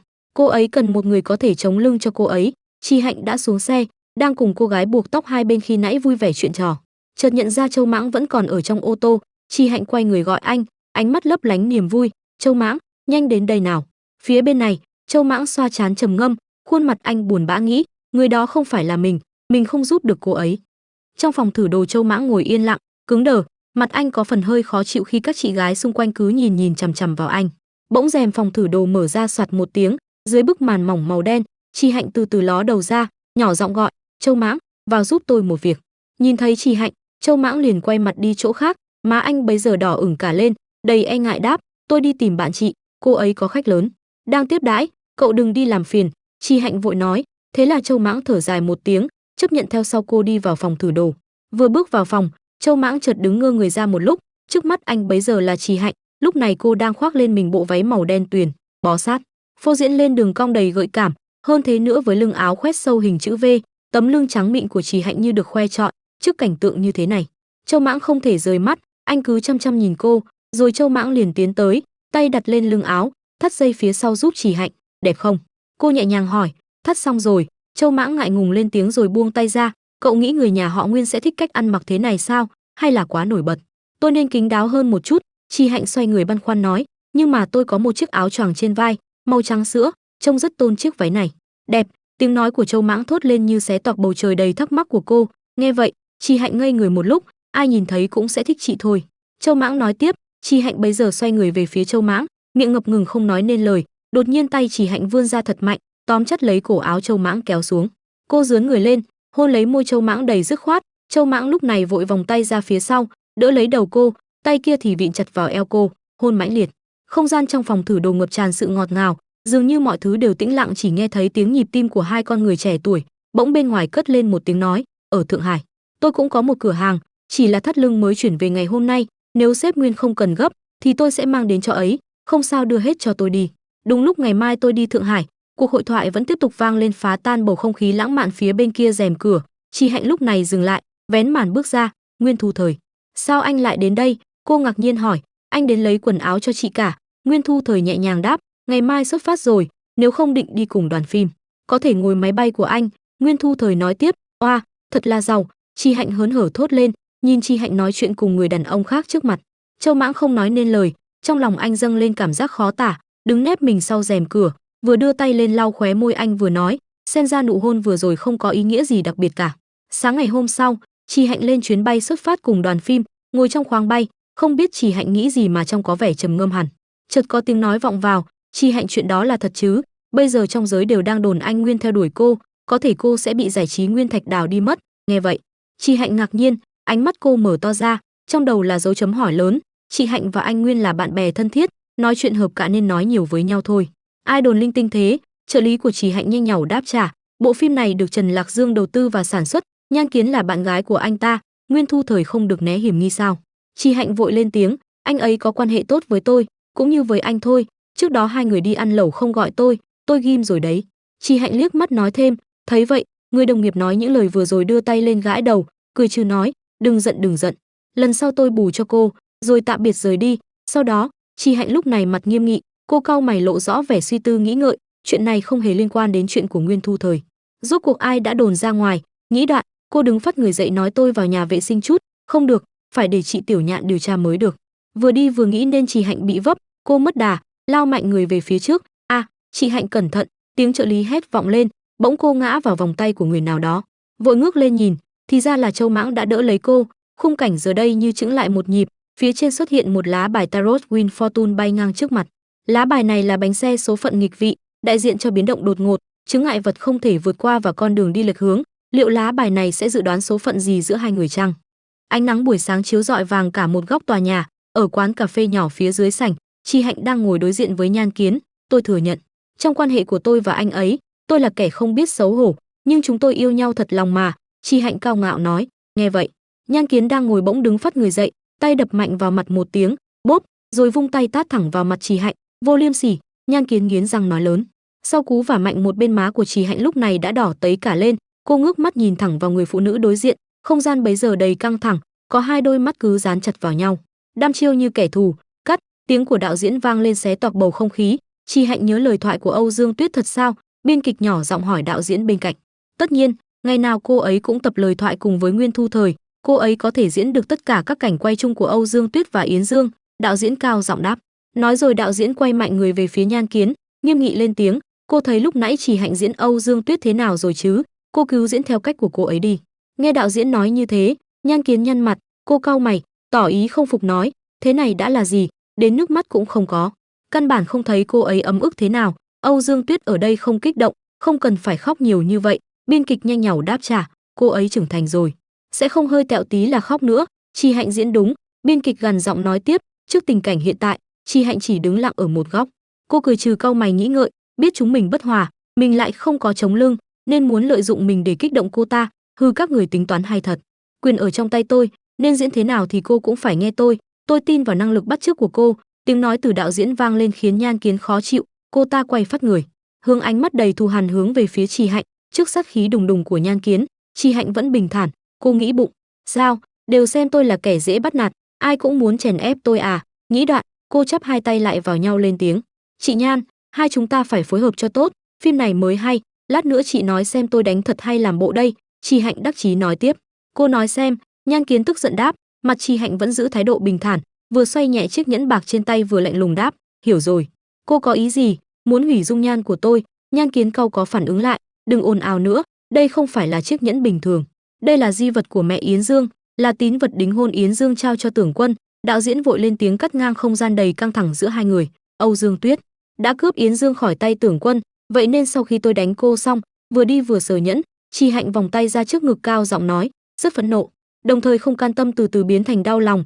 Trước đề xuất này của Chi Hạnh, biên kịch hào hứng phê duyệt, xử lý chi tiết này rất tốt đó. Nhan Kiến lúc này vẻ mặt ngày càng trở nên khó chịu, ánh mắt cô ta đầy tức giận. Chị Nhan, chúng ta luyện tập thêm chút nữa nào. Chi Hạnh tiếp tục nói với nụ cười tươi rói. Cô được lắm. Nhan Kiến nhếch mép trả lời. Nghe vậy, Chi Hạnh vẫn cong môi nói, chị Nhan lúc nào cũng dạy tôi nhiều điều. Phía đối diện bên kia, các anh chị trong đoàn phim đang tụng 5 tụng 7 8 chuyện. Chi Hạnh thắng rồi nhỉ? Không không, cả hai chị gái cãi nhau hấp dẫn hơn so với trên phim, quay phim thật nhàm chán. So với sản phẩm hoàn thành nhàm chán hơn nhiều. Hu hu, xong đời rồi. Chị Tiểu Nhạn không có ở đây, đúng là không có ai khuyên can chị ấy nghịch lửa được. Tiếng chị biên kịch nhỏ nhỏ vang lên. Không gian lúc này quay trở lại với Chi Hạnh và Nhan Kiến. Được, vì hiệu quả của phim cô có thể mạnh hơn chút. Nhan Kiến gằn giọng đáp trả Chi Hạnh, rồi quay lưng đi, xoay mặt lại nói, các đơn vị đợi tôi một lát, tôi đi dặm lại lớp trang điểm đã. Tiểu Thu, loại rượu lần trước chị cậu nói Lạc Dương tìm thấy rồi, ngày kia chúng ta mang đến cho cậu ấy, cùng thử nếm. Nhan Kiến vui vẻ cất giọng nói với người đàn ông đứng đối diện. Vậy thì tốt quá rồi. Nghe được cuộc hội thoại giữa hai người, sắc mắt Chi Hạnh bỗng trở nên sắc lạnh. Cô trầm ngâm nghĩ, lòng đặt ra nhiều nghi vấn. Tiệc gia đình của nhà họ Nguyên còn mời Trần Lạc Dương và Nhan Kiến sao? Đông người vậy sao? Tan làm ngồi trên chiếc xe hơi di chuyển, Chi Hạnh vẫn suy tư nhiều điều. Bỗng trợ lý lên tiếng, chị Hạnh, chị diễn tốt lắm, chẳng trách biên kịch lại muốn thêm cho chị đất diễn. Thêm đất diễn? Chi Hạnh ngạc nhiên hỏi lại. Đúng đó, em nghe biên kịch nói với đạo diễn, cô ấy đã thuyết phục được ông chủ thêm đất diễn cho Tưởng Quân rồi. Trợ lý giải thích. Em nghe thấy lúc nào? Trước khi quay sao? Chi Hạnh nghiêm mặt gặng hỏi. Trước câu hỏi của Chi Hạnh, thoáng suy nghĩ một lúc rồi trợ lý vội đáp. Trước khi quay, lúc chúng ta vừa đến trường quay. Chị đi vệ sinh. Sao thế? Có gì không đúng sao? Châu Mãng đang lái xe xoay nhẹ người hỏi. Rất kỳ lạ, nếu biên kịch muốn thêm cảnh cho tôi, chứng tỏ anh ta hiểu và thừa nhận khả năng diễn xuất của tôi. Vậy tôi nhớ hết lời thoại của Âu Dương Tuyết, tại sao anh ta lại cảm thấy ngạc nhiên? Chi Hạnh vừa đặt tay lên cằm vừa nói, khuôn mặt lộ rõ vẻ khó hiểu. Nhớ lại khoảnh khắc biên kịch nói như vậy, lòng Chi Hạnh càng trở nên bối rối. Cô nói thêm, hơn nữa anh ta còn thuyết phục được cả ông chủ Trần Lạc Dương. Phải biết là Trần Lạc Dương và Nhan Kiến là người yêu của nhau. Nói rồi Chi Hạnh vội móc điện thoại từ trong túi ra, gọi cho người đại diện. Alo chị Tiểu Nhạn, chị xem giúp em hợp đồng của bộ Ngọt Ngào Rực Rỡ đi. Chuyện là thế này. Cô kể lại mọi chuyện xảy ra cho Tiểu Nhạn, rồi thở phào nói, hợp đồng không có vấn đề gì, cho dù là ai quyết định thêm cảnh thì cũng không tổn hại đến lợi ích của tôi. Vậy thì tốt. Trợ lý bên cạnh hớn hở đáp. Thế rồi chị Hạnh mở túi xách mình ra định lấy thứ gì đó, chợt lá bài tarot Wind Future xuất hiện trước mắt cô, biến cố bất ngờ, rào cản không thể vượt qua, con đường sai lệch. Vừa cầm lá bài trên tay vừa nghĩ ngợi, chị Hạnh lộ rõ vẻ nghiêm nghị, ánh mắt cô sắc lạnh thầm nói xem ra không phải chuyện gì tốt. 2 ngày sau, để chuẩn bị di chuyển đến đêm tiệc nhà họ Nguyên.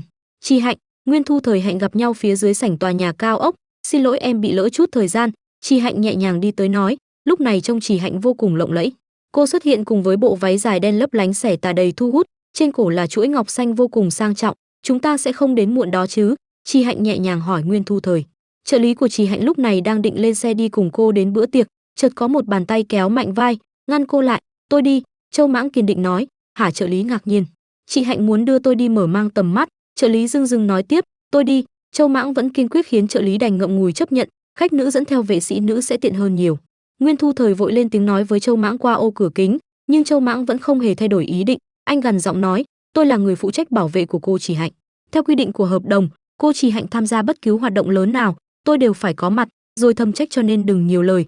Trước lời nói của Châu Mãng, Nguyên Thu Thời im lặng, không nói gì, còn chị Hạnh thì khẽ cười khúc khích, vệ sĩ như cậu ấy thật tận tụy. Nguyên Thu Thời lên tiếng, cậu ấy rất đáng yêu đúng không? Chị Hạnh cười hỏi. Nghe vậy Châu Mãng trở nên bối rối, anh đứng lặng không nói nên lời. Nguyên Thu Thời quay mặt đi chỗ khác, anh nghĩ bụng, đáng yêu sao, hình như sẽ mưa đó. Chiếc xe cũng đã lăn bánh đến biệt viện nhà họ Nguyên.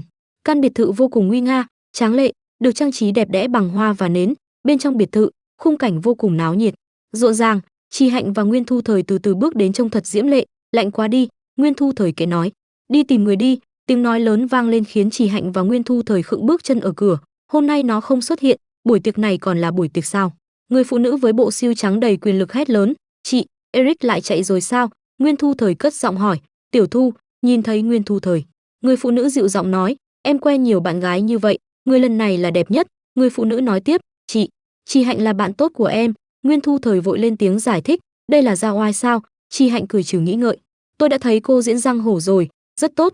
Húc Phong đã khen cô rất nhiều lần, người được anh ấy khen, 2 bàn tay tôi có thể đếm hết được. Người phụ nữ nói tiếp, đạo diễn Húc Phong. Chị Hạnh vừa đưa tay ra vừa ngạc nhiên hỏi, chợt người phụ nữ quát lên, đến sân bóng tìm gara để xe thì sao? Đã tìm chưa? Không biết nặng nhẹ. Chị quả thực đang rất tức giận, rồi quay phát người đi bỏ mặc chị Hạnh đứng lại với cánh tay còn vươn ra dang dở. Chị Hạnh định bắt tay cô ấy mà cô vội đi nhanh quá. Người nhà cô vẫn khỏe chứ? Người phụ nữ vừa nãy hòa mình bắt chuyện với các vị quan khách khác như chưa có gì xảy ra, khiến chị Hạnh và Nguyên Thu Thời cũng cạn lời. Ha ha, chị thật là. Hai người bối rối nghĩ, em đói rồi, chúng ta tìm chút đồ ăn nhé. Chị Hạnh nhẹ nhàng nói, à được. Thu Thời đáp. Thế rồi Thu Thời và chị Hạnh di chuyển đến bàn đồ ăn. Ẩm thực nhà họ Nguyên thật khiến người ta không rời mắt. Trên bàn bày đầy sơn hào hải vị, nào là tôm hùm, mực hấp, dâu tây, bánh ngọt. Nguyên Thu Thời lúc này đứng lại nói chuyện cùng những người khác, còn chị Hạnh thì đi đến bàn bánh ngọt. Chị Hạnh, một tiếng nói vang lên từ phía sau thu hút sự chú ý của cô. Chị Hạnh xoay người lại, ngạc nhiên nói, Mạch Tử, sao anh cũng đến đây? Đều là người quen, cái giới này đúng là một vòng tròn. Mạch Tử khẽ nói. Sau đó chị Hạnh cùng Mạch Tử đi ra hướng ban công hóng gió, nói chuyện. Mạch Tử đầy thản nhiên hỏi chị Hạnh, cô chọn Nguyên Thu Thời sao? Không được sao? Chị Hạnh vội đáp lại. Thấy vậy, Mạch Tử nghiêm mặt, đưa mắt hỏi, vậy chàng vệ sĩ thì sao? Câu nói của Mạch Tử vẫn tiếp tục cất lên, cô đã quyết định chọn ai rồi sao? Đầu chị Hạnh lúc này xuất hiện 2 luồng suy nghĩ, một bên là Châu Mãng, một bên là Nguyên Thu Thời. Châu Mãng phải không? Mạch Tử nhỏ giọng hỏi, trông có thần thái, lại đẹp trai nữa, tôi rất thích. Chị Hạnh đưa mắt đáp, chuyện của tôi thì liên quan gì đến cậu ta? Chị Hạnh nói thêm, rồi cô quay người đi đầy kiêu hãnh, nhưng vẻ mặt lại có chút gì đó bối rối. À, bức ảnh ở Lan Quế Phường đó là ai chụp cho cô vậy? Đẹp quá, tôi thấy còn đẹp hơn cả ảnh chụp trên tạp chí của cô nữa. Mạch Tử vừa chống cằm vừa hào hứng nói, vậy sao? Chị Hạnh khẽ trả lời, chẳng phải cô đã nhìn thấy ống kính rồi sao, không nhìn thấy người à? Tiếng Mạch Tử tiếp tục vang lên, đừng nhắc đến Hoa Sơn Trà gì đó nữa, tôi không thích cách nói như vậy. Chị Hạnh cau mày nói lại, Hoa Sơn Trà có gì không tốt? Tôi thấy cô là người như vậy đấy, thuần khiết và ham muốn thể xác hoàn toàn có thể tồn tại cả ở một người phụ nữ. Mạch Tử nghiêm túc nói, đây là lời khen của tôi. Nghe thấy vậy, chị Hạnh không nói thêm gì, cô lặng xoay người đi vào phía trong sảnh. Vừa bước tới cửa, bỗng Châu Mãng xuất hiện khiến cô chững lại một nhịp. Cô tròn xoe mắt hỏi, sao cậu lại ở đây? Tôi đưa chị đến đây, quên rồi à? Châu Mãng lạnh lùng đáp, bảo vệ không được vào cơ mà. Hà Nguyệt đâu? Chị Hạnh tiếp tục hỏi. Hà Nguyệt đang ở bên ngoài, Mạch Tử nói tôi là em họ anh ấy, nên đưa tôi vào đây. Nghe thấy Châu Mãng nói vậy, chị Hạnh liền quay phát người nhìn về phía Mạch Tử, ánh mắt đầy sát khí. Thế rồi cô và Châu Mãng di chuyển vào bữa tiệc, vừa bưng dĩa bánh ngọt trên tay. Chị Hạnh vừa nói trông cậu cứng nhắc quá, vừa nhìn đã biết cậu là vệ sĩ, không phải em họ gì đó của Mạch Tử, lát nữa cậu nhảy với tôi nhé, chờ tôi và Nguyên Thu Thời nhảy xong đã. Chị Hạnh cao giọng nói. Thấy vậy, Châu Mãng vội cau mày lại, miệng anh cắn chặt chiếc bánh que vừa cắn chưa kịp nuốt. Không nhảy, hoặc là nhảy với tôi trước, hoặc là tôi sẽ không nhảy. Châu Mãng kiên định đáp lời. Người đầu tiên nhảy là Nguyên Chân và con trai chị ta, Chị Hạnh nói. Bỗng bên tai có một tiếng cất lên. Hi, Chị Hạnh. Phía trước Chị Hạnh lúc này là những cô bạn trong giới, họ đang hớn hở vẫy tay chào cô. Vị này là, họ băn khoăn đặt câu hỏi cho Chị Hạnh, bởi nhìn thấy Châu Mãng ở bên cạnh, em họ của thầy Mạch Tử. Chị Hạnh vội đáp, rồi quay sang nhìn Châu Mãng đầy bối rối hỏi, tên cậu là gì ấy nhỉ? Châu Mãng không hề trả lời cô, mà xoay người bước đi đầy dứt khoát. Ôi chao, cái tính khí này, giống hệt thầy Mạch Tử, thật là cá tính. Chị Hạnh đáp, đúng, như hai giọt nước. Các cô diễn viên khác hùa theo rồi cười khúc khích. Mặt Châu Mãng lúc này trông thật khó coi, anh vội rời đi. Có chuyện gì mà buồn cười thế? Nguyên Thu Thời lên tiếng, rồi anh cúi người, đưa tay vòng ra phía trước, khẽ nói, cô Chị Hạnh, tôi có thể vinh hạnh mời em một điệu nhảy không? Chị Hạnh cũng không ngần ngại, cô nhanh chóng đặt tay lên tay của Nguyên Thu Thời, hai người tiến ra giữa sảnh, cùng nhảy đầy diễm lệ. Khung cảnh bây giờ như thu hẹp lại, chỉ có thế giới của hai con người đang khiêu vũ ở trước mặt, nhưng bên trong đám người đang chăm chú theo dõi điệu nhảy kia, có một ánh mắt rất đam chiêu, đầy cau có, đó là chính là Châu Mãng. Nhìn thấy Chị Hạnh nhảy cùng người đàn ông khác trước mặt, sắc mặt Châu Mãng trùng xuống, không vui vẻ chút nào. Chị Hạnh liếc thấy Châu Mãng như vậy, cũng mím môi đầy tư lự. Đang nghĩ gì thế? Nguyên Thu Thời chợt lên tiếng. Chị Hạnh im lặng, không trả lời. Đang khiêu vũ bổng Mạch Tử nói vọng vào. Hi, Tiểu Thu, chúng ta tổ chức một cuộc thi trốn tìm đi, người thắng sẽ nhận được nụ hôn kiểu Pháp của Eric. Nguyên Thu Thời dừng lại, hướng mặt về Mạch Tử nhăn mặt nói, có phải anh biết cậu ta ở đâu không? Không biết. Mạch Tử vội đáp. Chợt Chị Hạnh nảy ra một ý nghĩ trong đầu, sau đó có liền túm lấy cổ áo Mạch Tử xách đi. Xin lỗi, cho tôi mượn Mạch Tử một lát, rồi kéo anh ta đi ra ngoài. Hứa Tĩnh thuyết phục Trần Lạc Dương thêm đất diễn cho cô. Không thể nào. Ngọt ngào rực rỡ mất 3 triệu tệ tiền biên kịch, đây là giá hữu nghị của Hứa Tĩnh. Mạch Tử thắc mắc nói tiếp, chỉ có một ít tiền như vậy, làm sao người ta chịu gặp phiền toái để sửa kịch bản? Sửa xong kịch bản còn phải gửi đi thẩm duyệt lại, ai mà rảnh rỗi mua việc vào người chứ? Mạch Tử nói thêm. Nghe vậy, sắc mặt Chị Hạnh bỗng trở nghiêm trọng, cô như ngộ nhận ra một điều gì đó. Xem ra có người gài bẫy mình, nhưng người đó là ai nhỉ?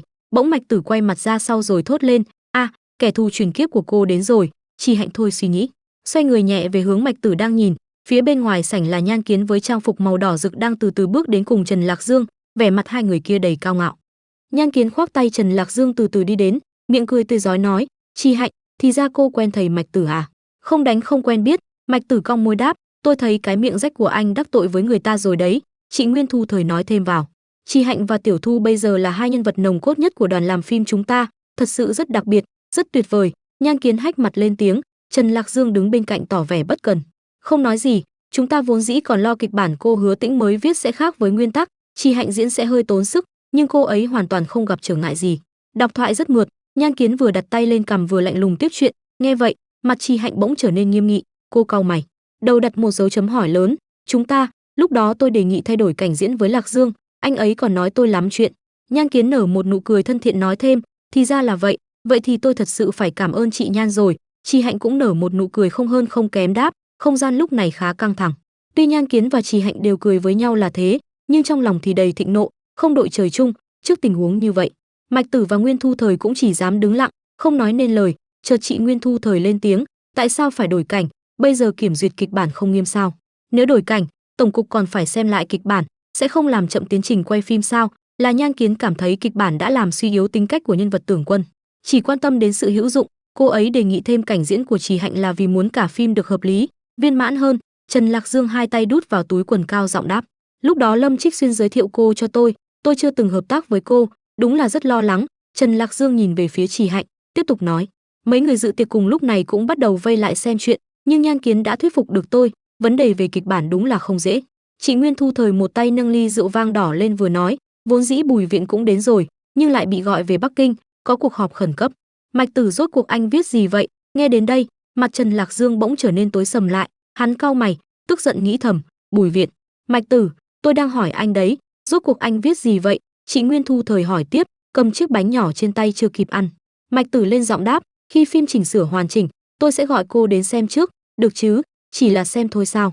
Đây là phim gì mà anh với Bùi Viện căng thẳng như vậy? Tôi cũng đầu tư chút tiền thử xem. Chị Nguyên Thu Thời cong môi nói, tóm lại là phim hay. Mạch Tử khẽ đáp. Nghe thấy vậy, mặt của Trần Lạc Dương ngày càng trở nên khó coi, Hắn nhăn mày. Đăm Chiêu nhìn về một hướng, Chi Hạnh, chúng ta qua bên kia ăn uống gì đó nóng đi. Nguyên Thu Thời vội lên tiếng. Chi Hạnh định rời đi, bỗng tiếng nói của Nhan Kiến khiến cô dừng lại. Chi Hạnh biết đó. Nhan Kiến nhẹ nhàng nói, hỏi cô ấy là được rồi. Sắc mặt của Chi Hạnh lúc này trở nên khó chịu, nhìn thẳng về phía Nhan Kiến. Em cũng biết. Trước lời nói của Nhan Kiến, Trần Lạc Dương cũng quay phát người ra. Ánh mắt sắc lạnh của hắn khiến cho Nhan Kiến kiêu ngạo cũng phải sợ hãi. Hôm nay tôi nhất định phải làm lộ chuyện cô trên cảnh diễn trước mặt mọi người. Nhan Kiến mặt vẫn không biến sắc, thầm mừng vì chuyện của Trì Hạnh sắp bại lộ. Trì Hạnh vẫn giữ im lặng. Thấy thế Nhan Kiến tiếp tục thêm dầu vào lửa. Trì Hạnh, không phải cô là diễn viên chính trong Đại Địa Chấn sao? Không gian bấy giờ trở nên căng thẳng vô cùng. Bỗng một tiếng rào vang lên xé toạc bầu không khí yên lặng. Một ly rượu vang đỏ hất thẳng lên mặt Trì Hạnh, ướt đẫm cả một bên vai. Sếp Trần, anh quá đáng rồi đó. Nguyên Thu Thời vừa chắn trước mặt Trì Hạnh vừa tức giận nói, cô giỏi lắm. Trần Lạc Dương quăng mạnh ly rượu xuống bàn, gằn giọng nói. Phía xung quanh bữa tiệc mọi người nháo nhào cả lên, người thì cầm điện thoại lên quay, người thì xì xào bàn tán, chơi trò mưu mô với tôi. Cô còn chưa đủ tư cách đâu, ngày nào có Trần Lạc Dương tôi ở đây. Trì Hạnh, cô đừng hòng nổi bật trong giới. Trần Lạc Dương đầy cao ngạo nói thẳng vào mặt Trì Hạnh, rồi quay mạnh người bỏ đi. Trì Hạnh lúc này chỉ đứng lặng một góc, không nói gì. Lạc Dương, Nhan Kiến cất tiếng đuổi theo bóng lưng Lạc Dương. Anh ta kiên định hất tay Nhan Kiến ra, ánh mắt đầy dữ tợn. Cả đời này tôi ghét nhất là lũ ngu xuẩn tự cho mình là thông minh. Nhan Kiến rỉ nước mắt khép nép. Tiểu Thu muốn cô gái đó sao? Lạc Dương quay mặt sang hỏi chị Nguyên Thu Thời. Sao có thể? Thu Thời có vị hôn thê là tiểu thư gia đình chính phái. Chị Nguyên Thu Thời lạnh lùng nói. Không gian lúc này khá hỗn loạn. Nguyên Thu Thời lúc này loay hoay tìm Trì Hạnh, ánh mắt đầy lo lắng, lòng thầm nói, Trì Hạnh em đâu rồi? Anh có gặp được Trì Hạnh không? Nguyên Thu Thời vội hỏi khi trông thấy Mạch Tử. Cô ấy đã đi rồi, cô ấy không có xe, đi bộ xuống núi rồi. Thầy Mạch Tử vừa ngậm điếu thuốc vừa đáp. Thấy vậy, Nguyên Thu Thời liền đi ra hướng người vệ sĩ nói, lấy xe qua đây. Con người cậu thật thú vị, không giống chị cậu chút nào. Mạch Tử khẽ lên tiếng, có phải anh đã biết chị tôi muốn đầu tư Đại Địa Chấn không? Nguyên Thu Thời quay người nói, không phải Bùi Viện đến đây để lôi kéo nhà đầu tư chứ? Cô ấy đoạt giải thưởng ở Berlin, biên kịch lại là anh, bộ phim này sao có thể thiếu nhà đầu tư được? Mạch Tử cong môi cười lạnh trả lời, là chị của tôi gọi Bùi Viện tới. Anh biết mọi chuyện sao anh không nói cho Trì Hạnh biết? Anh có thể bảo cô ấy đề phòng, bảo cô ấy đừng đến. Nguyên Thu Thời gắt gỏng đáp, ánh mắt đầy trách móc. Cậu không thấy như vậy rất thú vị sao? Tôi thích dựng kịch cũng như xem kịch, tối nay tôi vui lắm. Mạch Tử cười khẩy, đưa mắt nói trả. Đương nhiên đạo diễn của vở kịch này là Nguyên Trăn, tôi và Nhan Kiến chẳng qua là đôi bên cùng có mong muốn thúc đẩy sóng gió thôi.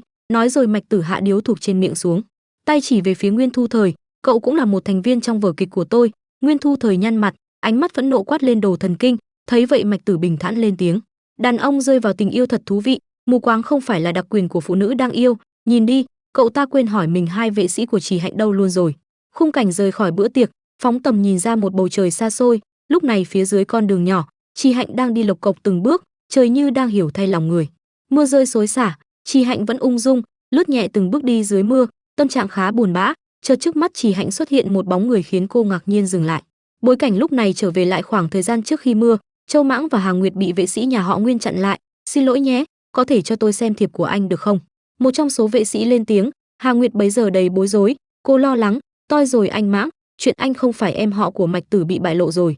Chợt tiếng nói bên sảnh chính xảy ra chuyện rồi, thu hút Châu Mãng, nhìn Nhan Kiến đang lẽo đẽo đuổi theo Trần Lạc Dương. Lạc Dương, Lạc Dương, đợi em với. Lạc Dương, anh nghe em giải thích đã. Lòng của Châu Mãng càng trở nên xáo động. Anh Mãng, hình như bên biệt thự xảy ra chuyện rồi. Chị Hạnh không sao chứ? Hà Nguyệt lo lắng vội nói, chúng ta đi xem thử đi. Nhưng hai người chưa tiến được mấy bước thì vệ sĩ nhà họ Nguyên đã đưa tay ra ngăn lại đầy dứt khoát. Xin lỗi, hai người không có giấy mời thì không thể vào. Thấy vậy Hà Nguyệt và Châu Mãng cau mày lại, vẻ mặt trở nên đăm chiêu, nhìn sắc mặt đáng sợ của hai người. Đám vệ sĩ có chút sợ hãi, 5 giây quật đổ. Ok, hai người thầm giao hẹn. Bỗng Mạch Tử xuất hiện làm phá vỡ cục diện. Em họ, em ở đây à? Anh tìm em khắp nơi. Đi, anh dẫn các em đi ăn ngon. Mạch Tử lôi mạnh Châu Mãng và Hà Nguyệt đi trước mặt dàn vệ sĩ. Trì Hạnh không ở trong biệt thự, cô ấy tự xuống núi rồi đi một mình. Mạch Tử nhỏ giọng nói với Châu Mãng. Cái gì? Hà Nguyệt thốt lên. Nguyên Thu Thời đâu? Châu Mãng tức giận hỏi. Vẫn đang an ủi khách trong biệt thự kìa. Mạch Tử thản nhiên đáp. Anh có xe sao không đưa cô ấy về? Châu Mãng nhăn mặt chất vấn, tay nắm chặt. Tại sao chứ? Vừa mới dứt lời, bỗng một tiếng rầm vang lên khiến Mạch Tử chao đảo. Châu Mãng đã đấm mạnh vào mặt Mạch Tử một cái rồi hùng hổ bỏ đi. Trì Hạnh đi về hướng cửa bên rồi, cậu qua đó tìm cô ấy đi. Mạch Tử vừa ôm mặt vừa nói. Cái người này đúng là ngứa đòn. Hà Nguyệt đứng phía sau bình luận. Khung cảnh trở lại với Trì Hạnh. Cô vẫn đang ngạc nhiên đi dưới mưa khi nhìn thấy chàng trai trước mặt, Corpse Brand, cô dâu xác chết, Eric. Trì Hạnh thốt lên, Người phía đối diễn nở nụ cười tươi, gật đầu. Eric, cho tôi mượn điện thoại. Chi Hạnh vòng tay gằn giọng nói. Tôi không có. Eric đáp, đúng thật là cậu ta. Chi Hạnh nghĩ bụng, cho tôi mượn, yên tâm, tôi sẽ không nói hành tung của cậu cho ai biết đâu. Chi Hạnh năn nỉ. Lúc tôi chơi trốn tìm với mẹ tôi chưa bao giờ mang điện thoại bên mình. Eric cười khì lên tiếng, cần tôi đưa cô về nhà không? Eric tiến sát người lại hỏi, tôi vừa trốn khỏi lâu đài của cậu. Chi Hạnh vội đáp, ha ha ha, thì ra cô là công chúa tóc dài. Eric ôm bụng cười lớn, cười cái khỉ gì? Chi Hạnh tức giận nghĩ ngợi, nhìn áo choàng trắng bị ướt đẫm bởi ly rượu mà Trần Lạc Dương hất vào. Eric vội hỏi, đây là máu sao? Công chúa, cô bị thương rồi. Nói rồi Eric vươn tay ra toan định nắm lấy, bỗng một bàn tay to lớn từ đâu ra vươn tới, nắm chặt lấy cổ tay Eric ngăn cậu lại, ngước lên nhìn. Eric và Chỉ Hạnh đầy ngạc nhiên. Châu Mãng, Chỉ Hạnh nghĩ thầm, đúng là Châu Mãng. Châu Mãng lúc này đang đội mưa đi tìm Chỉ Hạnh, người ướt sũng, tay anh vẫn nắm chặt Eric không chịu buông. Anh mặc vest, đứng dưới cơn mưa, mặc kệ những giọt nước đang dần thấm dẫm tóc vào cơ thể mình, lạnh lùng nhìn Chỉ Hạnh và Eric. Cô cảm thấy hơi bất ngờ. Châu Mãng. Anh liếc nhìn thanh niên trẻ bên cạnh cô, hóa ra chàng trai ấy chính là Nguyên Duệ, con trai của Nguyên Trăn, năm nay 20 tuổi. Rồi anh nói, người tìm cậu ở gần đây thôi. Nguyên Duệ hốt hoảng hỏi lại, ấy thật sao? Ngay sau đó anh vội vã quay người chạy đi, trước khi đi còn không quên trêu đùa, tạm biệt công chúa, tạm biệt kỵ sĩ. Mưa càng lúc càng nặng hạt, trong khu rừng vắng vẻ, chỉ còn lại Châu Mãng và Chỉ Hạnh. Anh cởi áo vest rồi khoác lên cho cô, để cô không bị lạnh. Trên mặt Chỉ Hạnh lấm tấm vài giọt nước mưa, càng khiến cho cô trở nên xinh đẹp hơn, yếu đuối và cần người che chở hơn bao giờ hết. Cô hỏi anh, làm sao cậu biết tôi ở đây? Anh đáp, Mạch Tử nói với tôi, anh ta còn cho chúng tôi mượn xe. Hà Nguyệt đã đến bãi đậu xe rồi. Chi Hạnh thầm mắng chửi tên Mạch Tử trong lòng, cô tức giận, thật phiền phức. Mình không hiểu anh ta đang nghĩ gì. Bất chợt, Châu Mãng nhìn xuống chân Chi Hạnh, thấy cô đang đi một đôi giày cao gót liền quay người lại rồi cúi xuống, chị đi giày cao gót, không tiện đi đường núi, tôi cõng chị. Chi Hạnh ngớ người, không biết nên làm gì tiếp. Châu Mãng vẫn tiếp tục giải thích, Hà Nguyệt không lái xe vào được, chúng ta phải đi bộ xuống. Bất giác, cô đưa tay chạm vào chiếc áo vest Châu Mãng đang khoác lên người cô, trên quần áo còn có chút hơi ấm của cậu ấy. Rồi cô cúi người xuống, leo lên vai Châu Mãng. Cô thầm nghĩ, ấm áp quá. Càng nghĩ, hai bên má của Chỉ Hạnh càng đỏ lên, giống hệt như con người cậu ấy vậy. Trong cơn mưa nặng hạt, Châu Mãng cõng Chỉ Hạnh trên vai từ từ đi ra khỏi khu rừng. Chỉ Hạnh dường như vẫn hơi ngại ngùng trước anh. Tôi khá nặng. Châu Mãng an ủi, tôi có thể cõng chị chạy, chị còn nhẹ hơn Hà Nguyệt nhiều. Cô thắc mắc, cậu từng cõng Hà Nguyệt, lúc trước chấp hành nhiệm vụ, Hà Nguyệt từng bị đạn lạc sượt qua chân, Hà Niên bảo vệ phú thương. Tôi cõng Hà Nguyệt chạy trốn. Cô cảm thấy hơi mơ hồ. Châu Mãng tiếp tục khẳng định, thật đó. Sau đó, ba chúng tôi cùng bàn tính lại, cảm thấy những chuyện này quá nguy hiểm nên thôi việc. Không biết từ lúc nào, nghe những gian khó trong quá khứ của Châu Mãng, Chi Hạnh đã không để ý mà rơi nước mắt thương cảm. Ra là vậy, vậy tôi phải cảm ơn Hà Nguyệt, Hà Niên rồi. Cô vẫn khóc, nước mắt chảy xuống, hòa cùng với nước mưa. Rồi Chi Hạnh nhận ra hoàn cảnh của bản thân hiện tại thê thảm như nào, cô càng khóc lớn. Sau này tôi không thể quay phim được nữa rồi. Châu Mãng chợt đứng hình, rồi má anh cũng dần ửng đỏ lên, một giọt nước mắt từ từ lăn trên má. Nguyên Thu Thời không giúp chị sao? Anh ta thích chị, anh ta nên giúp chị. Chi Hạnh nằm gọn trên vai Châu Mãng, hai tay quàng qua cổ anh. Không đơn giản như vậy đâu, hơn nữa, không phải anh ấy. Hai người đã đi ra khỏi khu rừng rậm, tới một ngã tư vắng người. Cô lại khẳng định thêm lần nữa, người tôi cần không phải anh ấy. Châu Mãng đặt Chi Hạnh đứng xuống, hai con người với vóc người cao ráo, một nam một nữ đang đứng đối diện, nắm lấy tay nhau, yên lặng nhìn vào mắt đối phương. Chi Hạnh chợt hơi ngại ngùng, đưa tay lên nghịch nghịch lọn tóc mai, liếc ánh mắt đi chỗ khác, má đỏ ửng. Sao mình lại có chút ngại nhỉ? Tìm chủ đề khác vậy. Rồi cô cố gắng phá tan bầu không khí ngượng ngùng bằng cách đổi qua chủ đề khác. Cậu đã xem những kẻ khờ mộng mơ chưa?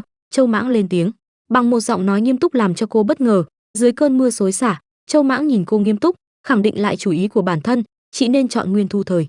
Bầu trời đêm hôm ấy đen kịt, những hạt mưa rơi xuống ngày một dày đặc hơn, rơi xuống người Chỉ Hạnh, rồi hòa làm một với những giọt nước mắt của cô. Đúng là tôi muốn chọn Nguyên Thu Thời. Vừa nói, cô vừa ngồi sụp xuống.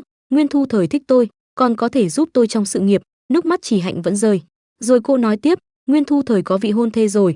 Nói tới đây, Chỉ Hạnh dường như không kìm được lòng mình mà cúi mặt, vùi vào người. Mạch Tử nói với tôi, tại sao tôi phải tránh những lựa chọn đúng đắn, đi trên con đường càng khó khăn và gập ghềnh hơn chứ? Người trong giới họ đều biết, chỉ là không ai nói cho tôi biết mà thôi. Nước mắt của cô càng lúc càng nhiều. Tôi đã từng rất cố gắng thuyết phục bản thân. Rồi cô đưa bàn tay ra trước mặt mình, tự hỏi, lần trước mình khóc như thế này là khi nào nhỉ? Rồi Chỉ Hạnh đưa tay lên, lau đi những giọt nước mắt đang giàn giụa trên mặt mình. Ánh mắt cô buồn thê lương, nhận ra, đúng rồi, ở tang lễ của mẹ, cô nghĩ, đôi lúc mình lại nghi ngờ có phải mình bẩm sinh đã không có vận may hay không. Những hình ảnh trong quá khứ của Trì Hạnh hiện về trong tâm trí cô. Khi cô còn là một học sinh cấp 3, mẹ của cô đã ra đi mãi mãi. Trì Hạnh đứng lặng người, ôm di ảnh của mẹ, khóc nức lên, hu hu hu, mẹ hu hu, mẹ. Không biết từ đâu, một bàn tay vươn tới, tát mạnh vào mặt cô, tạo ra một tiếng động lớn. Người đó mắng chửi, khóc cái gì mà khóc, đúng là xui xẻo. Mặt Trì Hạnh đỏ lên, rướm máu vì cái tát quá mạnh ấy. Những người xung quanh cũng thật độc ác, họ mắng chửi, xúc phạm một đứa trẻ vị thành niên vừa mất mẹ mà không hề nghĩ đến cảm xúc của cô. Đúng là bất hiếu. Có người lại nói, có ý giữ chân mẹ, không để mẹ đầu thai tử tế. Người khác lại chêm vào, tôi thấy cô ta đang có ý chọc tức bố cô ta thì có. Trì Hạnh năm ấy mới đang học cấp 3, cô vẫn là một cô bé ngây thơ, không có khả năng phản kháng bất cứ lời nói châm chọc nào từ những người xung quanh, chỉ có thể bất lực mà chịu đựng. Bất cứ việc tốt đẹp nào cũng lẩn tránh mình, không liên quan đến mình. Lúc mất đi mẹ khiến mình đau buồn muốn chết. Trì Hạnh khi còn nhỏ mất đi mẹ, và Trì Hạnh lúc trưởng thành mất đi công việc mà mình yêu quý bằng cả sinh mạng, dường như đang cảm nhận chung một nỗi đau sâu sắc, không thể nào tả bằng lời. Cô tự hỏi, còn bây giờ, tại sao mình lại buồn như vậy chứ? Là vì Nguyên Thu Thời, hay là vì âm mưu nhục mạ của người khác đây? Chợt, Châu Mãng cúi người, ôm chặt cô vào trong lòng, dường như anh muốn ép sát cô vào trong cơ thể mình. Rồi Trì Hạnh nhận ra, không, hình như không phải. Cô nằm trọn trong vòng tay Châu Mãng, khóc lớn, mình luôn có rất nhiều chuyện không hiểu được, cứ xông lên phía trước là được rồi, mình không nên vì người khác đối xử tốt với mình có chút xíu mà bắt đầu nghĩ linh tinh. Châu Mãng thầm dặn lòng mình, chuyện trên đời vẫn phải phân theo tư cách. Châu Mãng vẫn ôm cô, một tay đưa lên, đưa đầu Trì Hạnh nằm trên vai mình. Trì Hạnh vẫn trầm ngâm, còn anh vẫn cảm thán, tư cách chết tiệt, nếu anh ta đã không bảo vệ được chị, còn làm chị đau lòng như vậy. Nghĩ tới đây, Châu Mãng dịu dàng hôn lên trán Trì Hạnh, nụ hôn ấy dường như mang theo mong muốn được bảo vệ cô của anh tự hứa với lòng, vậy sau này tôi tuyệt đối sẽ không buông tay chị. Trì Hạnh chợt nhận ra gì đó, cô lại bắt đầu khóc, trách anh, Châu Mãng, sao cậu có thể bảo tôi chọn Nguyên Thu Thời? Ngoài trời cũng dần ngớt mưa, Hà Nguyệt cũng vừa vặn lái xe đến chỗ hẹn, cô đưa tay ra ngoài, giơ cao, vẫy vẫy, chị Hạnh, anh Mãng. Dầm mưa quá lâu đã khiến cho Trì Hạnh bị cảm, cô đành lấy tạm áo của anh để xì mũi. Châu Mãng cạn lời, đó là cái áo đắt nhất của tôi. Trì Hạnh lạnh lùng quay đi, an ủi anh và dường như cũng đang an ủi chính bản thân mình, ngày mai sẽ tốt hơn. Anh nhìn cô đắm đuối, ánh mắt phức tạp. Trì Hạnh bỗng quay qua, nhìn lại anh, cười nhạt, hỏi, đúng không? Nhưng cuộc sống luôn đem tới cho ta những điều bất ngờ, việc xui xẻo một khi đã đến thì sẽ kéo theo nhiều điều xấu xa khác. Mọi việc luôn diễn ra không như ý muốn của ta. Những thông tin về bố của Trì Hạnh vẫn xuất hiện dày đặc trên các mặt báo với các tiêu đề đầy tiêu cực. Bố của Trì Hạnh bị kết án 30 năm tù vì lừa đảo và tội gây thương tích cố ý nghiêm trọng. Bố của Trì Hạnh vào tù 10 năm, cô ấy không quan tâm đến ông ta. Trì Hạnh đã từng đánh nhau với bố cô ấy trên đường. Hình ảnh của Trì Hạnh trong mắt công chúng càng ngày càng tệ. Phía dưới những bài báo là đầy rẫy những lời chửi rủa, nguyền rủa cô, mắng chửi cô thậm tệ. Qua tới ngày hôm sau, càng nhiều bài bóc phốt Trì Hạnh nổ ra. Trước là cô chèn ép các thành viên trong nhóm nhạc nữ, không muốn cho họ cướp đi sự chú ý của bản thân, nên đã có tình đe dọa và cản trở các cô gái tham gia bữa tiệc quan trọng. Sau là đạo diễn của đoàn phim tố cáo cô muốn đi cửa sau, tán tỉnh đạo diễn và nhà sản xuất. Đạo diễn và nhà sản xuất đều là người đứng đắn, cô ta không thành công nên thẹn quá hóa giận, gửi những cuộc trò chuyện đó tới vợ đạo diễn và người yêu của nhà sản xuất. Những bình luận của dân cư mạng càng thêm khinh bỉ cô, thể hiện thái độ kinh tởm Trì Hạnh. Qua tới ngày thứ 3, những thông tin bất lợi cho Trì Hạnh vẫn tiếp tục mọc lên như nấm sau mưa.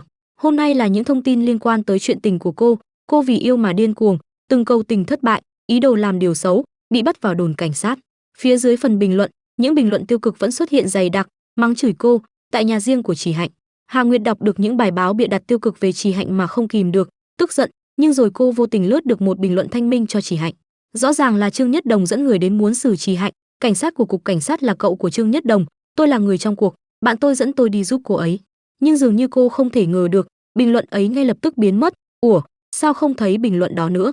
Bị xóa rồi thì đó là sự thật. Hà Nguyệt trấn an Châu Mãng, anh Mãng, đừng tin những lời trên mạng. Người bên cạnh ngay lập tức đồng tình, đúng rồi, xóa nhanh như vậy, chắc chắn là do những người tung tin đồn chột dạ. Châu Mãng ngồi trên sofa, nhìn ra bên ngoài, yên lặng không nói gì. Nghĩ ngợi, đương nhiên, tôi biết những thứ này là giả, nhưng những người tiết lộ tin tức này không phải xuất hiện dễ dàng như vậy. Rốt cuộc là ai đứng sau thao túng mọi chuyện? Rồi anh nhìn về phía phòng ngủ của Trì Hạnh. Mục đích của hắn chỉ nhằm vào Trì Hạnh thôi. Phía trong phòng riêng của cô, quần áo vứt lộn xộn trên giường, trong gạc tàn chồng chất những điếu thuốc lá đã hút. Trì Hạnh ngồi thẫn thờ trên mặt đất, bên cạnh là những chai bia rỗng. Cô bất lực nói, Phong Xuyên đã quyết định từ bỏ em, vì vậy mới cho phép Thẩm Anh Tử phát tán tin một cách tùy tiện như vậy. Lâm Trích Xuyên ngồi trên sofa, bên cạnh là Thời Tiểu Nhạn. Anh chỉnh lại áo, hỏi cô, nếu tôi từ bỏ em, tôi còn đến đây tìm em sao? Anh khẳng định, tôi đứng về phía em. Trì Hạnh, cô không thèm liếc nhìn, hỏi lại, chẳng lẽ nhóm Thẩm Anh Tử bây giờ đã là người của anh trai anh? Rồi cô dường như nhận ra điều gì đó. Khoan đã, em cũng là nghệ sĩ của Phong Xuyên. Danh tiếng của em bị tổn hại cũng sẽ liên lụy đến Phong Xuyên. Sao anh trai anh lại? Ồ, em hiểu rồi. Trần Lạc Dương bắt tay ới anh trai của Lâm Trích Xuyên, 40 tuổi. Cô nói tiếp, Trần Lạc Dương muốn loại bỏ em, anh trai anh muốn có tài nguyên trong giới của Trần Lạc Dương, cướp Phong Xuyên từ tay anh nên là vứt bỏ em. Lâm Trích Xuyên đưa ra lối giải quyết cho những lùm xùm ngày qua, mở cuộc họp báo, xin lỗi mọi người, sau đó đi thăm bố em, chuyện này kết thúc. Chi Hạnh cứng đầu, từ chối, không đi. Tiểu Nhạn vội giải thích, Chi Hạnh, chị biết những gì trên mạng không phải là thật, nhưng điều quan trọng bây giờ không phải là thật hay giả, mà là phải dẹp yên dư luận đã. Chúng ta cùng thành thật một chút để giải quyết những chuyện gia đình của em, khi đã giải thích với mọi người, họ sẽ hiểu. Lâm Trích Xuyên không chịu được dáng vẻ thờ ơ, muốn buông bỏ tất cả của cô, anh giật lấy điếu thuốc trên tay Chỉ Hạnh, dập đi. Tức giận chất vấn, giờ em vẫn thờ ơ thế này à? Chuyện này là mối nguy lớn đối với em. Chỉ Hạnh không chịu thua, ngay lập tức hét lớn, năm đó khi ký hợp đồng với hai người, em đã nói rồi, chuyện trong nhà em tuyệt đối sẽ không tiết lộ trước mặt công chúng. Cô tiến tới, nắm chặt cổ áo Lâm Trích Xuyên. Lâm Trích Xuyên, anh cũng hứa sẽ giúp em giải quyết những bình luận tiêu cực thế này mà, là anh không làm được, tại sao lại đẩy em ra? Hắn yếu thế đáp lại, cứ cho là công ty không khống chế được dư luận, trong mắt người khác, người nói dối chỉ là em. Chi Hạnh, cô tức giận đáp, thì em cũng sẽ không xin lỗi, em phải xin lỗi ai đây? Trong lòng em, người đó đã chết rồi, em không có bố, cô thầm nghĩ. Em không hối hận về chuyện đã chen vai, chỉ cần có thể đóng vai trong đại địa chấn, em có thể chịu đựng tất cả. Rồi cô ôm mặt, điều khiến em khó chịu thật sự là những ám ảnh mà em cố gắng thoát khỏi lại lần nữa nhắm vào em. Từ ngoài, tiếng mở cửa phòng lớn. Tiểu Nhạn bất ngờ, Châu Mãng, cậu định làm gì? Châu Mãng đi vào phòng Chỉ Hạnh. Anh kìm cổ Lâm Trích Xuyên lại rồi đưa điện thoại cho cô, nhắc nhở, cô gọi từ Mạch Tử, tay kia anh vẫn đang kẹp cổ Lâm Trích Xuyên. Anh nói tiếp, chị tắt điện thoại rồi, anh ta không tìm thấy chị. Chỉ Hạnh bắt máy. Xin chào, Mạch Tử ở đầu dây bên kia nói, chuyện kịch bản đã xong rồi, trước 12 giờ qua đây. Chiều quay tiếp. Chi Hạnh có chút không tin được, hỏi lại, anh chắc chứ? Mạch Tử nói tiếp, hãy nhớ, giờ cô là nữ chính trong đại địa chấn, đừng đến trễ. Sâu trong thâm tâm Chi Hạnh, cô tự hỏi, phía trước đường cùng là gì nhỉ? Đó là cơ hội, các bài báo về các tác phẩm truyền hình cũng đã bắt đầu mọc lên. Hôm sau tại phim trường đại địa chấn, Tiểu Nhạn nói nhỏ, hình như ở đây không có phóng viên, Bùi Viện bên cạnh xác nhận, hôm nay không có ai lạ đến đây, hãy yên tâm. Chi Hạnh chưa kịp chào hỏi, đạo diễn Bùi, bỗng nhiên có gì đó vụt qua mặt cô, có gì đi ngang qua, phía sau, Mạch Tử đang mặc một chiếc áo với khuôn mặt cười rất dễ thương. Ngân nga vài giai điệu, cô cứng họng hỏi, Mạch Tử làm sao vậy? Bùi Viện bên cạnh đáp, kịch bản đại địa chấn không cần chỉnh sửa chữ nào. Anh ta đang vui điên lên, cũng may là cô không gục ngã, tổng cục nới lỏng việc duyệt bản thảo chủ đề này. Eric từ trong nhà đi ra, theo sau là Mạch Tử, Hy công chúa. Xin chào. Chi Hạnh bất ngờ, Eric, cậu nói, gọi tôi là Eric là được, mẹ tôi không cho tôi làm những chuyện này. Tôi bèn đặt cho mình một cái tên giả. Mạch Tử đã trở về dáng vẻ trầm ngâm hàng ngày, cậu ấy là giáo viên hướng dẫn vũ đạo của chúng ta, Nguyên Duệ. Chỉ Hạnh hỏi, nếu mẹ cậu không cho phép, cậu vẫn còn? Eric cười tươi đáp, tôi thích nhảy múa, không thích kinh doanh, dựa vào đâu mà cậu có thể đóng phim còn tôi thì không thể nhảy múa? Thật vô lý. Rồi anh nhìn ra xa xa, phát hiện ra phía sau Châu Mãng là Hà Nguyệt, anh chợt hét lớn, vui vẻ. Nữ hiệp. Hà Nguyệt bất ngờ, bị phá hiện rồi. Mạnh Tử bất ngờ hỏi, chuyện gì vậy? Chuyện gì thế này? Chi Hạnh đành kể lại đầu đuôi. Hôm đó ở trang viên nhà họ Nguyên, Hà Nguyệt nhà chúng tôi nhận nhầm Eric đang lén lút là trộm, ra tay xử lý luôn. Đằng nay, Eric đang vui vẻ xin Hà Nguyệt kết bạn. Nữ hiệp, xin cô hãy dạy tôi võ thuật, cảm ơn. Hà Nguyệt không biết nên nói gì. Nhân viên trong đoàn lớn tiếng thông báo, đạo diễn Bùi, chuẩn bị xong rồi, có thể quay rồi. Chi Hạnh thầm nghĩ, cảnh này là cảnh tranh chấp giữa Triệu Anh Mai và chồng. Tranh chấp cuối cùng kết thúc bằng một cái bạt tai của chồng Triệu Anh Mai. Triệu Anh Mai và con trai Nặc Nặc thu dọn căn phòng lộn xộn. Nặc Nặc tìm thấy chiếc váy múa cũ của Triệu Anh Mai thuở bé, cậu đưa nó cho cô, hỏi, mẹ đây là đồ cho con gái mặc. Triệu Anh Mai nhìn chiếc váy, cảm giác đầy hoài niệm, đúng vậy, đây là đồ con gái mặc. Đạo diễn hô lớn, cắt. Ông nói với Chỉ Hạnh, không đúng, cảm xúc không đúng. Chỉ Hạnh, cô qua đây một lát. Bên này, vệ sĩ của cô đang đứng một góc, bàn nhau. Đây là cảnh chị Hạnh bị hô cắt 6 lần liên tiếp rồi đó, trước kia hầu như chị Hạnh chỉ diễn một lần là qua. Cảnh này rất khó diễn sao? Bùi Viện bên cạnh hỏi cô. Chi Hạnh, lúc nhỏ cô có sợ tiêm không? Cô đáp, sợ lắm. Bùi Viện hỏi tiếp, sau khi tiêm xong có chuyện vui gì, có thể khiến cô quên đi nỗi đau kim đâm vào không? Chi Hạnh nghĩ, chuyện vui vẻ, vui vẻ, chuyện. Bùi Viện bất lực nhìn cô, hoàn toàn không có sao. Cô lại hỏi Chi Hạnh tiếp, nếu ở nhà không có, vậy ở trường thì sao? Hoặc là cô sẽ xem phim hay nghe nhạc gì đó? Chi Hạnh vẫn phân vân, Rồi cô nhìn về phía Châu Mãng, bên này, Nguyên Duệ đang khen ngợi, ngầu quá, Hà Nguyệt nói, nhìn đi, bộ võ công này chính là bắt đoạn cẩm trong truyền thuyết đó. Châu Mãng cũng nhìn cô, Chi Hạnh nghĩ, kỳ lạ có vẻ bất cứ lúc nào mình nhìn cậu ta, là cậu ta sẽ biết ngay. Châu Mãng vội vàng né tránh ánh mắt của cô, Chi Hạnh cũng đỏ mặt mỉm cười. Đồ ngốc, Bùi Viện hỏi lại, cô có nghĩ ra chuyện vui vẻ gì không? Cô đáp, nghĩ đến một người rất hài hước, rất ngốc nghếch. Khu khờ, rồi cô hỏi lại Bùi Viện, nếu năm 18 tuổi cô gặp phải một vài chuyện không hay, có người đã đứng ra bảo vệ cô có nhớ mãi cậu ấy không? Cô có vẻ bất ngờ, con trai à? Chi Hạnh đáp, một cậu nhóc mới 13 tuổi, thực ra chẳng có bản lĩnh gì, chỉ cậy nhiều người. To gan lớn mật, lúc đánh nhau còn không hùng hồn như tôi, hơn nữa những chuyện đó chẳng liên quan gì đến cậu ấy. Hình ảnh cậu bé hiện lên trong ký ức của Chi Hạnh, chị không sao chứ? Bùi Viện chợt nhận ra, à, cô thích cậu ấy à? Bùi Viện nhìn cô, tay kẹp điếu thuốc nói, nghĩ về cậu con trai mà cô gặp năm 18 tuổi. Chúng ta quay lại một lần nữa. Chi Hạnh giật điếu thuốc trên tay đạo diễn ra, nhắc nhở, đừng hút thuốc, khói thuốc cũng gây ung thư. Cô cầm điếu thuốc trên tay, má hơi đổ lên. Thầm nghĩ, lúc đó chắc vẫn chưa thích nhỉ, bị cô giật điếu thuốc, bà đạo diễn có vẻ hơi bất ngờ, nhưng rồi công việc quay phim lại tiếp tục. Bùi Viện ngồi trước màn hình quay phim, nhắc nhở người bên cạnh tiếp tục. Cảnh quay phim đại địa chấn bắt đầu. Trong set quay, Chi Hạnh nhìn bộ đồ con nít, trong đầu nhớ tới hình ảnh của cậu thanh niên năm cô 18 tuổi ấy, mà không khỏi cảm thấy bồi hồi, má cô đỏ lên. Chi Hạnh thâm tình nhìn chiếc váy màu hồng cánh sen lấp lánh ấy, tất cả mọi người trên phim trường đều bất ngờ trước diễn xuất tự nhiên, chân thực của cô. Đạo diễn hài lòng, khoanh tay trước ngực, thật sự là một diễn viên giỏi. Rồi cảnh quay cũng kết thúc, nhân viên hậu trường hô to một tiếng lớn, cắt. Đạo diễn vui mừng không màng hình tượng mà lao tới ôm cô làm được rồi. Cô nói tiếp, những điều vui vẻ nếu suy nghĩ kỹ càng thì vẫn có đó. Chi Hạnh đáp lại, cảm ơn. Phía xa, Châu Mãng đang nhìn về phía cô, hình như đã lâu rồi không được nhìn thấy nụ cười của cô ấy. Lát sau, trên cầu thang ngoài phim trường, Eric đang ngồi nói chuyện với Chi Hạnh. Cậu gọi điện cho tôi hỏi cô, cậu đã gọi điện cho cô, nhưng cô không nghe máy. Công chúa, cô giận cậu của tôi sao? Chi Hạnh bất ngờ trước câu hỏi của Eric, đáp lại, hả, đâu có. Rồi cô cầm điện thoại lên, nhận ra mình đã tắt máy, điện thoại ồn quá, nên tôi tắt máy rồi. Chi Hạnh mở điện thoại lên, nhận ra có rất nhiều cuộc gọi nhỡ đến điện thoại của cô. Cô đang do dự không biết có nên gọi lại không, thì chợt có thông báo, bạn của bạn, Nguyên Thu Thời vừa đăng bài mới. Cô bấm mở Weibo. Trong bài đăng của anh là hình ảnh người con gái rất giống Chi Hạnh, nhưng bộ dạng đang cực kỳ buồn bã. Anh ghi, ngày mai là một ngày mới. Hóa ra, người con gái trong ảnh chính là Chi Hạnh. Cô bất ngờ, đây là mình, anh ấy chụp lúc nào thế? Phía dưới bài đăng, rất nhiều bình luận hỏi anh, có phải Nhan Kiến không? Một vài người thì hỏi trực tiếp, các bạn đang đề cập đến ai vậy?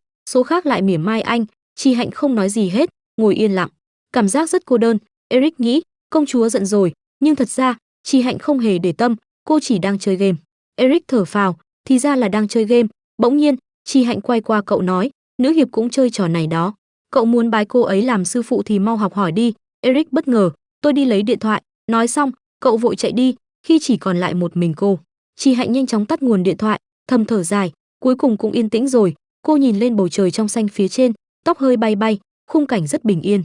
Bỗng nhiên, từ đâu có một tiếng gọi, Chi Hạnh, hóa ra là Châu Mãng, không biết anh đã lên đây từ lúc nào. Anh nhắc cô, quay xong cảnh tiếp theo là khoảng 5 giờ.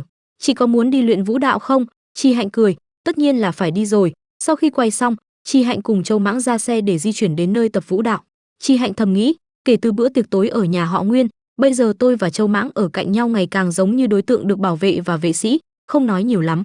Thỉnh thoảng mấy lần giao lưu bằng mắt, Châu Mãng luôn quay đầu né tránh trước, không biết có phải hôm đó tôi khóc quá thảm, làm cậu ta sợ không?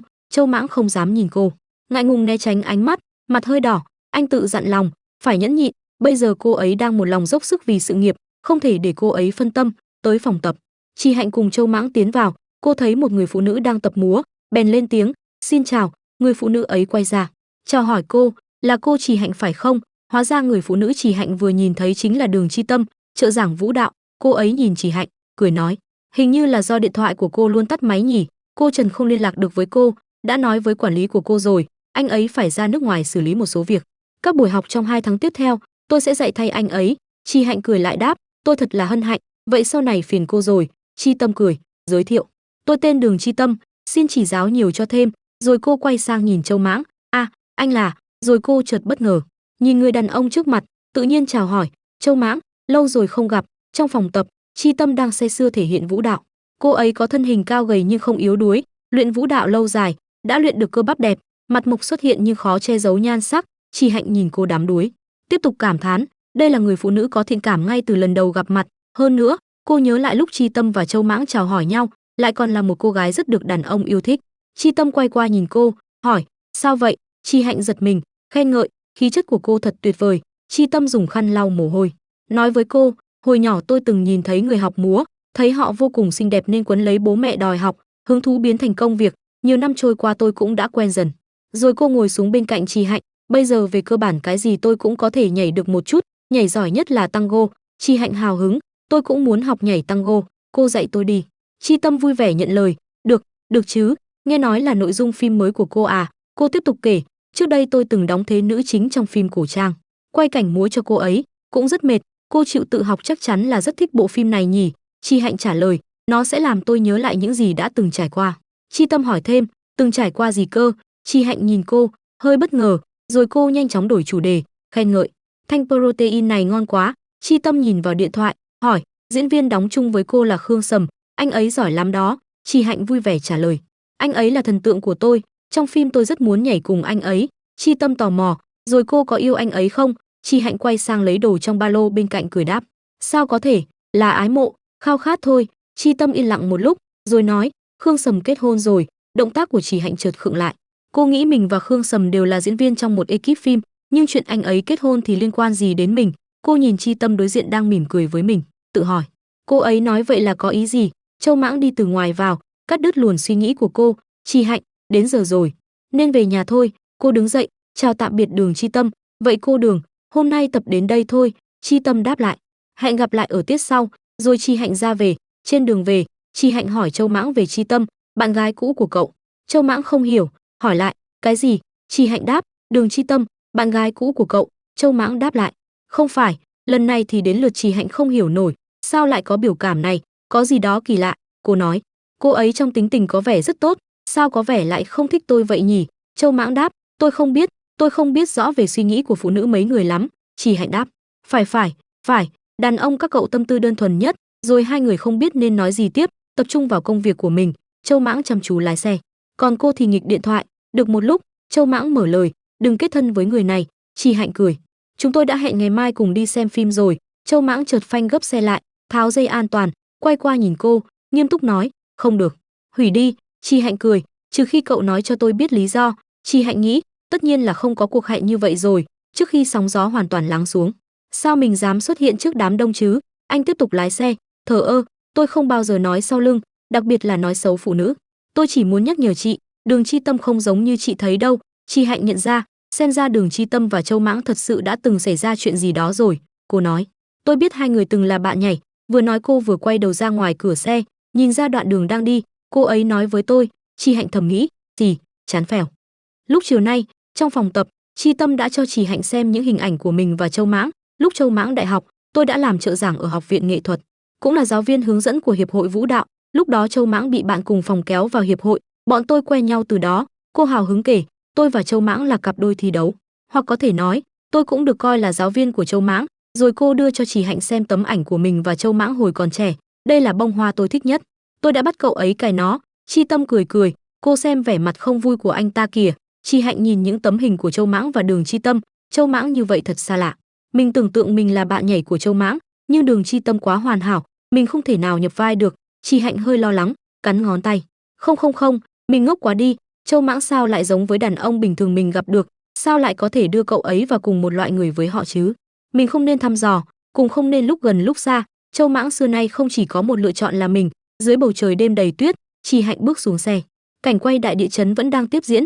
Trước mặt mọi người, Chi Hạnh tiếp tục làm diễn viên, Châu Mãng tiếp tục làm vệ sĩ, mối quan hệ rất quy củ. Kết thúc cảnh quay, Châu Mãng mang áo lông dày tới, choàng lên người cô để tránh cô bị lạnh, mà Chi Hạnh chỉ muốn mau chóng vào trong phim trường. Cô ấy khao khát trở thành Triệu Anh Mai. Chi Hạnh bước nhanh về phía phim trường, bỏ lại Châu Mãng ở lại, được đóng phim. Điều này giúp cô ấy tạm thời tránh khỏi cảm xúc phức tạp với Châu Mãng. Trong giới showbiz chưa bao giờ thiếu tin đồn, ngôi sao nổi tiếng liên quan đến tội phạm, bị bắt vào tù hay cầm dao đánh nhau. Mấy tin vỉa hè như các nghệ sĩ trẻ tuổi yêu đương, chia tay đánh nhau, phạm pháp, ngồi tù đều quá nhiều.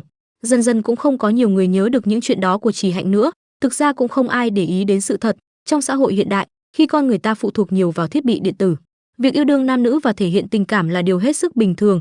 thì con người chỉ có hứng thú tự nhiên với những việc không đâu xảy ra sau lưng những nhân vật hào quang mà thôi. Chỉ là thêm chút chuyện để trò chuyện sau bữa ăn, để hàn huyên với hàng xóm, bạn bè trong vài ngày, ai quan tâm sống chết thật giả, dù sao cũng chẳng liên quan gì đến bản thân mình cả. Bên này, trong phòng nghỉ, Chị Hạnh nói tiếp, vậy nên chị yên tâm, mấy ngày nữa là hết chuyện của em rồi. Dường như Chị Hạnh nói nhiều quá, làm cho não của người bên cạnh có chút chưa kịp thích nghi.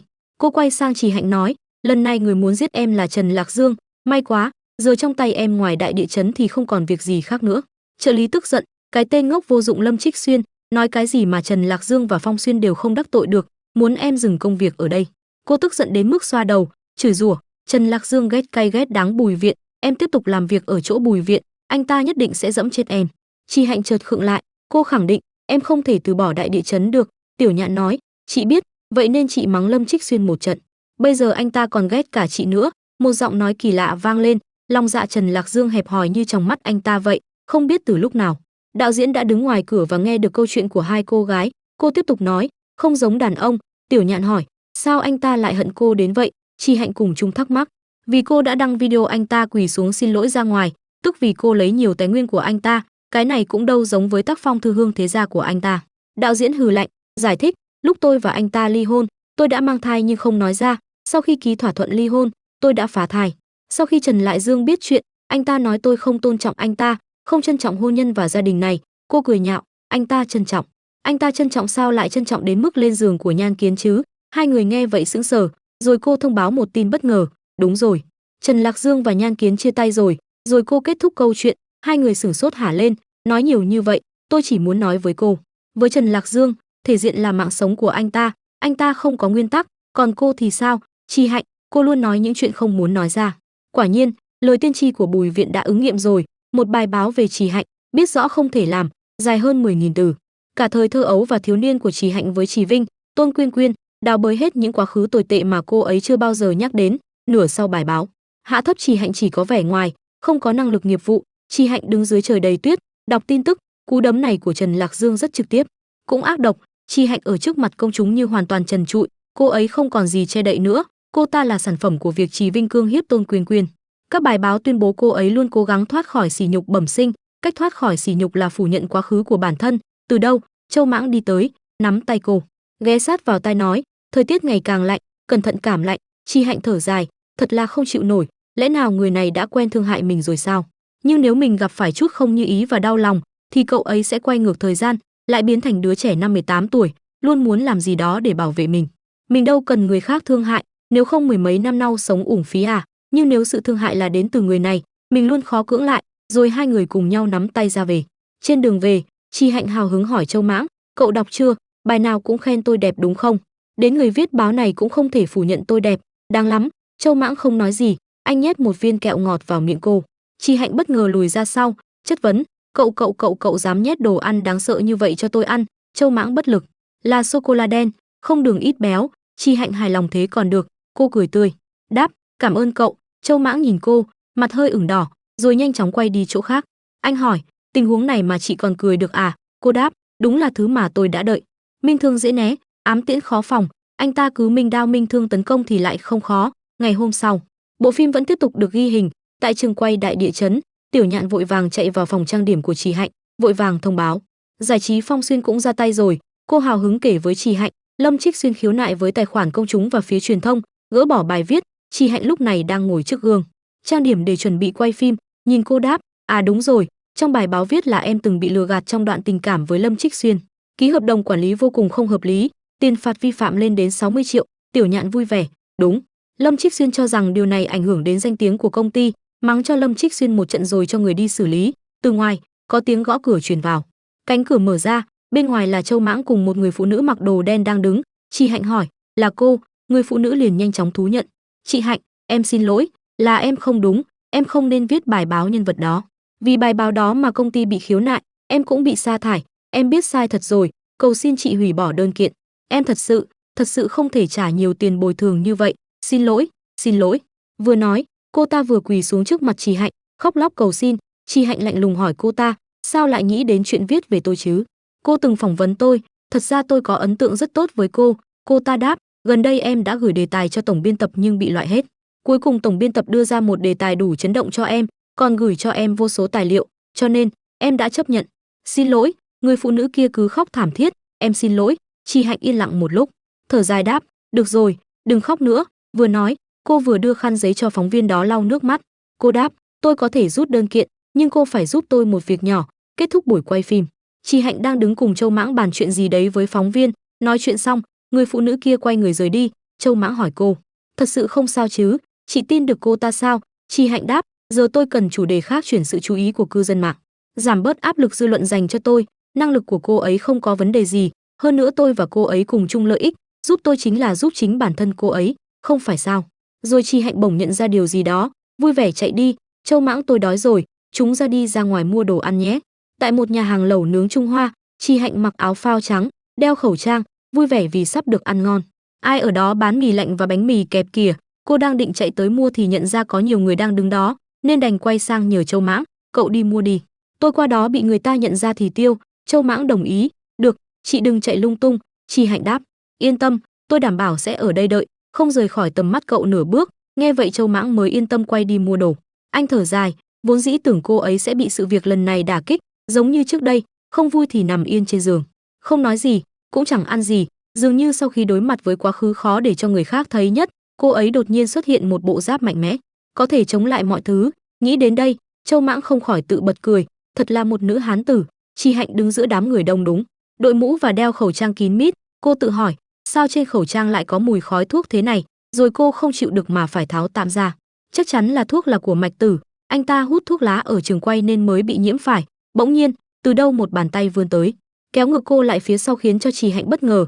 Hóa ra đó là một người đàn ông già, mặt mày xấu xí, gọi tên cô. Chi Hạnh, quả nhiên là cô. Chi Hạnh bất ngờ vì không nghĩ sẽ được nhận ra nhanh đến vậy. Tiêu rồi, tên đàn ông biến thái kia vẫn chưa chịu dừng, hét lớn để thu hút sự chú ý của đám đông. Chi Hạnh là nữ minh tinh Chi Hạnh, hóa ra hắn còn là một tên vlogger livestream tập thể dục trên mạng xã hội. Hắn lấy máy quay ra, nói với mọi người trong phòng phát sóng, các anh em, hôm nay chúng ta phát tài rồi, đúng là Chi Hạnh đó rồi. Chi Hạnh đã cố tình né tránh ống kính nhưng tên đàn ông đó vẫn cố gắng chĩa điện thoại vào cô. Xin chào, tôi là fan của cô, có nhiều người là fan của cô, hãy chào hỏi một chút nhé. Hắn tiếp tục đặt câu hỏi cho cô, trông cô tiểu tụy quá, có phải gần đây không có việc không? Hắn tiếp tục không biết điều mà hỏi những câu hỏi quá đáng hơn. Mọi người đều nói cô là nữ lưu manh, cô có gì muốn nói không? Lần này, Chi Hạnh không chịu được nữa, tức giận đẩy tay hắn ta ra, làm cho điện thoại của hắn bị rơi xuống đất, vỡ tan. Nhưng tên đàn ông khó chịu đó vẫn không chịu dừng lại, hắn lại lấy ra một chiếc điện thoại khác. Cô tưởng làm rơi điện thoại của tôi là không sao à? Lần này, hắn còn hét lớn để tố cáo với đám đông. Ôi trời, Chi Hạnh, là Chi Hạnh làm hỏng điện thoại của tôi, đền, mọi người cùng bình luận nào, đền tiền. Chi Hạnh cạn lời, anh trai, anh làm streamer cũng chuyên nghiệp gớm. Cô thầm mỉa mai, được, bà đây diễn với anh. Rồi cô vén tóc lên, không biết buổi livestream này có mở filter làm đẹp không? Tốt nhất đừng mở. Rồi cô lấy trong túi một cuốn sổ nhỏ ra, xé một trang nhỏ. Tên kia không hiểu hỏi lại, cô làm gì thế? Chi Hạnh vẫn không đáp, cô hình như đang viết thứ gì đó vào cuốn sổ. Hắn tiếp tục đe dọa, mau đền tiền đi. Chi Hạnh vẫn yên lặng, viết xong, cô cởi một chiếc ghim trên tóc xuống, kẹp vào tờ giấy cùng vài tờ tiền 100 nhân dân tệ. Làm xong, Chi Hạnh ngồi xuống đất, đặt mảnh giấy cùng tờ tiền xuống. Tên kia tức giận hỏi, làm gì vậy, làm gì vậy, có chút tiền này, đuổi ăn xin đi à? Trên mặt cô hiện lên nét buồn bã, nói xin lỗi, trên người tôi chỉ có bấy nhiêu thôi, không đủ đâu, anh có thể liên hệ like với số điện thoại trên giấy. Đang diễn nhập tâm cô phát hiện anh đã trở lại. Tiêu rồi, Châu Mãng đến rồi. Thấy vậy, cô nhanh chóng nói xin lỗi. Châu Mãng đến gần, chị không sao chứ, người đó là ai? Chi Hạnh nhanh tay kéo anh đi, đừng qua đó, kết thúc rất quan trọng. Rồi Chi Hạnh cười với vẻ mặt hài lòng. Châu Mãng chưa hiểu cô muốn gì. Chị lại làm gì thế? Sự việc hôm qua quả thực như cô dự đoán, kiểu gì cũng sẽ bị tung lên mạng. Người đăng là tin tức giải trí Hải Lăng. Nội dung đơn giản là streamer đã gặp Chi Hạnh vào ban đêm. Chi Hạnh thẹn quá hóa giận, quăng mất điện thoại streamer cùng video đăng kèm. Bên dưới bài đăng có hơn 13.000 người bình luận, đa số đều là bênh vực cô, chẳng hạn như, tuy cô ấy chẳng phải hạng gì tốt đẹp, nhưng xinh đẹp thì đúng là xinh đẹp thật. Dù cho cô ấy là ngôi sao, dù cho cô ấy có nhiều scandal không tốt như vậy, nhưng nửa đêm một cô gái đi một mình, bị một người đàn ông mặt vàng béo núc quấy nhiễu, là ai cũng sẽ sợ hãi thôi, không phải lỗi của Chi Hạnh. Lúc streamer này đang chạy bộ đã nói một vài lần là cái gậy tự sướng này không tốt, nó sắp gãy rồi. Chiều hướng dư luận đi theo hướng không ngờ. Bọn họ đều chỉ trích tên đàn ông thua lỗ hôm qua, cái gậy tự sướng này không tốt, nó sắp gãy rồi. Đúng vậy, sau đó Chi Hạnh còn lấy tất cả tiền mặt ra để bồi thường, cũng viết cách thức liên lạc, đủ để bày tỏ thành ý của cô ấy. Ngày hôm sau vụ việc livestream Trì Hạnh lên hot search với hashtag là nghệ sĩ có cần phải trung thực về mọi chuyện cá nhân của mình. Mà đúng lúc Trì Hạnh lợi dụng chuyện này, nhờ sự giúp đỡ của bạn thân Tăng Mịch Vân và phóng viên, chuyển đề tài thành công. Trì Hạnh ngồi trong phòng mặc một đồ tối màu đơn giản, cô chống tay lên cằm, buồn chán lướt mạng xã hội, đột nhiên dừng ngay một bài đăng của tài khoản là phòng tập gym Mãnh Nam được đăng lên 4 tiếng trước, trong đó là hình ảnh của Trì Hạnh và Châu Mãng đi cùng nhau tối qua. Cùng dòng kép, cô ta có bạn trai rồi, tôi mới là người tung tin bùng nổ đó. Video đầy đủ thương lượng giá bán, mà tin này làm cô sốc đến cứng đờ. Cô chọn một tấm ảnh chụp sau lưng, phóng to ra xem kỹ. Châu Mãng rất cao nên cô chỉ đứng hơn vai anh một chút, khoảng cách chiều cao này rất đẹp. Trì Hạnh mỉm cười, không ngừng thầm tán dương, kỹ thuật chụp ảnh của nhiếp ảnh gia này được đấy, không ngờ mình và cậu ấy đi cùng nhau, lại đẹp đôi như vậy. Sau đó Trì Hạnh ấn phía cuối góc màn hình, chia sẻ bức ảnh này đi. Thường Tiểu Nhạn thấy đối phương cứ nhìn di động ngây ngốc có hơi lạnh sống lưng. Tiểu Hạnh, lại có người mắng em à, cười trông đáng sợ thế. Châu Mãng ngồi trên ghế lái ô tô, nghe tiếng thông báo từ di động thì lề mề mở lên. Trên màn hình xuất hiện tấm ảnh chụp bóng lưng của hai người đang đi cùng nhau giữa phố trong đêm, cơ mặt anh giãn ra, môi mím lại thành một đường, hạnh phúc cười thành tiếng. Hà Nguyệt huých vai Hà Niên, đứng bên ngoài xe nhìn vào biểu tình của Châu Mãng mà thầm nghĩ, anh Mãng đang xem gì vậy, cười đáng sợ quá. Một tuần sau tại trường quay Đại Địa Chấn, cảnh quay vừa rồi hiệu ứng tốt, đạo diễn nhìn một lúc liền hài lòng kêu cắt, mọi người cùng từ từ tụng lại thành cụ, diễn hay quá. Cảnh này diễn một lần là qua luôn, bravo, bravo. Nam chính lần này là Khương Sầm thủ vai. Anh đi bước nhỏ đằng sau lưng Trì Hạnh, xấu hổ gãi gãi đầu, xin lỗi tôi quên nói lời thoại. Một lúc sau, Khương Sầm đã thay đồ đứng một bên quan sát, một đồng nghiệp khác cười trêu, sao thế, vừa rồi lúc diễn nhìn cô ấy đến say mê sao? Anh ngại ngùng, hi, không ngờ Trì Hạnh diễn giỏi vậy. Một người khác cũng chen ngang, Trì Hạnh chưa có bạn trai đâu. Khương Sầm xị mặt, chẳng phải có tin đồn là Nguyên Thu Thời đang theo đuổi cô ấy sao? Hơn nữa lão Mạch, tôi đã thấy anh đùa với vệ sĩ kia của Trì Hạnh, không phải một lần thôi đâu. Ông ta cười ha ha, đúng vậy, loạn mới vui, mới hấp dẫn mà. Khương Sầm nhìn về phía Trì Hạnh, vô tình bắt gặp ánh mắt như đao của Châu Mãng đang nhìn mình, khẽ kêu có lý. Châu Mãng lại gần Trì Hạnh, cô cong môi, lúc nãy nghe lén được gì vậy? Anh lên tiếng muốn nhắc nhở gã Khương Sầm này. Chợt có một đám người chạy đến chỗ bọn họ, cắt ngang cuộc trò chuyện. Chị Hạnh, vừa rồi chị diễn thật hay quá, chị Hạnh múa cũng rất đẹp đó, nếu tôi là Vương Tĩnh, tôi cũng sẽ bị Triệu Anh Mai mê hoặc mất. Châu Mãng bị chặn ngang như vậy cũng không có hứng lặp lại. Chị Hạnh liếc sang anh, thấy biểu tình trên mặt thì khó hiểu, nghĩ trong bụng, mặt u ám như vậy, vừa rồi cậu ấy nghe thấy gì vậy? Khương Sầm làm sao cơ? Bên ngoài vọng đến tiếng gọi của nhân viên, ăn cơm thôi. Chị Hạnh vận dụng cái não nhỏ của mình nghĩ một lúc, cuối cùng đưa ra kết luận, lẽ nào là trong bữa cơm, trước mặt nhiều người. Chị Hạnh không ngừng tấn công dồn dập, gắp hết rau này đến thịt kia cho Châu Mãng, thịt này ngon, đừng chỉ ăn thịt, ăn rau nữa đi. Mà mấy hành động kỳ quặc này khiến Châu Mãng toát hết mồ hôi, cảm thấy không quen mắt. Cô ấy lại làm sao vậy? Chị Hạnh múc một chén canh đẩy về phía anh, canh này cũng ngon, thử không? Chị Hạnh nhớ đến gương mặt u ám xám xịt đó của anh với cảnh quay tình cảm khi nãy, móc nối lại thì chắc là vừa xem cảnh tình cảm giữa mình và Khương Sầm nên đã ghen rồi. Điện thoại trong túi Châu Mãng bỗng nhiên reo lên, anh đứng dậy, bỏ đũa đi ra bên ngoài bắt máy. Cô hì mũi, hư nhóc con. Nguyên Duệ nhìn Trì Hạnh, mặt mũi khó coi. Vệ sĩ cứ là nữ hiệp tốt hơn. Trì Hạnh cười toe toét, còn nháy mắt một cái, nói linh tinh gì đó. Võ thuật của Châu Mãng tốt hơn nữ hiệp rất nhiều. Hơn nữa cậu ấy còn từng cứu mạng nữ hiệp nhà cậu nữa đó. Trẻ con như Nguyên Duệ nghe mấy câu này mặt liền đỏ bừng. Cái gì? Vậy chẳng phải nữ hiệp phải lấy thân báo đáp sao? Không được. Châu Mãng đang nghe điện thoại, nhìn thấy vẻ mặt hớn hở của cô thì lùi lại. Ba người bọn họ nhìn Trì Hạnh với Châu Mãng mà bất lực. Tình cảm tốt thật đấy. Nguyên Duệ lại nghĩ, đại ca của nữ hiệp đúng là không hiểu phong tình. Khương Sầm ngậm cái muỗng trong miệng, nhìn không hiểu gì hết. Châu Mãng cầm điện thoại, Trì Hạnh, qua đây một lát. Màn hình cuộc gọi vẫn chưa tắt. Có điện thoại tìm chị. Qua một lúc, bạn học cũ của tôi gọi đến, cậu ấy nói có người đang điều tra chị ở quê. Trì Hạnh khoanh tay, hỏi lại, điều tra tôi? Châu Mãng gật đầu. Cậu ta nói vài tuần trước có người tìm đến cậu ta, hỏi rất kỹ về đầu đuôi sự việc năm đó. Anh thuật lại lời người bạn cũ của mình, người đó rất thần bí, không muốn tiết lộ lai lịch, lúc nào cũng bẫy mình để hỏi về chuyện của chị Trì Hạnh và bố mẹ chị ấy. Bạn học của tôi không nói chi tiết quan trọng nào cả, e là bọn chúng có ý đồ xấu rồi muốn hại chị đó. Trì Hạnh nhớ tới chuyện lúc trước, bạn học của cậu là mấy người trước đây cùng cậu cứu tôi, khi Trương Nhất Đồng bắt nạt tôi đúng không? Cô vui vẻ vỗ tay. Năm nay tôi cũng sẽ chuẩn bị quà Tết cho họ. Anh đút tay vào túi, thở dài, giải quyết chuyện trước mắt đã.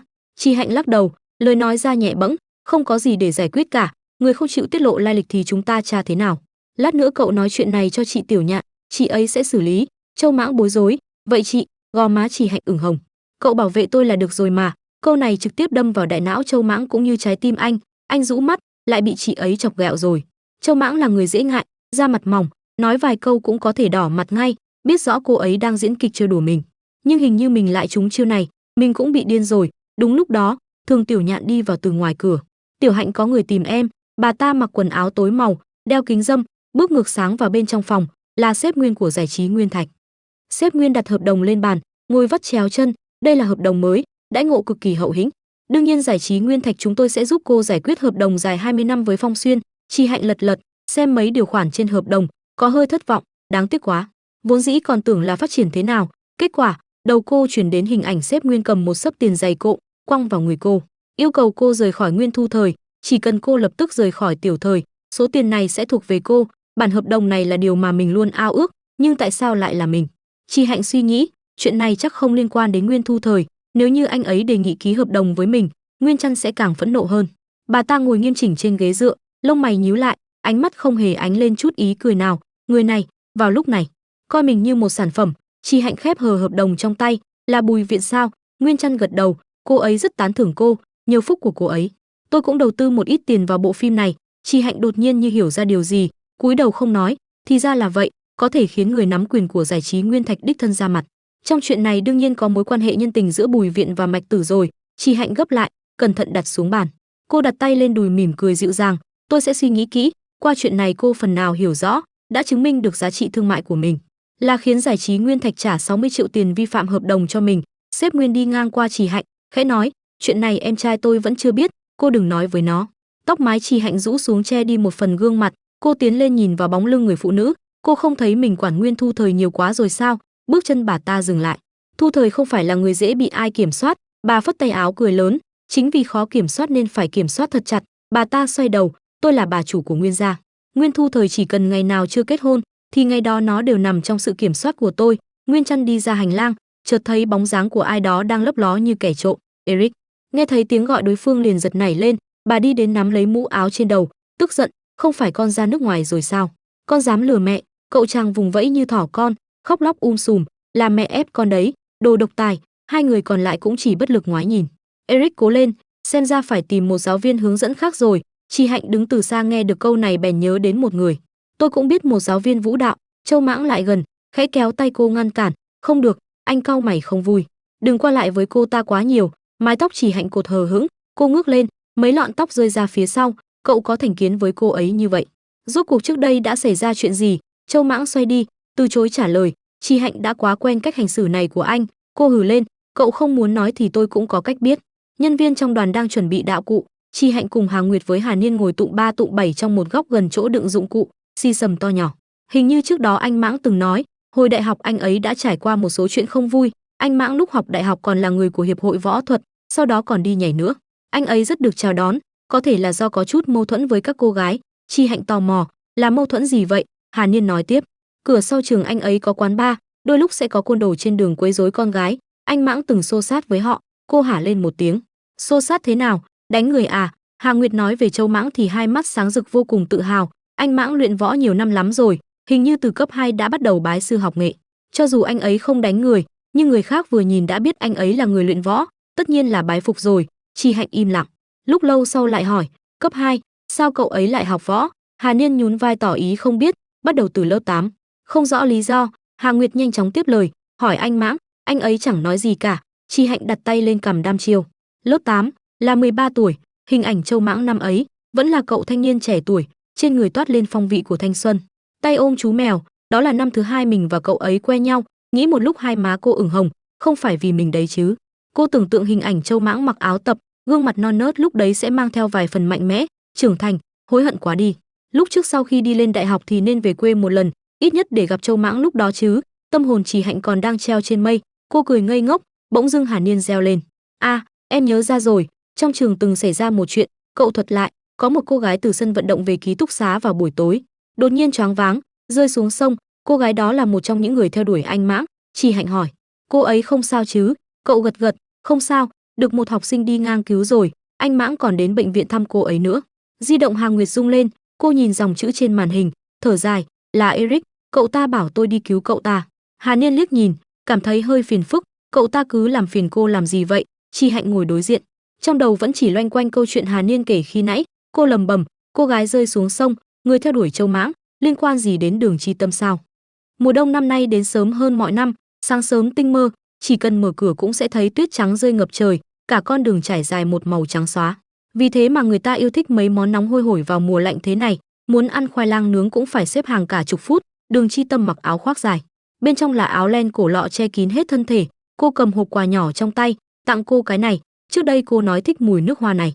Hôm nay là tiết múa cuối cùng rồi, giữ làm kỷ niệm đi, nói rồi dúi hộp quà vào tay Trì Hạnh, cảm ơn. Trì Hạnh quấn khăn quanh cổ, lộ ra làn da trắng trẻo hơi ửng đỏ vì lạnh. Cô Đường, lát nữa cô dậy xong, cùng chúng tôi đi ăn nhé. Cô nhìn người phụ nữ trước mặt, thầm nghĩ, xin lỗi, không có bằng chứng, mình không nên nghi ngờ, chính cô ấy đã đẩy cô gái đó xuống sông.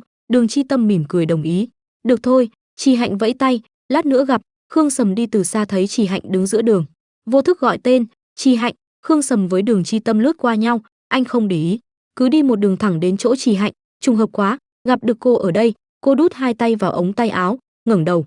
Sao cậu lại ở đây? Anh giải thích, có người bạn sống ở đây. Đường Chi Tâm nhìn bọn họ, hai người trò chuyện vui vẻ, lại nhìn qua Châu Mãng đang đứng xếp hàng mua khoai lang, môi cô mím lại thành một đường, dần dần nở một nụ cười kỳ lạ. Lát nữa gặp. Khương Sầm và Trì Hạnh đứng cạnh một cái đài phun nước, anh đút tay vào túi quần hỏi, Châu Mãng đâu? Anh ta không phải vệ sĩ của cô à? Sao không đi cùng cô? Cô dựa lưng vào tường, chỉ tay vào người đàn ông cao ráo giữa đám người đông đúc, mua cho tôi khoai lang đó. Khương Sầm nhìn về phía cô Trì, tôi đã nhìn thấy video và ảnh lúc trước rồi, cô và anh ta là thật sao? Thiếu nữ ngại ngùng, vui vẻ gật đầu, sắp rồi. Trì Hạnh nghĩ trong bụng, trong ảnh đó chúng tôi có nói chuyện riêng gì đâu, tuy biết cậu có thiện cảm với tôi. Khương Sầm thấy phản ứng của cô, đầu tiên có hơi bất ngờ, anh rũ mắt, thật không ngờ, tôi tưởng cô sẽ chọn. Trì Hạnh khẽ nói, thanh âm trong trẻo ngọt ngào, cứ như chuông ngân, cậu ấy rất xuất sắc, chẳng biết là đùa hay thật. Nhưng ánh mắt cô cứ như gặp được mùa xuân, ấm áp và tràn đầy hy vọng. Anh khoanh tay, nháy mắt, giọng điệu cả lơ cả phất. Tôi muốn nói, tôi nghĩ cô sẽ chọn một số người có ích cho sự nghiệp của mình. Trì Hạnh nhìn anh, mơ hồ hỏi lại, cậu, thế mà Khương Sầm lại mặt dày như vậy? Đúng thế. Nghe vậy cô liền phủ nhận, không giống nhau. Khi nói về Châu Mãng, Trì Hạnh luôn bất giác mỉm cười, trái tim trong lòng cũng cảm thấy ấm áp hơn. Cậu ấy khác các cậu. Cậu ấy là, Khương Sầm cất tiếng, anh hùng. Đây là lời nói bừa của ông Mạch ở phim trường. Trì Hạnh không nén được cười, bả vai run lên, bị chọc cười thành tiếng. Không sai, cậu ấy là anh hùng của tôi, cũng là nơi lánh nạn của tôi. Đột nhiên Khương Sầm tiến tới, anh cúi đầu, áp sát gương mặt khả ái kia, khoảng cách hai người được rút ngắn lại trong gang tấc, để tôi giúp cô tăng tốc độ. Chóp mũi hai người tựa hồ sắp chạm vào nhau. Khương Sầm liếc mắt nhìn qua đám đông, có thể do góc nhìn nên hai người từ xa cứ như đang hôn nhau. Châu Mãng nhướng người lên, lo đến toát mồ hôi hột. Khương Sầm hơi thẳng người, bộ dạng đó của anh ta khiến anh cũng phải bật cười. Cậu xem cậu ta gấp gáp kìa, thú vị thật đấy. Trì Hạnh cau mày, cậu dụ dỗ con gái như thế này à? Anh nghiêng đầu, vẫy tay rời đi, đáng tiếc lần này không có tác dụng. Trì Hạnh nhìn theo bóng dáng đối phương, ngơ ngẩn một lúc. Vài giây sau cô nghe thấy trên đỉnh đầu có giọng đàn ông, ngoài ra còn có tiếng thở gấp. Cô giật nảy mình, cảm giác cứ như đang làm chuyện xấu, chột dạ quay đầu lại. Châu Mãng chen ra từ đám đông nên quần áo có hơi xộc xệch, trời lạnh thế này mà cả người lại đổ mồ hôi, thở hổn hển. Chị muốn chọn hắn. Trì Hạnh di chuyển tầm mắt xuống túi khoai lang nướng còn bốc khói trong tay anh, khẩn trương, khoan đã, tay của cậu không bị sưng chứ? Anh nắm chặt gói đồ, không sao. Trì Hạnh nặng nề thở ra một hơi, cô nắm lấy bàn tay đối phương, tay con trai to hơn con gái rất nhiều, lại thô ráp hơn. Cô sờ lên ngón tay anh, da thịt đỏ ửng, cảm giác hơi sưng. Cô nghĩ cái gì đó trong đầu, rất lâu rồi mới lề mề nói ra, chọn cậu. Giọng nói nhỏ như mũi kêu, mặc dù gió đông lạnh lẽo nhưng cô cứ cảm thấy mặt mình nóng bừng. Châu Mãng nhất thời không nghe rõ được lời cô, hửng một tiếng. Cô dùng hai tay nắm lấy bàn tay anh, hơi thở ấm nóng của cô phả vào da thịt khiến cơn đau cũng dịu bớt. Trì Hạnh lấy lại tinh thần, dịu dàng lặp lại lời ban nãy, tôi không chọn ai cả, tôi chọn cậu. Làn gió khẽ thổi qua đung đưa mấy cành cây xào xạc, cũng như là lời thông báo rằng Châu Mãng không phải mơ. Trì Hạnh đang đứng thẳng, chợt bị anh vươn tay ôm tới, cả cơ thể cô mất trọng tâm bị anh kéo vào trong lòng, tay cẩn thận đỡ sau gáy. Trì Hạnh bị thao tác của anh nhất thời không thể suy nghĩ được gì, cuối cùng cảm thấy đôi môi mình thật mềm mại. Cô đưa tay chạm lên ngực anh, cũng tiếp nhận lại nụ hôn ấy. Phải một lúc lâu sau hai người mới quyến luyến buông ra, chóp mũi cọ sát vào nhau. Đây là lần thứ hai Châu Mãng chủ động hôn mình, hình như trong mắt cậu ấy có vô số lời nói, giống như muốn nhấn chìm mình vậy. Châu Mãng nhìn một lượt trên mặt cô, anh nhắm mắt lại từ tốn hôn cô lần nữa. Nụ hôn lần này không còn gì đáng nghi ngờ nữa, ngược lại, nó nặng nề chính xác, đồng thời quyết chỉ có được. Từng sợi tóc cô xen vào kẽ tay anh. Trì Hạnh vòng tay qua cổ đối phương, trái tim đập loạn. Trì Hạnh bị hôn đến quên cả thở. Cô thầm nghĩ, người này kinh nghiệm phong phú, chắc chắn đã hôn không ít cô gái khác.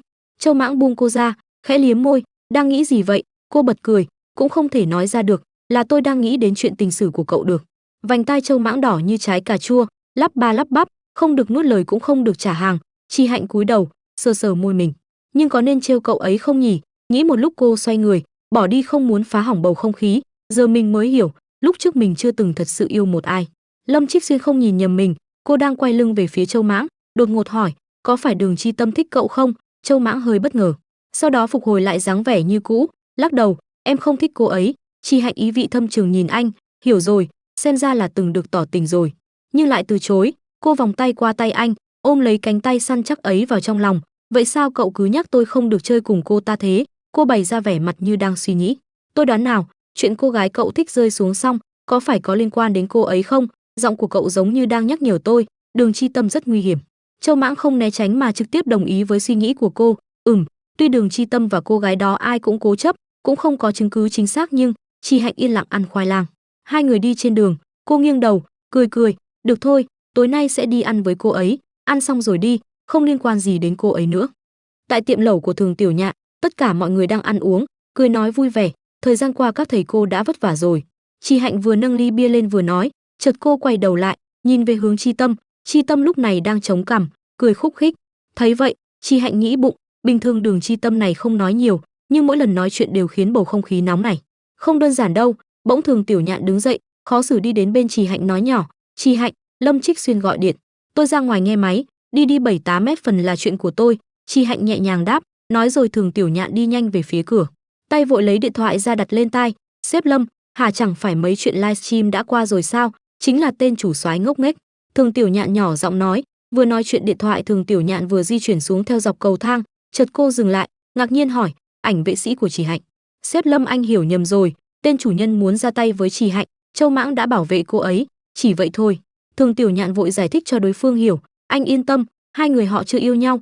Thường Tiểu Nhạn nói thêm, sếp Lâm, họ thật sự không yêu nhau đâu. Chưa để Thường Tiểu Nhạn nói tiếp thì bỗng phía sau cô vang lên tiếng hét lớn, Châu Mãng, vội quay phát người lại đằng sau. Trước cảnh tượng trước mắt, Thường Tiểu Nhạn đầy lo lắng. Chỉ Hạnh không biết xuất hiện từ lúc nào đang mất đà ngã mạnh về phía dưới lầu. Tiểu Hạnh, Thường Tiểu Nhạn hét lên. Bối cảnh lúc này chuyển đến bệnh viện. Phần lưng của người bệnh xuất hiện một mảng xanh nhạt rất lớn, khắp nơi trên cơ thể có vài cơ mềm yếu bị thương, xương chân có vết nứt nhỏ. Bác sĩ chuẩn đoán xong nghiêm giọng nói, bệnh nhân cần nghỉ ngơi 1 đến 2 tháng, trong vòng 1 tuần cố gắng đừng để nước vào vết thương. Bác sĩ chỉ vào bệnh án nói thêm, được, tốt à. Thường Tiểu Nhạn thở phào lên tiếng, cảm ơn cô nhé, cũng may mà cô kéo được một cái. Rồi Tiểu Nhạn nhìn về phía Đường Chi Tâm đang bị thương ngập ngừng nói, cảm ơn cô Đường nhiều lắm, nếu không Chỉ Hạnh, không sao đâu, may mà Chỉ Hạnh không sao. Đường Chi Tâm cười nhẹ lên tiếng. Chỉ Hạnh lúc này đang từ từ tiến vào trong phòng, vẻ mặt đăm chiêu, tôi cũng đang muốn nghỉ ngơi. Đường Chi Tâm vừa dứt lời thì Chỉ Hạnh bước tới gần, mặt nở một nụ cười hỏi, cô Đường, cô ghét tôi lắm sao? Đường Chi Tâm ngạc nhiên, tròn mắt hỏi, sao có thể, tôi đã xem cô trong rất nhiều phim truyền hình, hơn nữa tính cách của cô tốt như vậy, tôi rất thích cô. Đường Chi Tâm cong môi đáp. Thấy vậy, mặt Chỉ Hạnh trở nên nghiêm nghị, cô chất vấn, tại sao lúc đó cô lại xông vào phía sau tôi gọi là Châu Mãng? Hả, không phải chuyện livestream đã qua rồi sao? Chính là chủ tịch Kỳ đó. Chợt tiếng nói của Thường Tiểu Nhạn vang lên khiến cho Chỉ Hạnh như nhận ra được điều gì đó. Quả nhiên là vì chuyện này, Chỉ Hạnh thầm nói. Bấy giờ Chỉ Hạnh nhớ lại cuộc gặp gỡ giữa cô và Đường Chi Tâm, lúc đó Chi Tâm đã hỏi, sao Chỉ Hạnh lại ở đây với vẻ mặt có phần hơi khó chịu. Cô Đường, em đến tìm quản lý của em. Chỉ Hạnh đã nói như thế, càng nghĩ mặt Chỉ Hạnh càng trở nên suy tư, đừng có qua lại gần với cô ta. Chỉ Hạnh nhớ lại lời Châu Mãng từng nói. Không gian lúc này quay trở lại với quán lẩu của Thường Tiểu Nhạn. Chỉ Hạnh và Đường Chi Tâm đang đi bộ trên hành lang, bỗng Đường Chi Tâm lục lọi thứ gì đó trong túi nói, đúng rồi, ta còn một món đồ nhỏ muốn tặng cô. Không cần đâu, cô đã tặng nước hoa cho tôi rồi. Chợt Đường Chi Tâm vươn tay đỡ mạnh lấy lan can, hét lên 2 tiếng Châu Mãng. Chỉ Hạnh lúc này theo phản xạ quay vội người về sau theo ánh nhìn của Đường Chi Tâm, bỗng một bàn tay từ đâu vươn ra, đẩy mạnh Chỉ Hạnh ngã xuống, thì ra là Đường Chi Tâm. Cô ta toan đẩy Chỉ Hạnh rơi xuống phía dưới lầu. Lúc này cũng là lúc Thường Tiểu Nhạn nghe điện thoại ở một góc trông thấy, chợt Chỉ Hạnh tóm chặt lấy tay Đường Chi Tâm, cô nghiêng người, xoay mạnh thân hình về phía trước, tình thế lúc này đã lật ngược, Đường Chi Tâm không kịp phản ứng ngã mạnh về sau, rơi xuống dưới. Tiếng mọi người la hét thất thanh khi thấy có người ngã bịch xuống sàn. Lúc đó Châu Mãng đi lái xe, anh ta vốn không ở trên cầu thang kia, tại sao cô lại gọi anh ta? Không gian trở lại hiện tại với câu hỏi đầy nghi hoặc của Chỉ Hạnh, vậy sao? Ai ra, đó là tôi nhìn nhầm đó, trời tối quá. Đường Chi Tâm khẽ đặt tay lên miệng đáp như không có gì. Đúng rồi, Châu Mãng đâu, vệ sĩ của cậu ta không ở đây bảo vệ cô, cậu ta đi đâu rồi? Đường Chi Tâm hỏi lại. Tới cửa hàng kiểm tra camera rồi, Chi Hạnh nhắm mắt nói, rồi môi cô khẽ cong cười lên một cái, thái độ dần dần thay đổi, tôi rất muốn biết có thể điều tra ra được gì không. Giữa màn đêm tối, Chi Hạnh đang tì người lên lan can, đứng lặng hóng gió, tôi đã xem camera rồi, tiếng Châu Mãng vang lên phía sau khiến Chi Hạnh từ từ quay đầu lại. Ở chỗ Đường Chi Tâm đứng có thể nhìn thấy ống kính giám sát, nhưng trên tường có đồ trang trí nên bị che mất một chút. Châu Mãng nhẹ nhàng nói tiếp, bỗng Chi Hạnh chạy đến sát gần Châu Mãng, lao mạnh người vào lồng ngực ôm chặt lấy anh, tay vừa siết chặt vai vừa ấm ức nói, là cô ấy ra tay, tại sao, cô ấy thích em vậy sao? Chi Hạnh cau mày nói. Châu Mãng lúc này đưa tay ra, vòng vào phía sau lưng cô, vuốt ve mái tóc rồi khẽ nói, thay vì nói cô ấy có hứng thú với tôi, chi bằng nói là cô ấy có hứng thú với cô. Cô ấy hỏi một số chuyện về cậu. Chi Hạnh khẽ lên tiếng, ngươi là đầu gỗ sao, có hứng thú hay không? Chắc chắn trong lòng cô ấy đang nghĩ, mình không xử lý được Châu Mãng, vậy mà ngày nào cũng vây quanh cái loại xấu xa như Chi Hạnh, cho nên trong lòng oán hận, liền nhắm vào chị. Chi Hạnh nắm chặt vạt áo Châu Mãng, của trách, chị em không thích nữ nhân xấu xa. Tiếng Châu Mãng vang lên khiến Chi Hạnh đỏ mặt, chợt sau lưng xuất hiện một tiếng nói, anh Châu Mãng, 1 giờ rồi, còn 4 tiếng nữa là đến giờ dậy sớm chạy bộ của chị Chi Hạnh rồi. Hà Nguyệt gằn giọng nhắm mắt nói, hay là ngày mai em chạy bộ với anh nhé. Chi Hạnh tựa vào vai của Châu Mãng cười đáp, được, để Hà Nguyệt ngủ thêm một lúc đi, ngủ ngon mơ đẹp. Nói rồi Châu Mãng hôn nhẹ lên trán Chi Hạnh một cái, dưới ánh sáng lấp lánh của trăng và sao, khung cảnh bấy giờ trông thật lãng mạn. Qua đây cho tôi, đúng là càng ngày càng không có mắt nhìn. Tôi thấy cô bị lão ngoại quốc đó dẫn dụ rồi. Một bàn tay vươn ra kéo mạnh Hà Nguyệt đang đứng ngơ ngác về phía sau. Nguyên Duệ không phải người nước ngoài. Hà Nguyệt vùng vẫy đáp, phía bên trong nhà. Chi Hạnh đang thư giãn ngâm mình trong bồn tắm, cô đặt tay lên môi, nhớ tới nụ hôn lúc nãy của Châu Mãng, cười khúc khích. Reng reng, điện thoại bên cạnh reo lên. Chi Hạnh vội cầm lấy điện thoại. Gặp lại ở công ty lúc 8 giờ, thương lượng với Chu Thao. Tin nhắn của Lâm Trích Xuyên gửi đến khiến Chi Hạnh hoang mang một lúc. Ngày hôm sau, Chi Hạnh đến điểm hẹn gặp Lâm Trích Xuyên. Lâm Trích Xuyên quăng điện thoại ra trước mặt Chi Hạnh tức giận nói, có gì để giải thích không? Chi Hạnh cầm lấy điện thoại, nhăn mặt nhìn vào. Trong ảnh là hình của cô và Châu Mãng. Chi Hạnh cũng không lấy làm ngạc nhiên gì, khoanh tay, nhẹ giọng đáp, tôi ở bên Châu Mãng rồi, có vấn đề gì sao? Nghe thấy vậy, mặt Lâm Trích Xuyên bỗng trở nên cau có, hắn đập mạnh tay xuống bàn quát, cô điên rồi, một vệ sĩ, công việc của anh ta còn chưa hoàn thành tốt. Tối qua anh ta đã xảy ra chuyện gì? Tôi rõ ràng cả mà. Hắn càng nói càng tức giận, nếu không phải có người kéo cô ra, cô có thể quay đại địa chấn sao? Chi Hạnh vẫn im lặng, ngồi yên. Hợp đồng chấm dứt, từ hôm nay Châu Mãng không còn là vệ sĩ của em nữa. Lâm Trích Xuyên cao ngạo khẳng định. Được. Chi Hạnh hất mặt đứng dậy đáp. Lâm Trích Xuyên đứng dậy khỏi bàn trả lời Chi Hạnh. Được. Cô cau mày nói, được thôi, vậy có phải các anh cần tìm thêm vệ sĩ khác không? Lâm Trích Xuyên lúc này có phần tức giận nhẫn nhịn trả lời cô, tất nhiên rồi, giờ em vẫn là người của Phong Xuyên, chắc chắn công ty sẽ bảo vệ em. Lâm Trích Xuyên đưa tay lên day day sống mũi, Chi Hạnh, tôi biết Nguyên Trân đã tìm cô đến Nguyên Thạch cũng chỉ để ký hợp đồng dài hạn làm việc cho Nguyên Trân mà thôi. Cô đứng dậy đáp lại lời của Lâm Trích Xuyên, vậy cũng thoải mái hơn là làm việc cho các anh. Nói xong chưa, tôi đi trước đây. Anh ta nhìn bóng lưng của Chi Hạnh rời đi hơi cau mày suy nghĩ. Vốn dĩ tưởng rằng nói về Châu Mãng có thể chọc giận em sẽ phẫn nộ với anh, chứng tỏ ít nhất anh có bản lĩnh kích động cảm xúc của em, nhưng bây giờ, xem ra nỗi đau cố chấp lâu ngày giữa chúng ta cuối cùng cũng bị chính tay em cắt đứt rồi. Thường Tiền Nhạn thấy cô đi gì thì nhanh chóng hỏi, chị giúp em trốn được mấy ngày, nhưng không thể trốn mãi được. Hà Niên Hà Nguyệt được xếp đi bảo vệ em, nhưng Châu Mãng, chị đã nhắc nhở em rồi mà. Ôi thật là, cô nhìn màn hình cười cười rồi trấn an Tiểu Nhạn. Không sao đâu chị Tiểu Nhạn, chúng ta làm vậy rất tốt. Trong điện thoại cô là dòng tin nhắn, tôi không sao, tối gặp lại. Khương Sầm cùng Bùi Viện đều thốt lên. Châu Mãng bị đuổi việc, rồi sau đó Bùi Viện nói, công ty biết chuyện của hai người rồi, là hình phạt của công ty sao? Cô trả lời, đúng rồi. Khương Sầm có phần hơi lo lắng, bình thường cô phải chú ý hơn đó. Hôm qua ở trường vũ đạo tôi không thấy paparazzi đâu, nhưng có người thấy hai người hôn nhau. Nóng hổi ghen tị, có vẻ như đó là giáo viên của trường vũ đạo. Cô lập tức hỏi lại, người đó trông như thế nào? Trông mát mẻ xinh đẹp, dáng vẻ rất dịu dàng. Đột nhiên vẻ mặt cô nghiêm túc nghe Khương Sầm nói tiếp, đúng rồi, hình như tôi có nghe thấy có người gọi cô gái kia là một tiếng cô Đường. Cô đưa tay xoa cằm suy nghĩ. Nói như vậy Đường Chi Tâm đẩy mình xuống lầu là vì nhìn thấy mình và Châu Mãng hôn nhau nên ghen tị muốn báo thù sao? Những nơi chúng ta đi ăn là thường Tiểu Nhạn chọn. Cho dù cô ấy muốn trả thù cũng không nên chọn nơi chu đáo thế này. Lúc đó cô ấy quá phẫn nộ, quá kích động, cứ cảm thấy vẫn còn một số chuyện chưa hiểu rõ. Đường Chi Tâm rốt cuộc là ai? Sau đó thì cô về nhà thấy Châu Mãng, mọi thứ lo lắng đều gạt bỏ, cô ôm anh vào lòng. Ai cần biết Đường Chi Tâm là ai, dù sao Châu Mãng cũng vào trong bát của tôi rồi.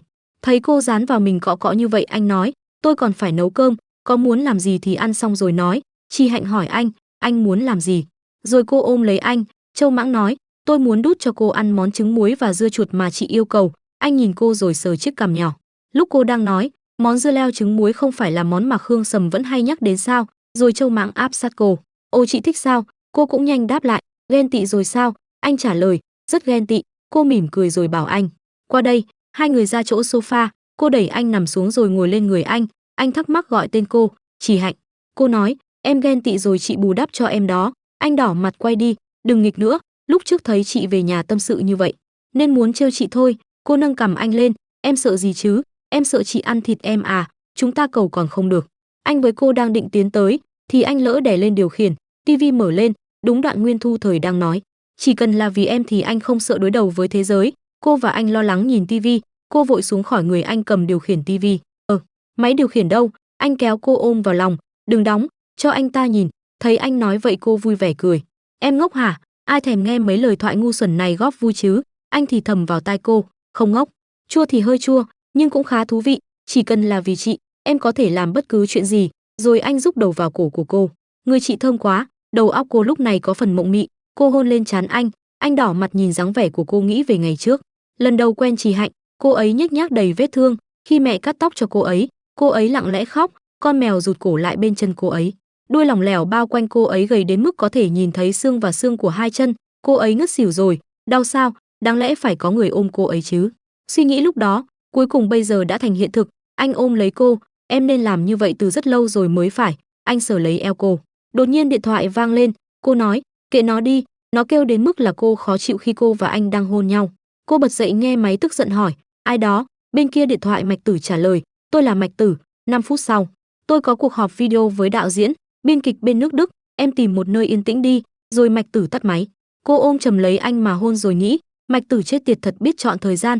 Lúc sau cô mở máy tính lên cùng Mạnh Tử và biên kịch đạo diễn bên Đức họp. Mạch Tử nói, đạo diễn Flander là bạn tôi, lần này muốn hợp tác với tôi một bộ phim mới. Tôi nghĩ cô phải là nữ chính. Cô vừa nghe vừa suy nghĩ, đạo diễn không phải là một đạo diễn nổi tiếng quốc tế, vốn đầu tư cho dự án cũng chỉ ở mức bình thường. Phong Xuyên không thích mấy cái phim này đâu, Thường Tiểu Nhạn chắc cũng không đồng ý cho mình nhận công việc này đâu. Nhưng đối với tôi dự án này là một thử thách hoàn toàn mới. 2 tiếng sau, Châu Mãng chuẩn bị rời đi, cô liền lao đến ôm lấy anh, em đi đâu thế? Anh hỏi cô, nói chuyện xong rồi à? Cô thì thầm vào tai anh, không tiếp tục chuyện vui vừa rồi sao? Anh đỏ mặt bảo cô, tôi phải về nhà rồi. Cô ôm lấy anh, nhà gì?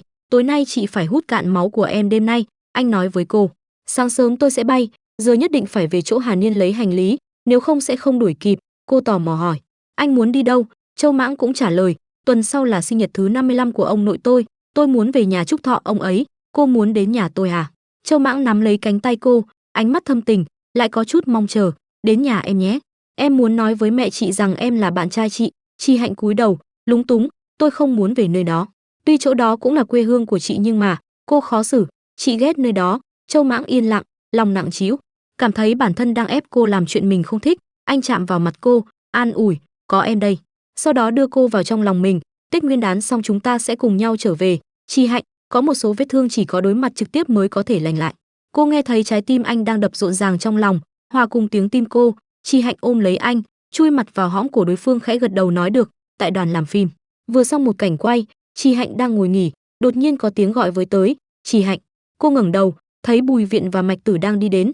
Bùi Viện cầm điếu thuốc trên tay rít một hơi, Chi Hạnh, mấy hôm nay cô ở phim trường không nói chuyện gì nhiều, cũng không xem kịch người khác, có phải có tâm sự gì không? Chi Hạnh lắc đầu phủ nhận, tôi không sao. Mạch Tử đi đến huých vào vai cô nhớ bạn trai rồi sao? Nghe vậy Chi Hạnh xoa mặt ngại ngùng, hùa theo, đúng vậy, mấy hôm nay em ấy về nhà, tôi nhớ em ấy chết mất. Mạch Tử nháy mắt, làm dáng yểu điệu cứ như thiếu nữ, tôi cũng nhớ Châu Mãng, mau gọi điện thoại để tôi nói với cậu ấy mấy câu.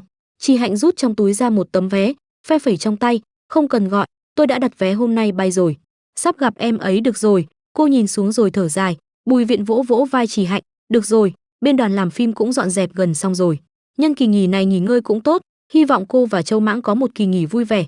Cô chỉ vào Thường Tiểu Nhạn đang đứng bên đường, mau ra sân bay đi. Tiểu Nhạn đến đón cô rồi. Chi Hạnh mỉm cười vui vẻ cảm ơn. Hai người đứng nhìn chiếc xe lăn bánh từ từ đi xa dần. Mạch Tử bắt máy, áp tai nghe, yên tâm đi, cô ấy không sao. Thường Tiểu Nhạn đưa cô ấy ra sân bay rồi. Đầu dây bên kia vang lên giọng đàn ông, cảm ơn, khi về tôi mời anh ăn cơm. Châu Mãng đeo tai nghe, nhìn vào màn hình điện thoại để tên Mạch Tử. Anh nghĩ, chuyến bay của Trì Hạnh còn 3 tiếng nữa là đến trạm rồi. Mạch Tử tò mò, nếu lo lắng như vậy sao cậu không tự mình về đón cô ấy? Châu Mãng nhìn ra phía trời. Cô ấy không cho, cô ấy nói, cô ấy muốn tự đi hết đoạn đường trước khi về quê. Chiếc xe lăn bánh theo con đường mà rẽ phải. Thường Tiểu Nhạn xoay vô lăng, nói tiếp, Lâm Trích Xuyên đã nâng mức tiền vi phạm hợp đồng của em lên 15 triệu. Nói là mẹ em lúc trước dính líu ngọt ngào xảy ra vấn đề, Phong Xuyên sẽ chịu một phần chi phí kỹ thuật. Bây giờ Lâm Trích Xuyên đã đổ hết chi phí phần này lên đầu em rồi.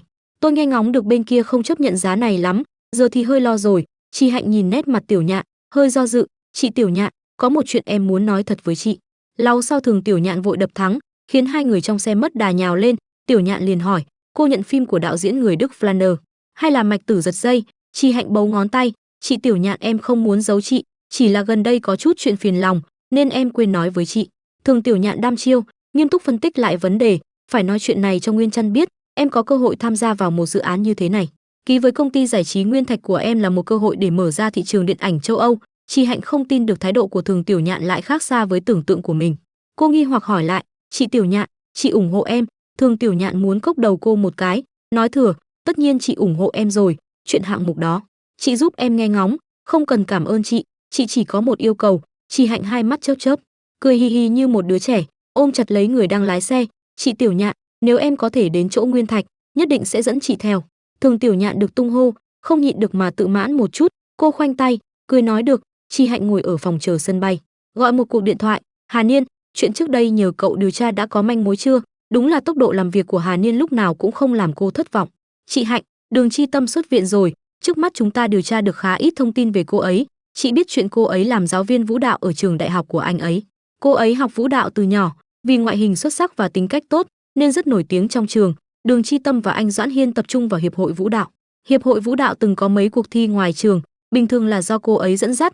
Trong đội ngũ kiểu gì cũng có anh Châu Mãng. Trì Hạnh lặng người, cứ cảm thấy bản thân đang làm chuyện xấu, sao đột nhiên có cảm giác như là đang nhờ thám tử điều tra chuyện tình cảm của chồng mình vậy nhỉ? Châu Mãng, tôi không hề nghi ngờ em. Trì Hạnh ho khan, hỏi tiếp, Đường Chi Tâm vẫn luôn ở Bắc Kinh sao? Trước đây cô ấy đã từng có bạn trai chưa? Giọng Hà Niên vang lên. Cô ấy không phải người Bắc Kinh, cô ấy thi đỗ cùng anh Châu Mãng. Tin này quả thực chấn động. Trì Hạnh vô thức mở to mắt, nói vậy là Đường Chi Tâm là đồng hương của mình và Châu Mãng sao?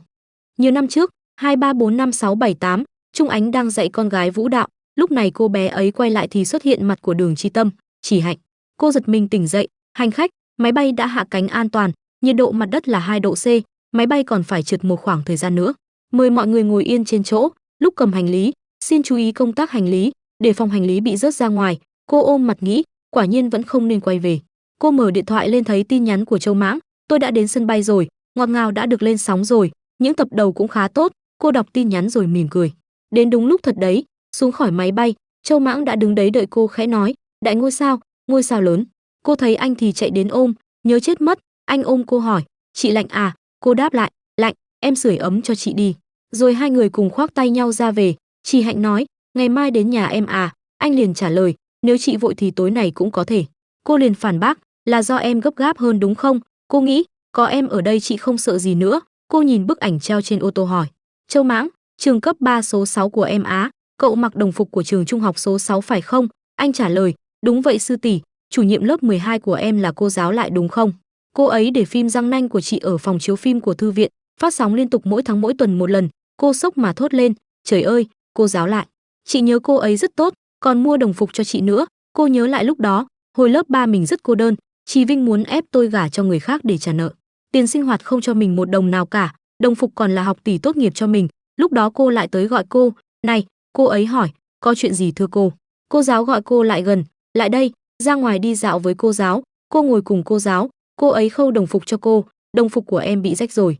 Cô vá lại giúp em nhé, yên tâm cô đảm bảo không ai nhìn ra đâu, nhưng mà em là học sinh mới lớp 10 phải không?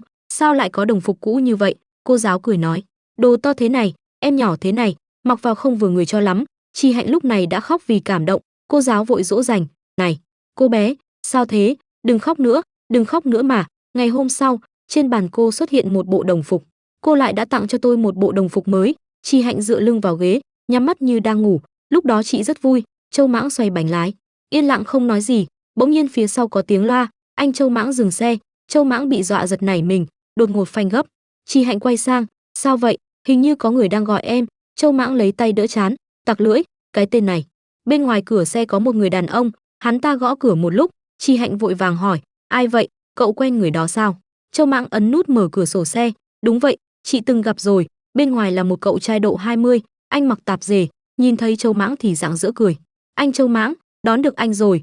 Hai người bị dắt tới tiệm tôm Lý gia, Lý Nhị là bạn nối khố của Châu Mãng, coi như anh em một nhà. Anh bưng ra từ bếp mấy cái lồng sủi cảo, "A Mãng, chị dâu, đừng khách sao, nếm thử thương hiệu của nhà tôi đi." Chi Hạnh nhìn theo bóng dáng đối phương. Cậu trai này trông cứ vụng về thế nào ấy, cô quay sang Châu Mãng, "Em nói tôi từng gặp cậu ta sao?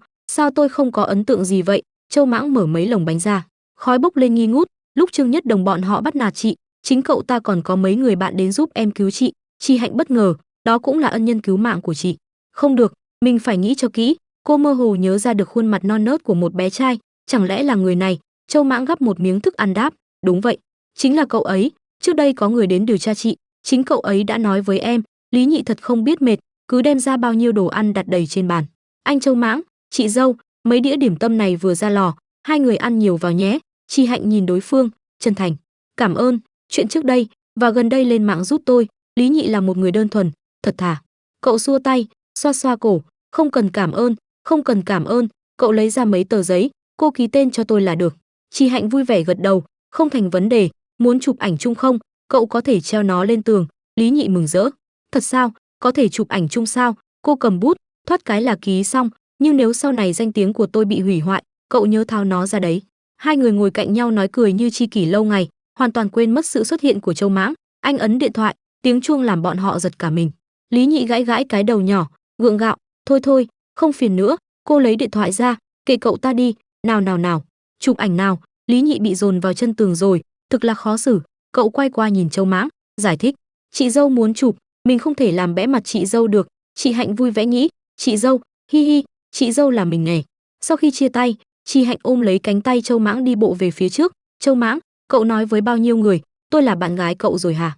Anh kéo hành lý, thản nhiên đáp, người trong nhà, cả cậu ấy nữa, chị với cậu ấy là tốt nhất. Chi Hạnh hai má ửng hồng, chị thấy dáng vẻ này của em nóng lòng muốn thông báo cho cả thiên hạ rồi đấy. Châu Mãng kéo tay cô, khoảng cách hai người phút chốc được xích lại. Đúng vậy, em sẽ đi thông báo với cả thiên hạ.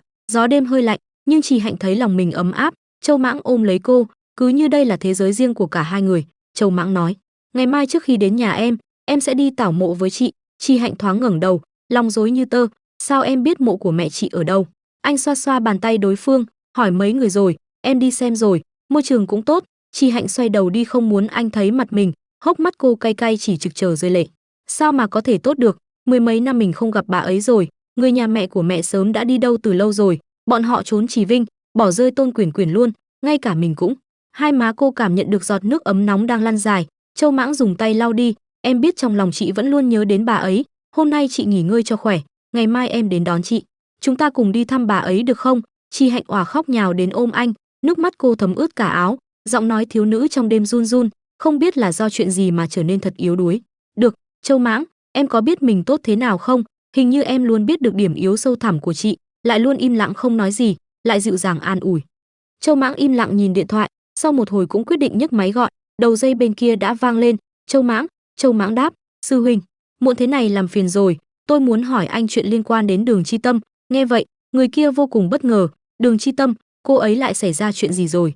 Châu Mãng khó hiểu, lại, nghe vậy, người kia liền kể lại, năm đó khi tôi xây dựng Híp Hy Vũ Đạo, cần một giáo viên hướng dẫn trên danh nghĩa. Thế là tìm được Đường Chi Tâm, tôi và cô ấy hợp tác tuyển người mới, lên lớp, tham gia thi đấu, hiệp hội dần dần có danh tiếng. Sau đó, càng lúc càng có nhiều thành viên phản ánh với tôi, thái độ Đường Chi Tâm đối xử với nam nữ học viên khác nhau vô cùng. Châu Mãng nhíu mày, đã xảy ra chuyện gì? Người kia nhớ lại, cô ấy rất thù địch những học sinh không có nền tảng, đặc biệt là các cô gái, dường như cô ấy sẽ xem những người đó là giả, muốn đối đầu, thái độ rất hung dữ, nói chuyện không để mặt chút nào. Nói đến đây, anh gượng cười, tôi còn chính tay nghe thấy cô ta mắng bạn gái cũ của tôi, trơ trẽn ghê. Châu Mãng khó hiểu, tại sao, cô ấy thích anh, hay là anh đùi gà? Người kia gay gắt trả lời, tôi không có chân gà, tôi quen cô ấy lâu như vậy, biết hết những người bạn trai cô ấy quen, không ai ngoại lệ, đều là những người nhảy rất giỏi. Tôi từng nói chuyện tâm sự với cô ấy, nhưng cô ấy không thừa nhận đã từng nói những lời như không biết xấu hổ, chỉ trong một câu nói, cô ấy đã hiếm khi nhắc đến cha mình.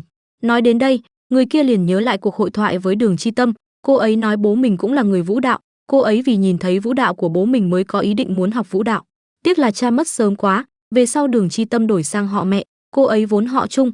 Nghe vậy, Châu Mãng đang lái xe lập tức phanh lại, anh trầm ngâm, họ Trung, cha là vũ công đã qua đời, chẳng lẽ cô ấy là? Khi này, thấy Châu Mãng im lặng, người kia có chút lo lắng, Châu Mãng làm sao vậy? Châu Mãng đáp, sư huynh, phiền huynh giúp tôi điều tra thêm một chuyện. Ngày hôm sau, tại khu lãng mộ Tây Sơn, nơi đây, phong cảnh tuyệt đẹp, cỏ hoa tươi tốt, ánh nắng dịu nhẹ len lỏi qua các bia mộ. Khi này, Châu Mãng cùng Trì Hạnh bước vào, Trì Hạnh nhẹ nhàng đặt bó hoa trên tay xuống. Trước mộ của một người phụ nữ có khuôn mặt giống hệt mình, cô đau xót cất tiếng gọi, "Mẹ, con đến thăm mẹ đây." Trì Hạnh nhíu mày, đây là Châu Mãng, cô ngại ngùng đưa tay gãi cằm. Tuy là nhỏ hơn con vài tuổi, nhưng cũng đáng tin cậy. Khi này, Châu Mãng dịu dàng xoa đầu cô, "Anh đi mua chút đồ ăn." Anh mỉm cười, "Chị ở đây nói chuyện với mẹ, không phải chị có rất nhiều lời muốn nói sao?" Trì Hạnh im lặng nhìn anh. Sau khi Châu Mãng rời đi, một làn gió mát thổi qua người Trì Hạnh. Lúc bấy giờ, cô dường như nghe được giọng nói của mẹ mình, "Hạnh Hạnh, con sống có tốt không?" Trì Hạnh đáp, "Hiện tại con sống rất tốt." Cô mỉm cười vui vẻ. "Tuy công việc có chút gian nan, nhưng con có một nhóm bạn hiểu con và ủng hộ con." Trì Hạnh thở dài, "Mọi thứ sẽ dần dần tốt lên thôi." Giọng nói của mẹ cô tiếp tục vang lên, "Hạnh Hạnh, con còn hận mẹ không?" Trì Hạnh ấp úng, "Con từng oán trách người khiến chọn phải chịu mọi chuyện, cho dù mẹ rời đi, con cũng không thể tha thứ, cho nên con đã chạy trốn.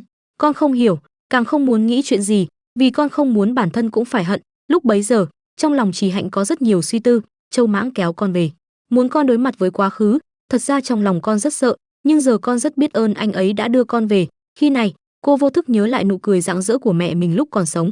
"Hạnh Hạnh." Rồi đến khoảng khắc được nằm trong vòng tay của bà, "Mẹ sẽ gọi con là Hạnh Hạnh." Trì Hạnh rơm rớm nước mắt, bởi vì khoảng khắc nhìn thấy mẹ, con đã nghĩ rằng con không hận mẹ nữa rồi. Nói đến đây, Trì Hạnh liền quỳ xuống bên mộ mà bật khóc nức nở, "Con nhớ mẹ." Đúng lúc này, Châu Mãng quay trở lại, nhìn ánh mắt dịu dàng của anh. Trì Hạnh thầm nghĩ, mẹ yên tâm, sau này con sẽ sống thật tốt." Nghĩ đến đây, cô liền nắm lấy tay Châu Mãng, hai người họ mau chóng rời đi, để lại một bộ trang phục cùng với đôi giày lấp lánh ở lại. Một lúc sau, Châu Mãng dừng xe trước một căn chung cư, anh liếc nhìn nó, nhà trước kia bị phá rỡ, em và mẹ em chuyển tới khu chung cư có nhà đất. Trì Hạnh bất ngờ, cái người bị đít đít đó cũng đáng tin thật đấy. Khi này, Châu Mãng cùng Trì Hạnh bước xuống, tiền mua nhà và trang trí cơ bản đều đã dùng sạch rồi. Nghe vậy, Trì Hạnh không hề bận tâm, cô vui vẻ tiếp lời, "Chị nuôi em làm vệ sĩ, làm người quản lý của chị." Châu Mãng tràn đầy suy tư, "Đừng để Tiểu Nhạn nghe được câu này." Trì Hạnh cười tít mắt, "Sau này chị Tiểu Nhạn sẽ được thăng chức." Dứt lời, cô liền bước đến gương xe sửa sang lại ngoại hình. Thấy vậy, bỗng chốc đỏ mặt, "Không cần lo lắng như vậy chứ, mẹ em cũng có phải chưa từng gặp chị đâu." Trì Hạnh vẫn không khỏi căng thẳng, "Chị vẫn thấy quá nhanh." Châu Mãng khó hiểu, "Cái gì?" Trì Hạnh ngại ngùng đáp, "Chúng ta mới ở bên nhau chưa lâu, giờ đã đi gặp bố mẹ rồi."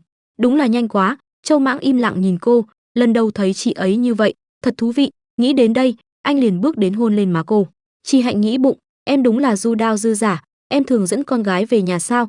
Đúng lúc này, một bóng người bước tới, Châu Mãng. Nghe vậy, Châu Mãng cùng Trì Hạnh bị bắt tại trận, mồ hôi đổ đầm đìa trên trán. Phía bên kia, Châu Dực mẹ của Châu Mãng bất ngờ, "Lạnh thế này, sao không lên lầu?" Trì Hạnh nấp sau lưng Châu Mãng cười gượng, không ngờ nhanh như vậy đã bị người lớn thấy được rồi. Anh cứ như chú chuột nhỏ đứng trước bầy mèo, "À, tôi và Trì Hạnh vừa đến." Nghe thấy tên Trì Hạnh, Châu Dực liền chạy vội đến nắm lấy tay cô, vui mừng reo lên, "Trì Hạnh, ôi trời, người thật còn đẹp hơn trên tivi. Lúc A Mãng nói với tôi còn tưởng nói chơi thôi." Sức hút của Đại Minh Tinh thật lớn, chỉ có một câu mà đã thu hút được mấy người đến xem. Vừa nãy có người tên Trì Hạnh, đâu có. Người đó hơi giống Trì Hạnh. Châu Dực sợ đám đông bu lại càng đông, bà ấy nắm lấy áo, một phát kéo Trì Hạnh đi về nhà mình. "Cháu gái về rồi à? Đi. Về nhà thôi." Hai người bước vào thang máy, ngay khi thang máy đóng lại bà liền nói, "Ôi xin lỗi nhé, sơ suất quá, quên mất cháu là Đại Minh Tinh." Trì Hạnh cũng lịch sự lắc đầu bảo rằng không sao đâu, thang máy hôm nay đi đặc biệt lâu. Cô đứng dựa vào tường, không biết nói gì. Không khí im ắng càng thêm gượng gạo, sao tự dưng lại ở riêng với bà ấy vậy? "Châu Mãng, cứu với." Bà nhìn thấy nét mặt Trì Hạnh ngại ngùng, thoáng chốc bật cười, "Thật tốt quá, lớn rồi, qua nửa ngày 4 người mới có thể tề tựu trong phòng." Châu Mãng giới thiệu, "Trì Hạnh đây là chú Trương, bố dượng của tôi." Anh nới lỏng khăn choàng trên cổ, do chạy vội nên cả người đổ đầy mồ hôi. "Chú Trương, đây là Trì Hạnh, người mà các người nhìn thấy trên tivi hàng ngày là bạn gái con." Châu Dực đẩy Châu Mãng về phía bếp, đưa thêm mấy bịch đồ ăn vừa mua về. Bà nắm tay Trì Hạnh, được rồi, con đi rửa rau đi, chúng ta nói chuyện với Trì Hạnh." Châu Mãng bị đẩy ra rìa có chút không vui, cũng lo lắng cho người con gái trong lòng cậu. Bà nhìn Trì Hạnh, hai mắt sáng lấp lánh, "Sao con lại diễn như Tiêu Tiêu? Hóa kình sao? 17 tuổi, 18 tuổi và hơn 20 tuổi là cùng một người, sao trông có vẻ hoàn toàn không giống vậy nhỉ? Chi Hạnh chỉ lên đôi mắt, chủ yếu là mắt và phần cơ mặt, diễn vai người còn nhỏ, mức độ hoạt động mắt của mắt chúng cháu lớn hơn bình thường một chút. Chi Hạnh dần thả lòng, hình như cũng không căng thẳng như vậy. Châu Mãng đứng bên bếp, trông thấy cô cười vui vẻ mới nặng nề thở hắt ra. Nửa tiếng sau, cô vén màn bước vào trong bếp, nhìn thấy Châu Mãng đang đeo tạp dề. Châu Mãng, cô đi mua sắm với chú Trương rồi, bảo là lát nữa mang vịt quay của tiệm về ăn. Anh mỉm cười, tiếp tục nhặt rau. Ồ, vậy là chị có phúc ăn rồi. Đó là báu vật trấn tiệm của tiệm Tần gia. Chi Hạnh che miệng cười khúc khích, muốn chọc ghẹo đối phương một chút. Mẹ cậu nói trong phòng cậu có dán áp phích của chị, ngày nào cũng nhìn chị ngủ, có phải không tốt cho việc phát triển thể xác và tinh thần của thiếu niên không? Châu Mãng cầm con dao lên, cúi đầu không nói gì. Chi Hạnh thấy tai anh càng ngày càng đỏ thì không khỏi suy nghĩ, chẳng lẽ trong đó có poster của mình thật? Chi Hạnh bỏ con dao trong tay anh xuống, kéo Châu Mãng vào phòng anh. Làm gì có poster gì đâu, chị đừng nghe mẹ em nói bậy. Ngược lại Chi Hạnh cực kỳ hào hứng. Tôi không tin, chắc chắn là có, mau đưa tôi đi xem đi. Châu Mãng cụp mặt xuống, ngại đến đỏ chín cả mặt rồi. Đúng là trong phòng không có poster nhưng mà có. Phòng của Châu Mãng có nhiều cửa sổ nên khi vào cũng không cần bật đèn, được bày trí đơn giản, có mấy chỗ để tập luyện và bàn đọc sách. Chi Hạnh nhìn xung quanh, Châu Mãng kéo tay cô. Nhìn này, em không có dán poster của chị, gần tủ sách được treo một khung ảnh. Chi Hạnh thuận tay cầm lên xem, bức ảnh chụp một góc mặt nghiêng của Châu Mãng dưới ánh đèn. Anh nói bên tai cô, điệu nhảy mở đầu của tiệc tốt nghiệp, bạn cùng phòng quay cũng khá đấy chứ. Chi Hạnh chăm chú quan sát từng đường nét trên gương mặt anh, cũng tạm, kém hơn cả Giật Dương một chút. Trong thâm tâm thì đang nhảy loạn xạ cả lên, thế này, chụp hay quá, vậy bạn cùng phòng không phải yêu thầm em ấy đấy chứ? Đường Chi Tâm hoàn toàn không nhập cảnh. Châu Mãng tay đút túi quần, áp sát lại gần cô, ngửi được mùi hương hoa còn vương lại trên mái tóc, thiếu chút chỗ nào. Cô ôm khung ảnh trong lòng, ra vẻ suy nghĩ, cái này thì không hợp lý lắm, mình phải nhảy thêm một điệu với thầy Châu nữa mới có thể chắc chắn. Chi Hạnh theo cử động của anh mà xoay người lại, dịu dàng đặt lên môi nhau một nụ hôn, triền miên không rời. Cô khẽ mở mắt, thấy một tấm ảnh cũ được nhét trong mấy cuốn sách trên kệ. Chi Hạnh đẩy anh ra, chỉ vào tấm ảnh, đó là, người trong ảnh là ai? Không phải là người yêu đầu tiên của em đấy chứ? Châu Mãng xoa cổ, lúng túng. Chi Hạnh chạy tới kéo bức ảnh ra, nghĩ đến việc đây là người yêu đầu tiên của anh thì có hơi bực mình. Oa, giấu giỏi vậy sao? Khoảnh khắc tiếp theo Chi Hạnh ngây người, người trong ảnh không ai khác là cô. Chi Hạnh ngẩng đầu, là chị sao? Châu Mãng xấu hổ, hai má ửng hồng. Trước khi làm vệ sĩ cho chị, tôi và Hàng Nguyệt năm nào cũng đã hoàn thành một công việc bảo vệ cực kỳ nguy hiểm ở Hồng Kông, cũng từng đến Lan Hoán phường. Châu Mãng mặc vest đứng ở một góc, ánh đèn nhiều màu sắc cùng tiếng nhạc ồn ào quả thực khiến con người ta cảm thấy hưng phấn. Anh rũ mắt, chợt nhìn thấy một người con gái đang ngồi gần đó, là Chỉ Hạnh. Cô so với những người còn lại nổi bật hơn gấp nhiều lần, xinh đẹp hơn gấp vạn lần. Châu Mãng bối rối đưa điện thoại ra, cuối cùng không nhịn được mà lén chụp một tấm. Hà Niên chạy đến gọi vọng vào. Anh đang làm gì vậy? Mau đi thôi, ông chủ sắp rời đi rồi. Đến khi Châu Mãng rời đi, Chi Hạnh mới nhìn về phía cửa ban nãy, chẳng còn một ai. Một người con gái đi đến hỏi, Chi Hạnh. Cô lấy lại dáng vẻ ban đầu cười lịch sự, à không có gì, vừa rồi hình như có người đang nhìn mình. Châu Mãng đi ra ngoài, nhìn thấy người con gái trên màn hình thì không tin được vào mắt, mình vừa làm gì thế này, mình chụp trộm người khác. Nói đến đây Chỉ Hạnh vui vẻ nhướng người lên, vậy đây là mối tình đầu của em. Châu Mãng sợ đối phương ngã nên đỡ phía sau eo cô, bất lực gật đầu, cứ coi như là vậy. Anh cúi đầu hôn lên trán, trượt dần lên mũi cô, mối tình đầu. Ngày mai chúng ta ra ngoài chơi nhé. Bầu không khí giữa hai người chẳng hiểu sao lại rất mập mờ, chóp mũi anh chạm vào đầu mũi cô, cọ sát. Chỉ là một chuyến du lịch ngắn, 2 ngày 1 đêm. Trời hôm nay trắng không quá to, không khí mang theo hơi ẩm. Thôn phía trước là nơi chúng ta ở. Chi Hạnh mặc một chiếc áo cổ lọ phối cùng chiếc váy đen dài. Cô xoay một vòng, tà váy khẽ xoay tròn theo. Ở đây đẹp quá, em đặt lúc nào vậy? Châu Mãng kéo hành lý phía sau theo chân cô. 2 tuần trước. Nghe thấy câu trả lời Chi Hạnh dừng chân, nhìn chằm chằm anh. 2 tuần trước là lúc em định về sao? Cô chắp tay sau lưng dò hỏi. Em chắc chắn là chị sẽ đồng ý cho em đi chơi chứ? Đối phương gật đầu, chắc chắn. Châu Mãng đứng dưới ánh nắng của mặt trời. Trong chốc lát Chỉ Hạnh không thể phân rõ là do anh quá chói chang nay do nắng hôm nay quá lớn nữa. Anh nắm lấy tay cô, nơi này là nơi chứa kho báu, đảm bảo chị sẽ rất hài lòng. Cô mỉm cười, lần đầu thấy vẻ mặt này của Châu Mãng. Trên đường đi Chỉ Hạnh trông thấy có vài cô gái mặc cổ phục, bọn họ đứng trước cửa, mỉm cười chào hàng. Có muốn xem hài kịch, mời theo chúng tôi. Xung quanh khu này được bao bọc bởi một hồ nước lớn, có vài con thuyền nhỏ. Chỉ Hạnh đeo khẩu trang đen, đội nón che kín mặt, nhìn thấy chiếc thuyền có thể tự lái liền muốn chơi. Chiếc thuyền trao đảo hơn cô nghĩ, nhiều lần Chỉ Hạnh xém chút nữa là rơi tỏm xuống nước. Châu Mãng luôn đồng ý bất cứ mọi yêu cầu của cô. Anh cầm que mực nướng trên tay, đưa về phía Chỉ Hạnh. Hai người đã hạnh phúc như vậy, đôi lúc Chỉ Hạnh còn len lén thơm má anh một cái. Chỉ sau lớp khẩu trang nhưng Châu Mãng cũng mơ hồ cảm nhận được đôi môi mềm mại của đối phương đang dán lên gò má mình. Trên đỉnh núi là đài ngắm cảnh tích hợp với sân bóng. Chị Hạnh ngước nhìn khung cảnh thiên nhiên hùng vĩ liền cảm thán, ở đây thoải mái quá, nhớ lại cả đoạn đường lên núi đều phải nhờ Châu Mãng cõng lên, có hơi áy náy. Gần đây thể lực có chút trượt xuống, nhưng xuống núi chắc chắn chị làm được. Không nghe thấy lời đáp, cô nhìn sang anh, Châu Mãng cười tươi như nắng. Lâu rồi không chơi bóng rổ, anh đi chơi vài trận. Chị Hạnh thoáng bất ngờ sau đó nhanh chóng gật đầu đồng ý, em đi đi. Cô cầm áo khoác anh nhìn chằm chằm. Thể lực tốt thật, nhỏ hơn tôi 6 tuổi nên giỏi lắm, bỏ đi, hiếm khi thấy cậu ấy chơi vui như vậy. Cô đưa tay lên làm thành cái loa. Cố lên Châu Mãng, quả bóng bay lên không trung, Châu Mãng mạnh mẽ đón lấy, động tác chơi bóng thuần thục cứ như dân chuyên. Hình như chưa có ai có thể chặn được đường bóng của Châu Mãng, anh đập bóng dẫn bóng đi một đường, một loạt động tác, kết quả cuối cùng người ta chỉ thấy bóng vào rổ. Cả người xem ồ lên một tiếng, vỗ tay liên hồi, được, quá đỉnh, đồng đội của anh bất lực không thôi, đừng quậy nữa. Quay về phòng ngự, Châu Mãng vừa ghi điểm nhìn về phía Trì Hạnh, đưa ngón tay lên tạo dáng chữ V, cô bị anh chọc cười. Ấu trĩ chết mất, quả nhiên là em trai. Đột nhiên Trì Hạnh la lên, Châu Mãng đẹp trai quá, yêu cậu lắm. Động tác Châu Mãng khựng lại, cậu bé bị chọc ngại chín cả mặt, em tiếp theo phải ném chúng rồi đó. Châu Mãng đỏ mặt, lại hư hỏng rồi. Sắc trời dần tối, bầu trời ánh lên màu cam rực rỡ. Châu Mãng đưa tay đón lấy Trì Hạnh, mệt không? Em cõng chị xuống núi nhé. Chỉ thấy Trì Hạnh điên cuồng lắc đầu, cô dùng tay che thì thầm, cứ sợ ai nghe thấy. Cậu không cần giữ sức sao? Châu Mãng thẹn quá hóa giận, anh mím môi, nhéo má cô, chẳng lẽ không phải chị cần phải giữ sức mạnh hơn sao? Chị à, tối hôm đó, Trì Hạnh ngồi trên giường, mơ hồ thấy dáng người của Châu Mãng đang tắm bên trong. Cô cúi mặt sờ sờ ngực mình, yểu yểu mềm mại, mảnh lắm. Cô mặc chiếc áo ngủ, trên vai khoác chiếc áo mỏng tanh, mái tóc cột hờ hững, không phải chỉ là giới tính thôi sao? Tại sao mình lại căng thẳng? Một tiếng sau, Trì Hạnh nằm trên giường, một bên áo rơi ra khỏi vai, lộ phần da thịt trắng nõn. Lát nữa có tắt điện không? Châu Mãng chống một tay lên giường, áp sát mặt vào cô, cả hai đối mắt nhau, cặp mắt hoa đào thâm tình, bầu không khí ám muội, ướt át. Đang nghĩ gì vậy? Trì Hạnh môi cong cong, đang nhớ em. Giọng nói cô như liều thuốc kích thích anh. Châu Mãng nắm lấy tay cô, dịu dàng hôn lấy. Chị không đói à? Bàn tay anh chạm vào đùi cô. Châu Mãng rất chiếu cố Trì Hạnh, mọi động tác đều vô cùng nâng niu, nhẹ nhàng. Vậy thì ăn bây giờ đi.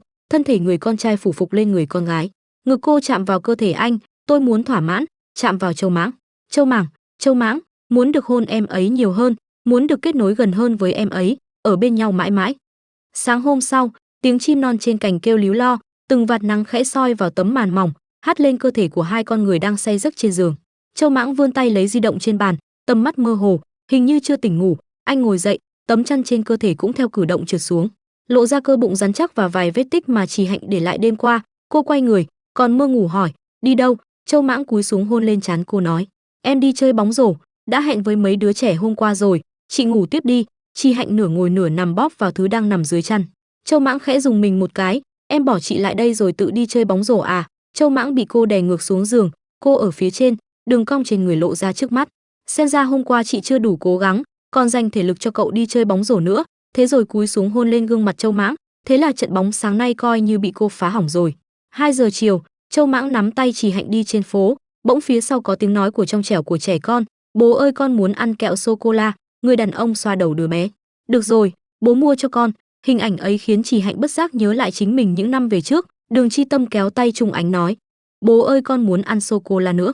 Châu Mãng thấy biểu cảm khác lạ của cô bèn vô thức nắm chặt tay lại, em có còn nhớ chuyện trước đây không? Trì Hạnh đi theo bước chân anh, chuyện lúc trước sao?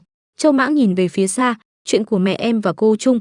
Tay Trì Hạnh siết chặt lấy tay anh, lúc ông ấy còn ở đây, người mẹ em đã bị dính bẩn, sau khi ông ấy qua đời. Dư luận bàn luận ngược lại càng không kiêng nể gì. Trì Hạnh cảm thấy trong lòng dâng lên cỗ dư vị đau xót, từ đó về sau mình cũng không còn chịu nỗi nhục và bị đánh mắng nữa. Vợ và con gái ông ta đều tránh xa tôi, sợ có chút kỳ lạ sẽ khiến mọi người nhớ lại những chuyện không có mặt mũi trước đây. Sau đó họ chuyển đi rồi.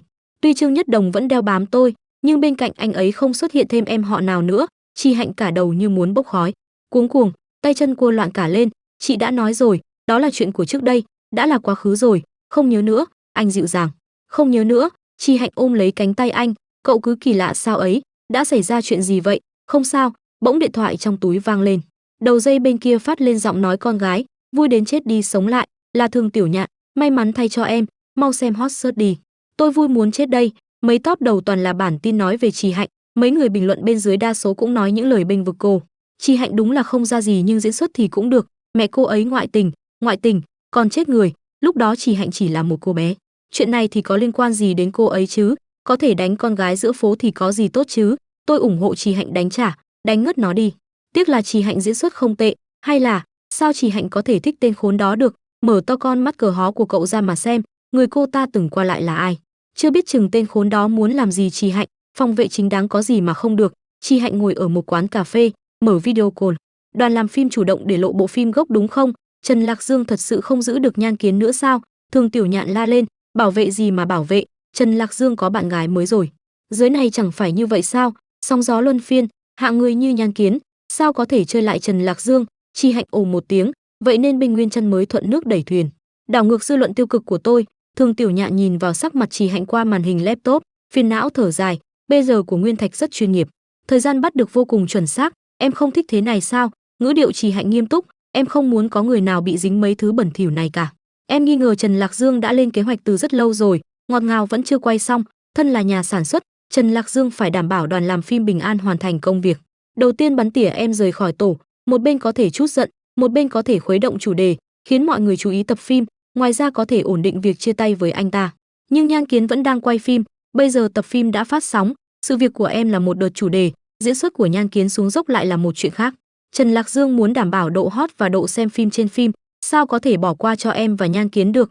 Thường Tiểu Nhạn hừ lạnh, chù ẻo hắn ta, tính kế sâu xa như vậy, sớm muộn gì hắn cũng lỗ thôi. Trì Hạnh chống cằm, không nhịn được mà chật chật vài tiếng, lần này Nhan Kiến thảm rồi.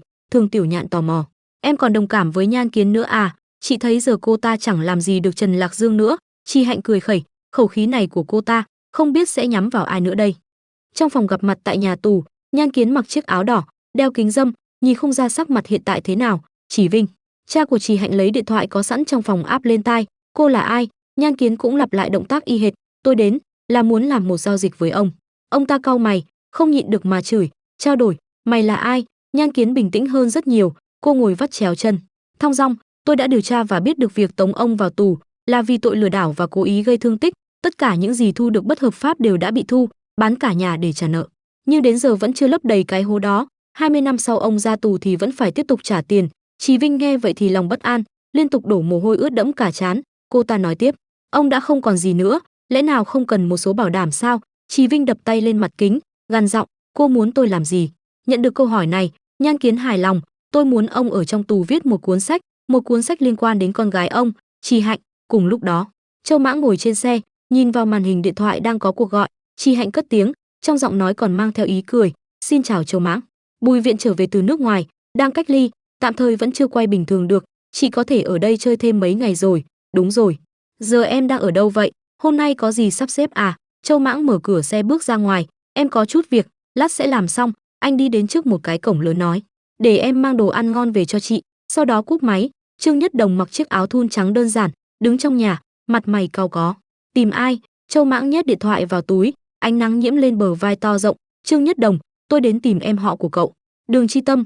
Trương Nhất Đồng nhìn thấy anh thì mới an tâm. Ôi vãi, mợ nó sao cậu không nói sớm, dọa chết tôi rồi.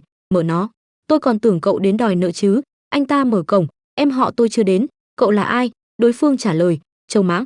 Trương Nhất Đồng nhớ cái tên này, cảm thấy có hơi quen thuộc, đột nhiên anh reo lên, tôi nhớ ra rồi, cậu và tiện nhân Trì Hạnh đó. Chưa dứt câu, Trương Nhất Đồng đã bị Châu Mãng bịt miệng, người học võ sức lực lớn hơn, anh chỉ dùng một tay cũng có thể khiến Trương Nhất Đồng im thin thít, trước đây cậu oai phong nhỉ.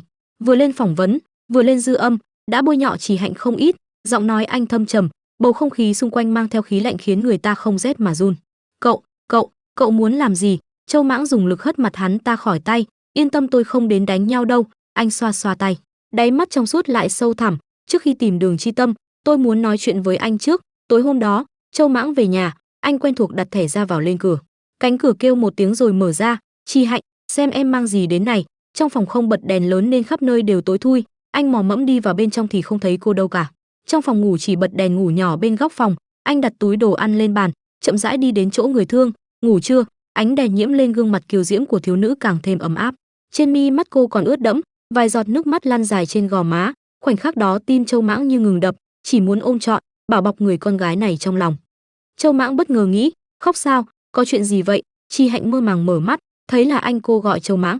Anh dịu dàng hỏi Trì Hạnh, sao vậy? Trì Hạnh không nói gì, chỉ ôm anh thật chặt. Châu Mãng cúi đầu áp mặt vào cổ Trì Hạnh. Đột nhiên cô đứng bật dậy, ngồi đè lên người Châu Mãng, cô hôn nhiều cái lên mặt anh. Cô thì thầm nói với Châu Mãng, anh bạn nhỏ ơi, chúng ta làm chút chuyện vui nào. Nói rồi cô cúi người áp lên môi anh nụ hôn ngọt ngào. Anh thủ thỉ nói được. Sau khi hành động xong, Chi Hạnh mệt mỏi, anh dịu dàng hỏi, tâm trạng tốt hơn chưa? Cô nhẹ. Anh rúc vào cổ Chi Hạnh, hỏi cô, sao tâm trạng chị lại không tốt vậy? Cô buồn rầu không nói. Ban ngày, tại khách sạn, xin chào Châu Mãng, Bùi Viện trở về từ nước ngoài, đang cách ly, tạm thời vẫn chưa quay bình thường được, chúng ta có thể ở đây chơi thêm vài ngày. Giọng nói Châu Mãng từ trong điện thoại vang lên, bên này em có chút việc, lát nữa làm xong, em sẽ mang đồ ăn đến cho chị. Chi Hạnh vui vẻ nói, được thôi, vậy chị đợi cậu ở khách sạn. Bỗng nhiên điện thoại cô rung lên.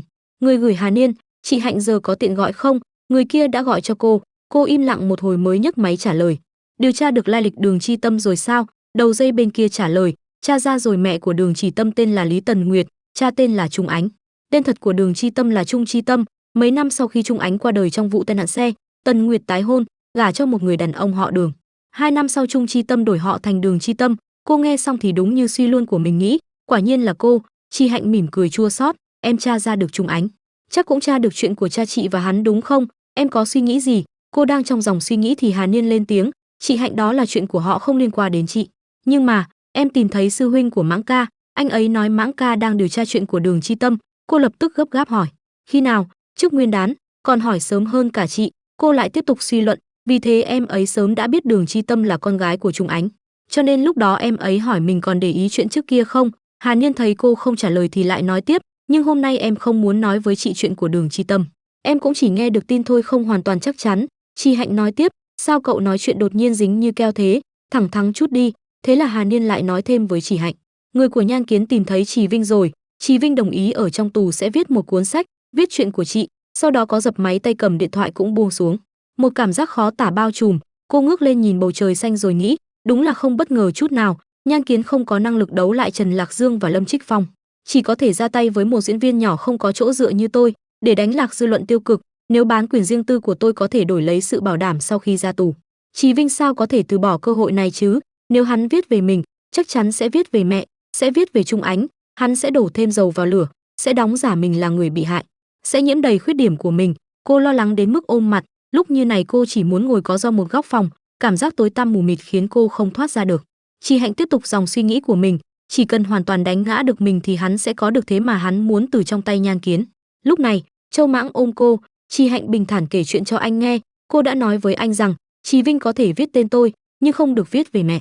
Rồi cô lại nghĩ, mẹ đã không ở đây nữa rồi, ngoại trừ việc bị bôi bừa ra, cô ấy không thể làm gì cả. Sau đó cô liền được anh ôm vào lòng, anh nói, 20 năm nữa hắn mới ra ngoài, không cần lo lắng. Cô mở to mắt khẳng định, không được, mình không thể giữ lại mầm họa này. Cô đẩy anh ra rồi đứng lên, hắn sẽ thường xuyên được giảm án, có lẽ 10 năm sau hắn sẽ được tự do, tôi muốn gặp ông ấy.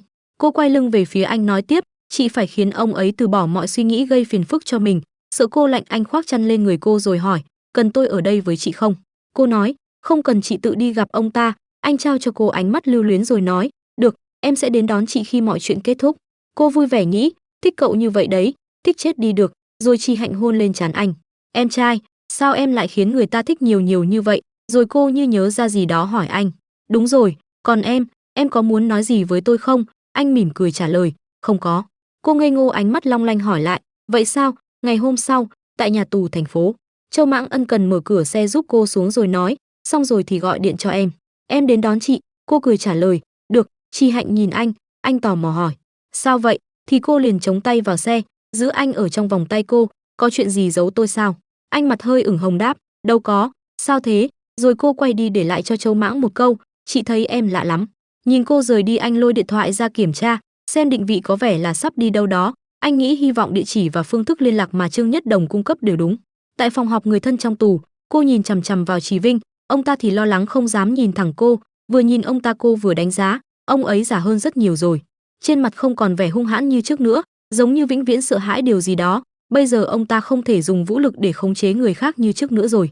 Im lặng mãi cũng không tốt, cô lập tức lên tiếng, tôi biết có người tìm thấy ông, muốn ông viết một vài thứ liên quan đến tôi và cả mẹ tôi nữa. Trì Vinh giật thót mình nói, sao con biết? Cô khoanh tay trả lời câu hỏi của ông ta, tôi và Nhan Kiến là người cùng một công ty, tôi gọi cô ấy là chị, chúng tôi đã từng hợp tác với nhau, là bạn rất thân. Trì Vinh lập tức phản bác lời Trì Hạnh nói, con đừng hòng lừa ta, quan hệ giữa con và cô gái kia không tốt, ta biết. Vậy ông có biết cô ấy bảo ông viết cái này là muốn tôi và ông chết hết không? Cô gõ xuống mặt bàn, ông viết ra đi, thứ đó chính là chứng cứ. Trì Vinh lo lắng sắc mặt tối sầm. Chứng cứ gì cơ? Trì Hạnh nói, ông phỉ báng chứng cứ vu khống tôi và mẹ tôi, trừ khi ông dám viết ra tất cả những chuyện thật sự. Trì Vinh ấp úng, ý con là sao? Cô kiên định nói với ông ta, ông vẫn viết thì tôi dám động vào ông. Ông ở trong tù tôi không làm gì được, nhưng ông sẽ ra tù thôi. Ông không có nhà, không có người nhà, không có bạn bè. Ông có thể làm gì chứ? Ai có thể giúp ông? Trên thế giới này ngoại trừ tôi và ông có quan hệ gì, thì còn ai nữa chứ? Ông viết xong đi, Nhan Kiến cho ông tiền, ông có thể dùng tên mình để mở hộ khẩu không? Số tiền ông lừa gạt vẫn chưa trả xong đâu. Chỉ cần ông có tiền thì bị trừ đi ngay lập tức. Đúng vậy, người bên Nhan Kiến có thể giữ lại giúp ông, đợi ông ra tù sẽ đưa cho ông, nhưng ông ra tù là chuyện mười mấy năm sau. Ông sẽ đi tìm ai? Ông có cách nào khiến cô ấy đưa không? Đến lúc đó cô ấy ở trong nước hay không, ông cũng không biết. Chuyện này đối với tôi và ông không có lợi ích gì cả.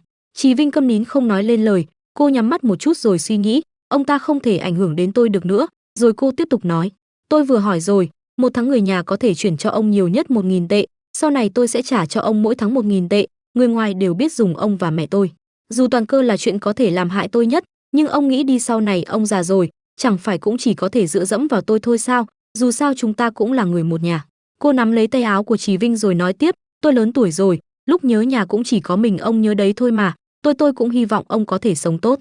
Đến từng ngày tuổi tôi mới biết con người phải có do gia đình, có người trong nhà, chỉ cần có người trong nhà, trong lòng vẫn chừng mực không đến nỗi hoang mang. Nói xong cô vẫn nhìn ông ta rồi suy nghĩ, bản tính người này sẽ không thay đổi, hắn chỉ muốn trải đường cho tuổi già của mình. Ông ta chấp nhận điều kiện của Nhan Kiến, chẳng phải cũng vì điều này sao? Vậy cái niềm hy vọng này để tôi đưa cho ông. Trì Vinh ấp úng nói, con không hận ta sao? Con không hận ta sao? Trì Vinh lên tiếng. Trì Hạnh lúc này vẫn ngồi im lặng, không nói gì, nhưng thâm tâm cô dậy sóng. Vãi chưởng, cái quái gì mà hỏi chứ? Đương nhiên là tôi hận ông rồi, có những chuyện đến tuổi tác mới hiểu được. Trì Hạnh bình thản nói. Thái độ cô thể hiện bên ngoài vẫn rất điềm đạm, chuyện trước đây đều là quá khứ rồi, con là con gái bố, mãi mãi không thể thay đổi được. Con phụ trách chăm sóc bố đến già là chuyện hiển nhiên, đúng không? Trì Hạnh khẽ khàng nói, rồi cô vội đứng dậy, bước ra khỏi phòng thăm. Cô vừa đi vừa nghĩ ngợi, mình đã nói quá nhiều điều khó nghe trong một lần, và giờ mình buồn nôn quá, nhưng cuối cùng cũng giải quyết xong rồi. Trì Hạnh thở phào nhẹ nhõm như chút được một gánh nặng. Bỗng tin nhắn từ Đường Chi Tâm gửi đến khiến Trì Hạnh dừng lại một lúc. Bạn trai cô đến gặp tôi. Anh ấy có nói với cô không? Chi Tâm nhắn gửi kèm vị trí. Nhìn vào màn hình, Trì Hạnh ngạc nhiên, địa chỉ này là, đầu cô lúc này xuất hiện hình ảnh hai người đang khiêu vũ. Rồi nhận ra, đây chính là nơi trước đây Chi Tâm học múa. Tại phòng khiêu vũ, Châu Mãng xuất hiện với vẻ mặt đầy bất cần. Cô hận cô ấy đến vậy sao? Châu Mãng nghiêng đầu hỏi. Tôi không hận cô ta. Chi Tâm lên tiếng. Việc gì tôi phải hận cô ta, mệt quá đi mất. Vậy tại sao cô lại đẩy cô ấy xuống lầu? Châu Mãng chất vấn. Tôi đâu có đẩy, là tự cô ấy ngã đó. Chi Tâm vẫn giữ thái độ như không có gì đáp. Tôi còn kéo cô ấy nữa, làm bản thân mình bị thương luôn rồi. Đường Chi Tâm nói thêm. Thấy vậy, Châu Mãng lạnh lùng. Ánh mắt anh trở nên sắc bén nói. Tôi có camera rồi, camera quay rất rõ ràng, chính là cô. Đường Chi Tâm nghe thế cũng không diễn làm gì nữa. Cô ta thả lỏng cơ mặt, hừ một tiếng. Vậy thì báo cảnh sát đi, để cảnh sát bắt tôi vào trong đó. Chi Tâm nói. Đoàn làm phim đang rất bận, bất cứ sự cố nào xảy ra từ nhân vật chính đều có thể ảnh hưởng đến công việc của đoàn làm phim. Châu Mãng gắt gỏng nói. Cô ấy là người coi công việc quan trọng hơn mọi thứ, cho nên cô ấy sẽ không báo cảnh sát. Châu Mãng cau mày nói thêm. Hơn nữa còn ảnh hưởng đến danh dự của cô ấy đúng không? Cô ấy mong những chuyện trước đây có thể sớm lắng xuống. Nghe Châu Mãng nói vậy, Đường Chi Tâm cười lớn rồi trở nên tức giận. Rồi Châu Mãng tiến đến gần lại Đường Chi Tâm, hạ giọng nói. Trì Hạnh hồi nhỏ cũng sống không tốt, cô ấy không có ai để dựa dẫm, có lẽ cô biết rõ hơn tôi. Nghe vậy, Đường Chi Tâm hất văng cây gậy đang cầm trên tay xuống đất, nghiến răng phẫn nộ quát. Cô ấy sống thế nào, tốt hay không thì liên quan gì đến tôi? Thấy thế, Châu Mãng đứng phát dậy, tay vịn chặt thành nói. Vậy chuyện của bố cô và mẹ cô ấy thì có liên quan gì đến cô ấy? Sắc mặt Đường Chi Tâm lúc này tối sầm lại, cô ta mím chặt môi. Lúc này Trì Hạnh đã đến, cô đứng nép mình phía ngoài cửa. Đừng ngụy biện nữa, tôi biết cô ấy bảo anh đến đây, đến uy hiếp tôi phải không? Đường Chi Tâm giận dữ nói. Được thôi, đến đây, đợi quay xong rồi thì công bố đoạn video tôi đẩy cô ấy xuống lầu ra ngoài đi, dù sao cô ấy cũng rất biết cách bán thảm. Đường Chi Tâm gắt gỏng nói thêm. Cô ấy sẽ không báo cảnh sát. Đường Chi Tâm à, cô không hiểu cô ấy đâu. Châu Mãng nghiêm mặt đáp. Cho dù cô ấy biết thân phận của cô thì cũng sẽ không làm chuyện gì quá đáng. Trì Hạnh suy nghĩ chu đáo hơn cô tưởng, cô ấy tuyệt đối không muốn ảnh hưởng đến cô. Châu Mãng gằn giọng nói tiếp. Tôi không cần sự thương hại của cô ta. Đường Chi Tâm vung mạnh tay, đẩy Châu Mãng ra hét lên. Chợt Đường Chi Tâm khựng lại. Đợi đã, cô ta biết tôi là ai sao? Đường Chi Tâm nói đầy nghi hoặc. Được thôi, Lúc cô ta nói chuyện với mình ở bệnh viện không phải là vẻ mặt này, hay cho một con tiện nhân giả bộ. Đường Chi Tâm nghiến răng nói. Chợt cửa được mở ra, Chi Hạnh từ từ bước vào. Chi Hạnh khoanh tay, nhẹ nhàng nói, chị có chuyện muốn nói riêng với cô ấy, em ra ngoài trước đợi chị được không? Trước lời đề nghị của Chi Hạnh, Châu Mãng đồng ý. Anh ấy từ từ bước về phía cửa, nhỏ giọng nói với Chi Hạnh, xin lỗi, em đã nói dối, rồi vội đi ra ngoài. Cơ mặt Chi Hạnh cứng lại một chút. Được lắm, cô ta âm trầm nói. Nghĩ đoạn Chi Hạnh quay mặt ra phía cô ta nói, cái gì? Cô giống hệt mẹ cô. Đường Chi Tâm chợt lên tiếng, rất giỏi trong việc đối phó với đàn ông, ghen tị sao? Chi Hạnh nhẹ nhàng nói. Đường Chi Tâm đứng lặng, cổ họng nghẹn đắng không nói gì. Cô nhớ chỗ này chứ? Ghê tởm sao? Cô biết nơi này đã xảy ra những chuyện gì, đúng không? Đường Chi Tâm nghiến răng nói. Mặt Chi Hạnh lúc này trông có vẻ suy tư, đôi mặt cô cụp xuống, nghĩ ngợi vu vơ, bất luận là lúc nhỏ hay sau khi trưởng thành. Dáng vẻ khiêu vũ của cô ấy thật sự rất đẹp. Nghĩ đoạn, Chi Hạnh vội nói, giãn xương nghiêm trọng không? Còn có thể nhảy không? Trước lời nói này của Chi Hạnh, Đường Chi Tâm nắm chặt tay, mặt lộ rõ vẻ khó chịu. Thấy tôi thế này, tự gieo gió gặp bão, cô rất vui phải không? Chi Hạnh vẫn giữ thái độ bình thản. Cô vừa nhặt cây gậy để vào xe lăn. Chi Tâm vừa nói, tôi vừa mới đi học tiểu học chưa lâu. Đúng vào lễ giáo viên ngày 10 tháng 9, tôi nhớ là cô đã nhảy tứ tiểu thiên, đó là lần đầu tiên tôi được xem múa ba lê. Chi Hạnh nhẹ giọng nói. Đường Chi Tâm lúc này không phản ứng gì, mặt hơi cau có lắng nghe. Tôi cảm thấy rất thần kỳ, sao người cô có thể nhẹ như vậy, sao chân lại linh hoạt như vậy? Những hồi ức lúc nhỏ bắt đầu chảy trôi trong đầu Chi Hạnh theo từng câu nói. Chi Hạnh lúc nhỏ nép mình đứng phía sau cánh gà tròn xoe mắt nhìn Đường Chi Tâm nhảy múa. Tôi còn nhớ những đứa trẻ khác đều được mặc váy trắng, chỉ có cô xếp hạng nhất mới được ăn mặc đặc biệt. Chi Hạnh vừa nhớ lại miệng vẫn không ngừng nói, phía sau cánh gà còn có hai cánh mỏng nhẹ, đẹp quá đi mất, giống như một con bướm bướm màu bạc. Chi Hạnh nói tiếp. Không gian bấy giờ có chút yên bình, Đường Chi Tâm cứ ngồi lặng im, không lên tiếng. Học sinh năm nhất, hai không ở cùng một tòa nhà, mỗi lần gặp cô đều đang diễn hóa trang, cho nên lúc đầu quen cô ở đây, tôi không nhận ra. Nghe Chi Hạnh nói đến đây, Đường Chi Tâm bỗng trở nên giật mình. Hai mắt cô mở to ngạc nhiên, nhưng tôi nhớ là cô rất tốt với tôi. Chi Hạnh không ngừng nói, chỉ là không ngờ cô Đường thì ra là cô. Chi Hạnh nhìn thẳng vào mắt Đường Chi Tâm khẽ tiếp lời. Lâu rồi không gặp, câu nói cất lên khiến Đường Chi Tâm sững người, cắn mạnh môi một cái, khóe mắt cô rưng rưng. Cô và Tôn Quyển đều là một loại người không ra gì, các người đều giống nhau, đều là tiện nhân, toàn là lũ đê tiện. Đường Chi Tâm chảy nước mắt nói. Chi Hạnh vẫn giữ một thái độ điềm đạm như ban đầu. Cô tiến sát người đến, khẽ khàng lên tiếng, nếu cô muốn nghe, tôi thay mặt mẹ tôi xin lỗi cô một câu. Nghe vậy, Đường Chi Tâm gắt gỏng lên, tay nắm chặt cây gậy quát, xin lỗi có tác dụng sao? Rồi vươn người đứng phát dậy. Do chân còn bị thương nên Đường Chi Tâm loạng choạng ngã xuống đất. Chi Hạnh vội vươn tay đỡ lấy Đường Chi Tâm, bỏ bàn tay bẩn thỉu của cô ra, đừng đụng vào tôi, cút ra, đừng đụng vào tôi.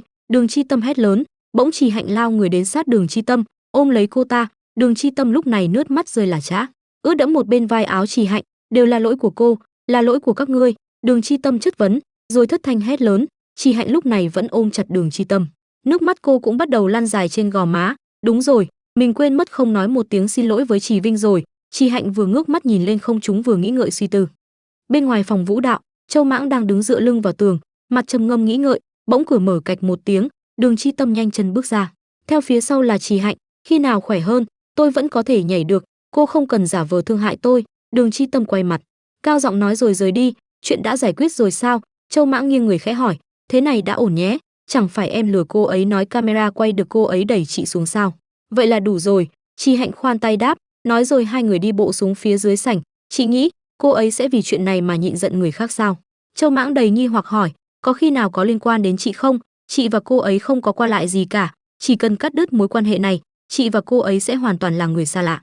Chi Hạnh nhỏ giọng đáp, cô ấy có cuộc sống riêng của cô ấy, chị có cuộc sống của chị. Chi Hạnh đưa mắt nói, vốn dĩ chị cũng không hận cô ta, cô ấy oán hận chị, điều chị có thể làm là xóa bỏ oán hận này. Hận một người trong thời gian dài, bản thân cũng không sống yên ổn, cô ấy biết rõ chuyện này hơn chị. Chi Hạnh nói tiếp. Thấy vậy, Châu Mãng đưa tay ra, véo nhẹ lên má Chi Hạnh một cái rồi nói, chị có phải là Chi Hạnh thích thù dai mà em biết không? Này, em nghĩ bạn gái của em như vậy sao? Chi Hạnh nhăn nhó trả lời, bạn gái em luôn khiến em bất ngờ. Châu Mãng vòng tay qua một bên má, giọng nhỏ nhẹ nói, em làm tốt chứ, ôm em chút đi. Chi Hạnh vừa nũng nịu nói vừa nhào vào vòng tay của Châu Mãng.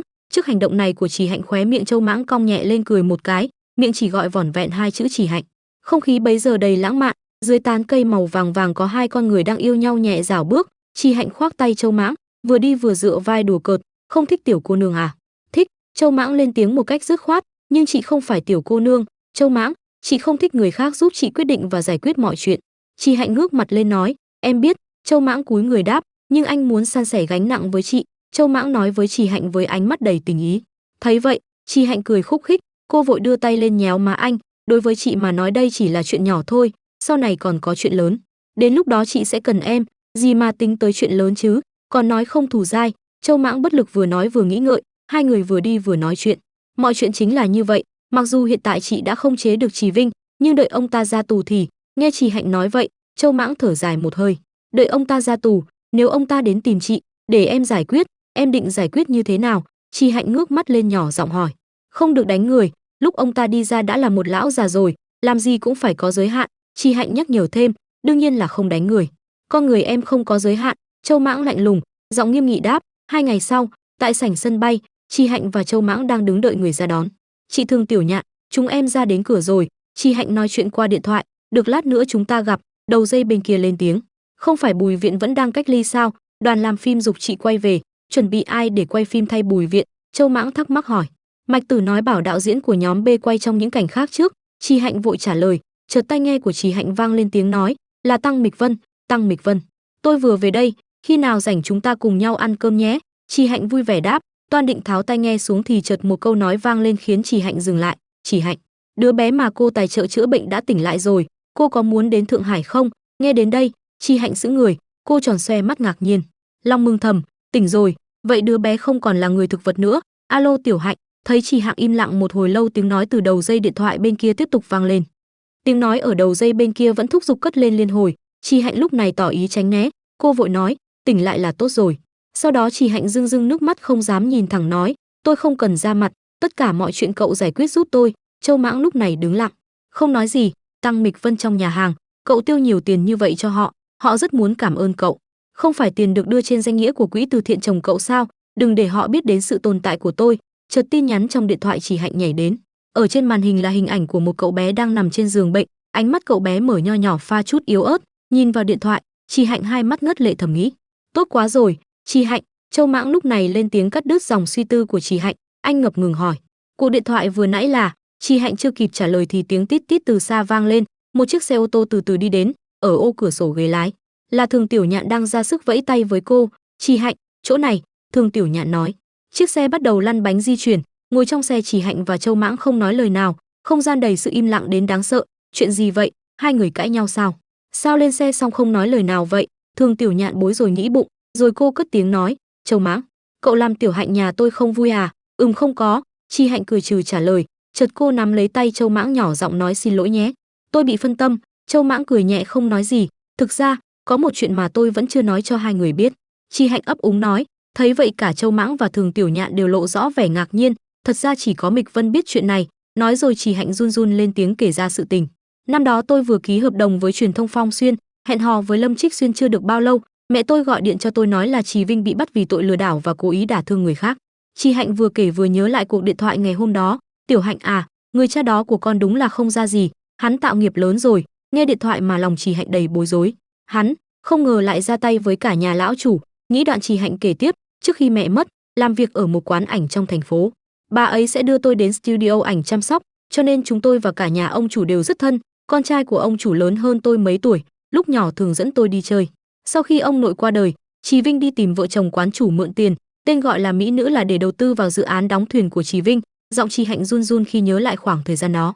Trì Vinh cha của cô hôm ấy đã quỳ sạp gối trước mặt chủ quán tha thiết van xin, trước đây là tôi khốn nạn, tôi có lỗi với mẹ và Tiểu Hạnh, tôi rất hối hận. Tôi muốn làm một con người mới, tôi muốn kiếm tiền cho Tiểu Hạnh đến Bắc Kinh học tập, xin hai người hãy cho tôi một cơ hội để hối cải. Rồi chị Hạnh kể thêm, người đầu tư dự án Trì Vinh biết tin bị lừa nên đến nhà đòi nợ, Trì Vinh đã biến thành con chuột qua đường. Khung cảnh lúc này hiện lên trước mắt chị Hạnh vô cùng hỗn loạn. Cô nhớ rõ từng lời qua tiếng lại, Trì Vinh ra đây, trả tiền cho chúng tôi. Trì Vinh, mọi người đều là người quen. Ngẩng đầu lên và cúi đầu xuống là gặp rồi. Sao anh dám lừa bọn tôi? Anh có còn là con người không vậy? Đám người ngoài cửa cứ thế xôn xao. Trả tiền, không trả tiền, ông đây giết chết mày. Trì Vinh nhăn mặt phẫn nộ quát vòng ra. Là các ngươi ép ông đây cho các người xem ai đẹp mặt hơn. Trì Vinh tức giận nghĩ ngợi. Chị Hạnh nói tiếp, Trì Vinh quyết định giết một con gà con để dọa khỉ. Người già yếu đuối là đối tượng tốt nhất, chỉ là không ngờ cả nhà người con trai mừng thọ ông cụ, đêm đó lại là nhà cũ, bối cảnh cái đêm bấn loạn ấy lại hiện lên rõ mồn một trong đầu chị Hạnh. Trì Vinh đêm ấy đã cầm cây gậy trong tay, khẽ đẩy cửa nhà ông bà chủ quan sát, he he cháu ngoan của ông nội sinh nhật vui vẻ. Sinh nhật vui vẻ nha bố. Chứng kiến khung cảnh đầy ấm cúng đó, Trì Vinh thắc mắc, sao họ lại quay lại đây? Mặc kệ đi, nghĩ rồi Trì Vinh hùng hổ bước vào nhà. Trì Vinh, sao anh vào được đây? Người trong nhà vội hỏi. Trì Vinh nhân lúc đêm khuya chạy đến nhà quán chủ đánh tơi bời. Trì Hạnh vừa nghĩ vừa không ngừng kể, khung cảnh ấy vẫn hiện rõ. Dừng tay, cứu với, anh muốn làm gì? Hai người bị thương nặng, thần trí mơ hồ, người nam bị gãy chân, người nữ toàn thân là máu. Chạy đi báo cảnh sát, rồi giọng Trì Hạnh trở nên buồn bã, ánh mặt cô đưa giáo giác ra ngoài cửa sổ, thằng bé chấn thương não bị ảnh hưởng, trở thành người thực vật. Chiếc xe băng vù vù giữa đường phố y như lời kể đầy đau lòng của Trì Hạnh. Nghe đến đây Thường Tiểu Nhạn im lặng bấy giờ cũng đã lên tiếng, vậy thì em đã tiêu bao nhiêu tiền thế? Ngồi trên xe hơi, tay Trì Hạnh vẫn nắm chặt tay của Châu Mãng đáp, chị thương ở Thượng Hải, hai vợ chồng họ cũng làm việc ở Thượng Hải, công việc và tài nguyên y tế. Em đã nhờ Tiểu Vân tìm giúp em rồi, cô ấy có nhiều của cải hơn. Trì Hạnh khẽ nói, tình trạng của cậu bé rất tệ, giấy báo bệnh viện nguy kịch cứ cách 3 năm là hiểm nghèo. Năm đầu tiên là 2-3 triệu một năm, cậu điên rồi à? Những năm đầu em không làm được nhiều như vậy. Thường Tiểu Nhạn nhăn mặt lên tiếng, em mượn của Lâm Trích Xuyên, với thân phận cá nhân của em sẽ trả trước thù lao cho Phong Xuyên. Trì Hạnh tiếp lời, hắn có thể đồng ý? Thường Tiểu Nhạn hỏi, lúc đó còn đang yêu mà, nên đã đồng ý luôn, chuyện quá khứ rồi, không nói được nha. Trì Hạnh cười trừ đáp. Châu Mãng lúc này nhìn qua phía Trì Hạnh, lòng nghĩ ngợi, thảo nào chị quay phim nhiều năm như vậy, vẫn sống trong căn nhà nhỏ đó, có phải chị vẫn đang trả nợ giúp bố không? Tiếng Trì Hạnh vang lên, tôi chỉ trả lại một nửa, đây cũng là cách để tôi khống chế Trì Vinh, sau khi ông ta ra tù thì làm gì còn năng lực để trả nợ chứ, cuối cùng chẳng phải vẫn dựa dẫm vào em. Trì Hạnh bình thản trả lời, em có thể giúp ông ta trả hết món nợ này, nhưng tuyệt đối không phải bây giờ. Cứ để ông ta tiếp tục lo lắng, để ông ta trong ngục ngày ngày lo lắng, xem sau khi ra ngoài thì phải làm sao. Chỉ cần ông ta có bất cứ hành động gì gây bất lợi cho em, sau khi ra tù, thứ chờ đợi ông ta chỉ có chủ nợ. Trì Hạnh cong môi nói thêm, em có ngốc không vậy? Tiền viện phí của em còn nhiều hơn món nợ này nhỉ? Thường Tiểu Nhạn vừa lái xe vừa nói, em mà ngốc sao? Trì Hạnh ngây ngô hỏi, không. Châu Mãng vội đáp, tất nhiên là có rồi, em giúp người ta, lại không muốn để người khác biết em từng làm những chuyện này, có ý nghĩa gì sao? Thường Tiểu Nhạn nhắn mặt đáp trả, trước đây dự luận đang khuấy động, chỉ có nghĩ đến cũng không nghĩ ra cách nào có thể áp chế được những tin đồn tiêu cực đó. Em thì hay rồi, rõ ràng trong tay có lại không nói một tiếng. Thường Tiểu Nhạn nhấc kính nói thêm, không phải vì chuyện này nên em mới giúp họ, mà là trong lòng rất buồn. Đứa bé đó năm đó mới 5 tuổi, lúc còn nhỏ em từng bế nó. Ánh mắt Trì Hạnh đượm buồn lên tiếng, cả nhà đều đối xử với em và mẹ em rất tốt, em không thể khoanh tay đứng nhìn. Đứa bé tỉnh rồi à? Châu Mãng nghiêng người hỏi, dậy rồi, tỉnh rồi, có rất nhiều chuyện phải học lại từ đầu.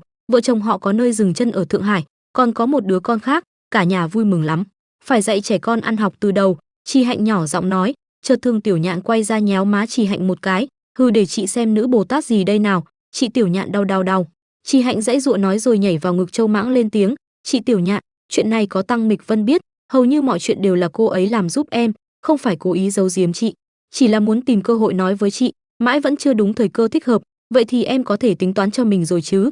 Thường Tiểu Nhạn nói. Trì Hạnh cười tươi rạng rỡ, tay vịn vào một bên eo của Tiểu Nhạn nhỏ nhẹ nói, chị Tiểu Nhạn đưa em quay đi. Tại phim trường lúc này, đại địa chấn sắp kết thúc rồi, lỗ tai của Triệu Anh Mai mất thính giác hết rồi. Sau khi luyện tập với Vương Tĩnh, Triệu Anh Mai không nghe thấy tiếng chào tạm biệt của Vương Tĩnh, lỗ tai trống rỗng, thậm chí xuất hiện tiếng gầm cực lớn, trực tiếp chấn động trong não. Trì Hạnh liên tục giữ mình trong trạng thái của Triệu Anh Mai tròn 2 ngày, chỉ mở miệng ở đoàn làm phim, những thời gian còn lại thì nhét bông vào tai. Cô ấy chính là Triệu Anh Mai lúc này. Đây chính là cảnh cuối cùng của Triệu Anh Mai. 1-2-3-4, 2-3-4. Trì Hạnh lúc này lấy lại cảm xúc và bắt đầu diễn. Cô cụp mắt xuống nghĩ ngợi, không nghe thấy gì. Miệng cô hét lớn, mộ thần, nặc. Triệu Anh Mai. Rồi cô vặn nút chỉnh âm lượng lớn nhất, thẫn thờ ngồi xuống lắng nghe. Không có tiếng động gì, không có âm thanh gì hết. Cô rối loạn, diễn vô cùng xuất thần khiến cả trường quay nín thở theo dõi. Rung. Tiếng âm thanh từ va chạm loa và sàn nhà vang lên khiến cho Triệu Anh Mai mừng rỡ chảy nước mắt. Cô từ từ nằm xuống sàn, hai hàng nước mắt giàn giụa, mừng thầm, mình còn có thể nghe thấy tiếng rung chuyển của đất rồi, qua rồi, đại địa chấn thành công. Tiếng người làm trong đoàn phim vang lên, đại địa chấn đã được quay xong. Nhưng lúc này Trì Hạnh vẫn còn nhập vai vào nhân vật chưa thoát ra được. Thấy vậy, Châu Mãng vội tiến đến gần cô, tháo bông ở tai cô xuống rồi sát mặt vào cô nhẹ giọng hỏi, có nghe thấy giọng của tôi không? Vừa nói Châu Mãng vừa đưa tay lau nước mắt cho Trì Hạnh. Trì Hạnh mỉm cười, một tiếng, đỡ lấy tay Châu Mãng. Đôi lúc em sẽ nghĩ em còn phải cố gắng hơn. Châu Mãng khẽ lên tiếng, cố gắng? Trì Hạnh hỏi lại, cố gắng xứng đáng với chị. Hình như fan của chị không hài lòng với em lắm thì phải, chị tưởng em là loại người không quan tâm đến cách nhìn của người khác chứ, có xứng không, yêu đương đâu phải chỉ mặc quần áo, còn cần nói đến phối hợp. Chi Hạnh nhẹ nhàng nói, em cũng nghĩ vậy, người ở bên cạnh chị là em, lời của người khác thì cút sang một bên đi. Châu Mãng tiến sát lại gần đến Chi Hạnh trả lời, giỏi ăn nói như vậy thì em nói nhiều một chút đi. Chi Hạnh cười khẽ đáp, chợt Châu Mãng hôn lấy môi Chi Hạnh một cái khiến cô sững người, nghĩ ngợi lúc này không nên nói thì hơn. Tại hội trường của Phong Xuyên, buổi lễ đang được diễn ra rất quy mô và náo nhiệt. Chi Hạnh xuất hiện với bộ váy trắng lộng lẫy, khoét lưng phô rõ đường cong mềm mại. Tôi thích giày vò người khác ghê, tôi vừa gặp chị Nguyên Chân trên hành lang, chị ấy mặc áo khoác và áo giáp, còn phải khoác vai nữa, đúng là tầm nhìn xa. Chi Hạnh lên tiếng, đừng nói nữa, đây là hội nghị cuối cùng em ở Phong Xuyên, bà đây nhất định sẽ khiến em được nổi bật. Thường Tiểu Nhạn nắm chặt tay, lớn giọng quyết tâm đáp, hôm nay Nhan Kiến cũng sẽ tham gia. Quản lý của cô ấy tiết lộ tin tức cho truyền thông quen biết, nói là hôm nay sẽ công bố một tin lớn. Thường Tiểu Nhạn nói thêm, tin tức lớn? Chi Hạnh ngạc nhiên hỏi, đưa em xem trình tự thảm đỏ. Quả nhiên trình tự của Nhan Kiến vừa hay trước mình. Chi Hạnh vừa nói vừa nghĩ, đi thôi, chúng ta xem hôm nay chị Nhan có tin tức gì lớn không. Chi Hạnh vội quay người rời đi, đầy kiêu hãnh lên tiếng.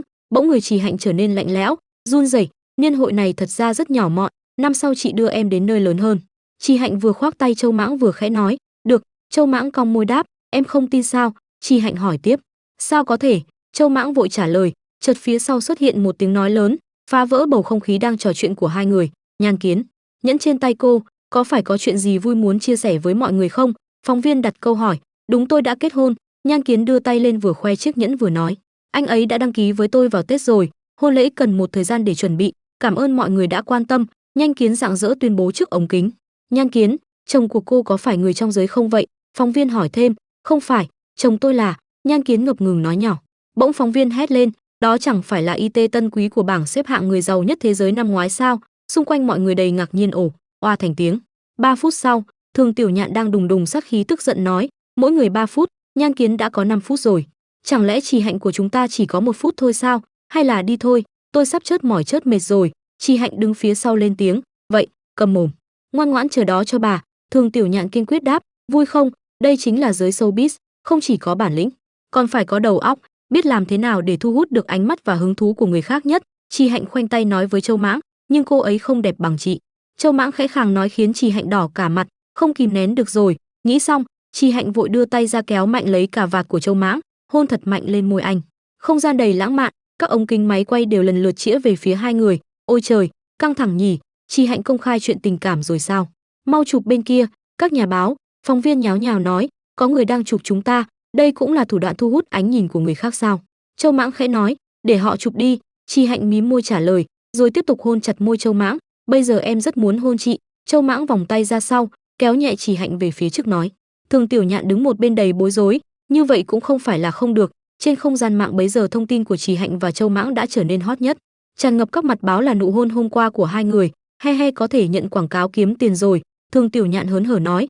Tại tòa giải trí của Nguyên Thạch, Chi Hạnh và Châu Mãng đang đi bộ ở sảnh, vừa đi Thường Tiểu Nhạn vừa nói, không hổ là đá thô, từ khi hai người gặp nhau đã thu hút được chân tướng vụ năm đó.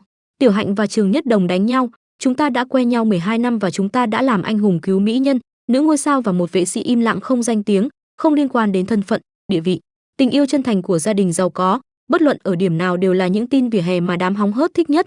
Thường Tiểu Nhạn vừa đọc bình luận vừa cười khúc khích, Chi Hạnh, lâu rồi không gặp. Nguyên Thu Thời xuất hiện và nói, anh toan định bắt tay Chi Hạnh thì Châu Mãng kéo Chi Hạnh lại, mặt đầy sát khí, quả nhiên là cậu.